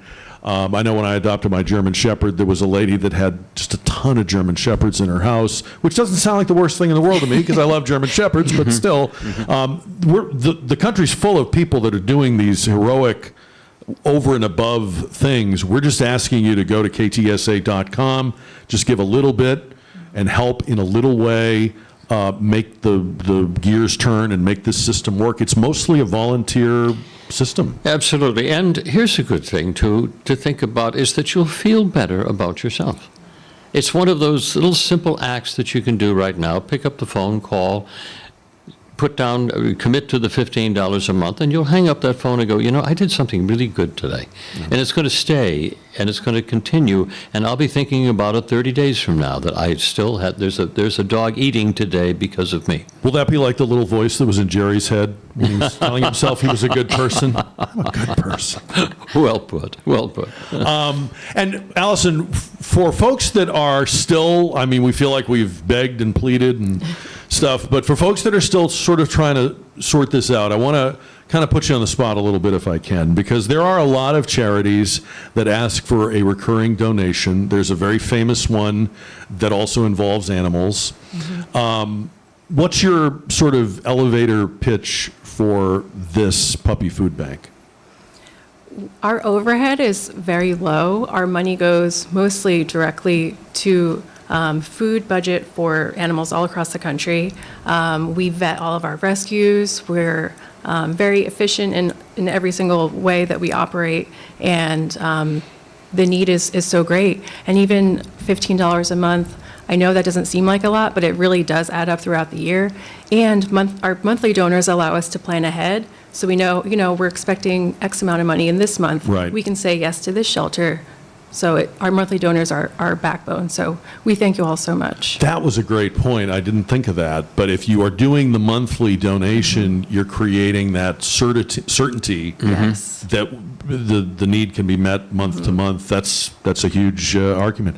I should have had you say that sooner. I wish I'd thought that sooner. But you're hearing it now. And if you haven't given, go over to ktsa.com or go directly to puppyfoodbank.org. John, you obviously are closely identified with dogs and the whole, the dog show. And I think you told us one time that the Thanksgiving show is the second biggest rated. Next to the Super Bowl. It's the right? number one show on television. 30 million people watch it. It's really, and this is our 25th year of doing it. Wow, Usually I kill a show in about a year or two. There you go. But this thing just is living beyond me. It's legacy time.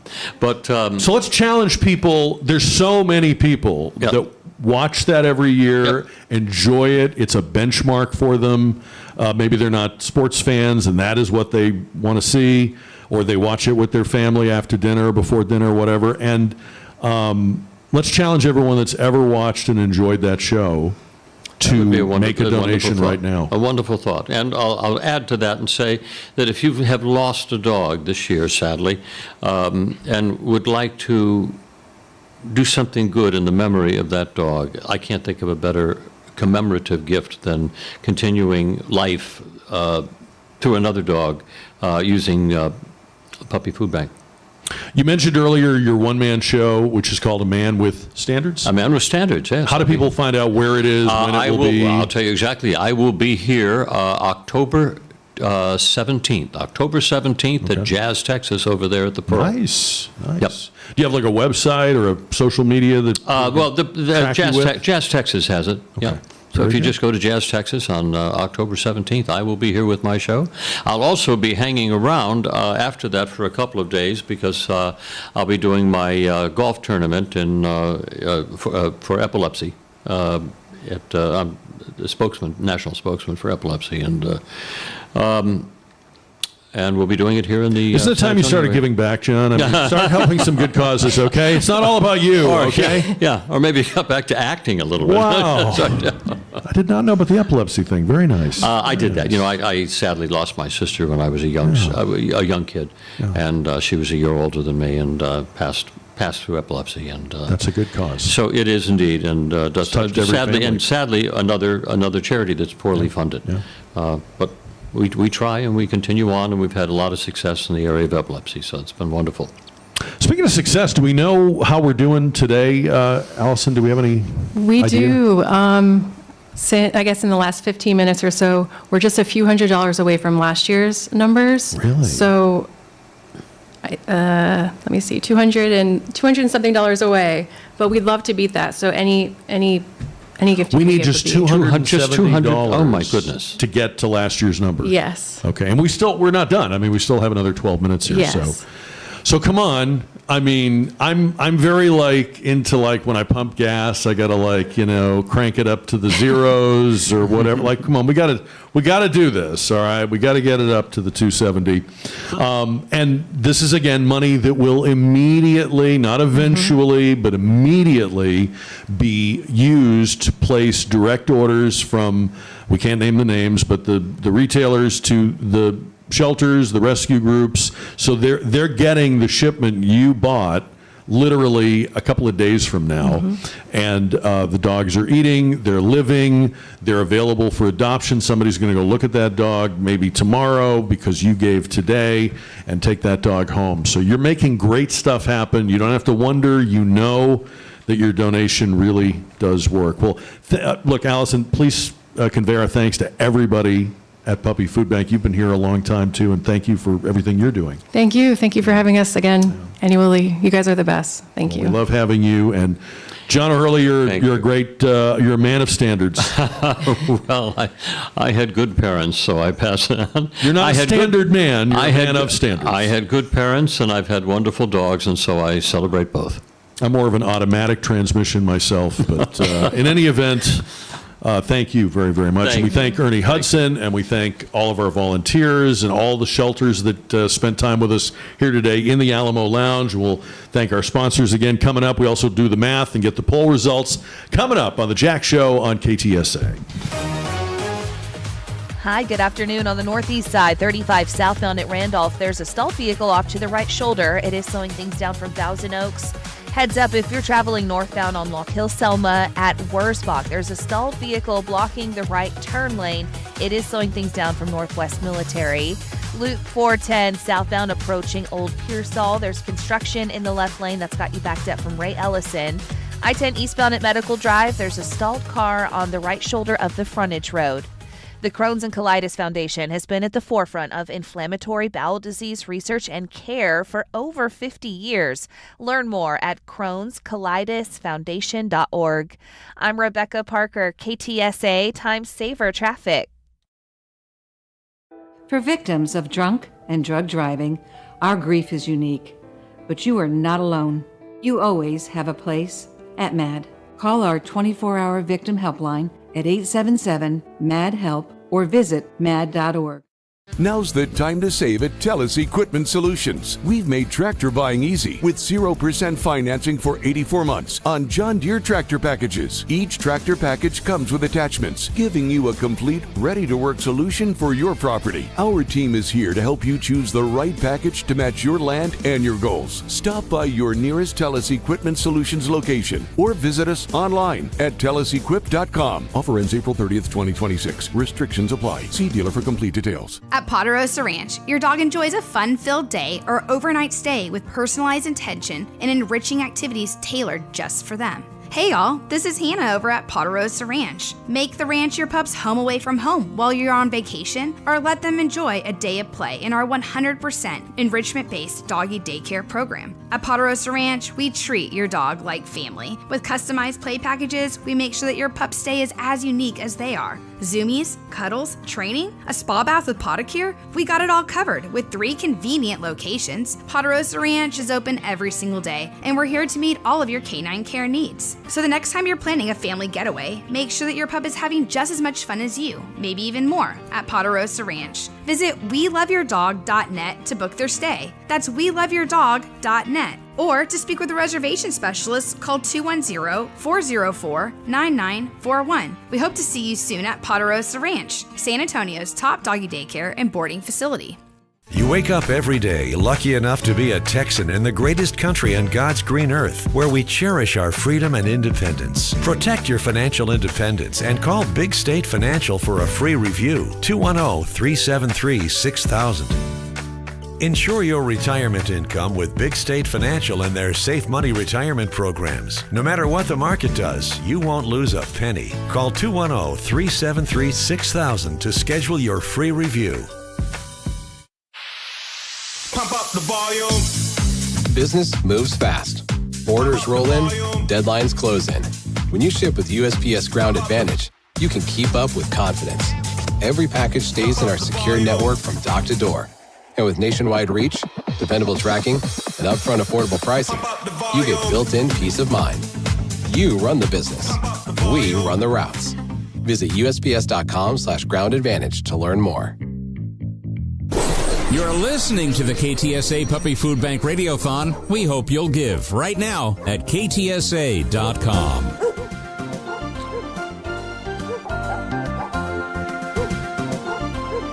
All right, first things first on the JR poll powered by River City Oral Surgery. Today's question was, will the ceasefire hold for 2 weeks? Almost nobody believes that. 94% said no. 6% said yes. You can vote at KTSA.com.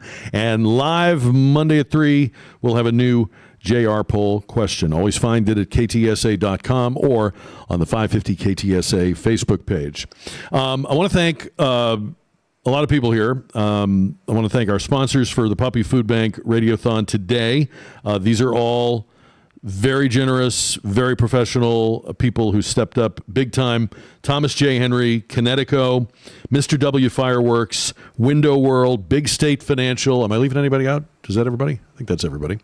Obviously, Puppy Food Bank itself and the staff and the volunteers and all these shelters that joined us today. We had all through the day different groups come and spend a few hours and bring a few dogs, and that was fun for everybody, but it was also a reminder of the great work that they do. We want to thank John O'Hurley and Ernie Hudson for being generous with their time and answering the same fanboy questions from us over and over and over and over and again.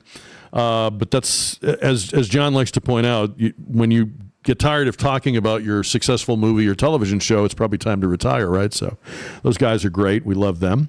Thank you for giving. Obviously, if you've already done it, if you're thinking about it, thank you for thinking about it.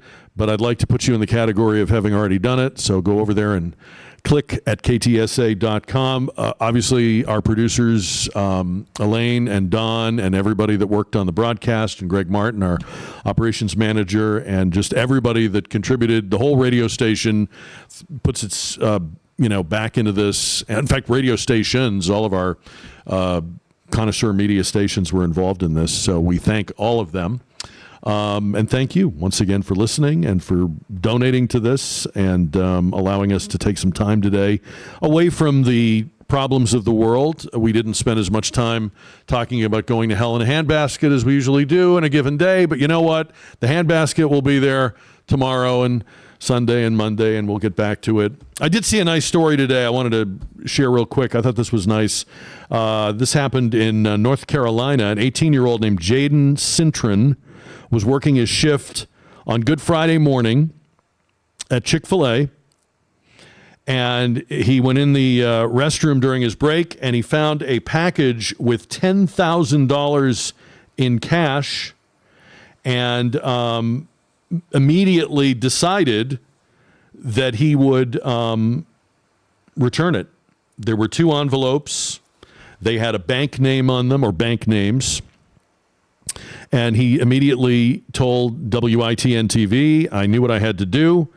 He contacted the managers. They helped him return the money to its owners. He said he was shook up when he found it, but the next move came easily. And when asked why he didn't keep the money for himself, he said, this is what he said, "That's not what Jesus would have done." That's a pretty good answer. That's probably a better sentence than you'll hear in most church pulpits this weekend. That is a great story. So good on Jaden. By the way, he did get a very nice reward from the very grateful people to whom he returned the money.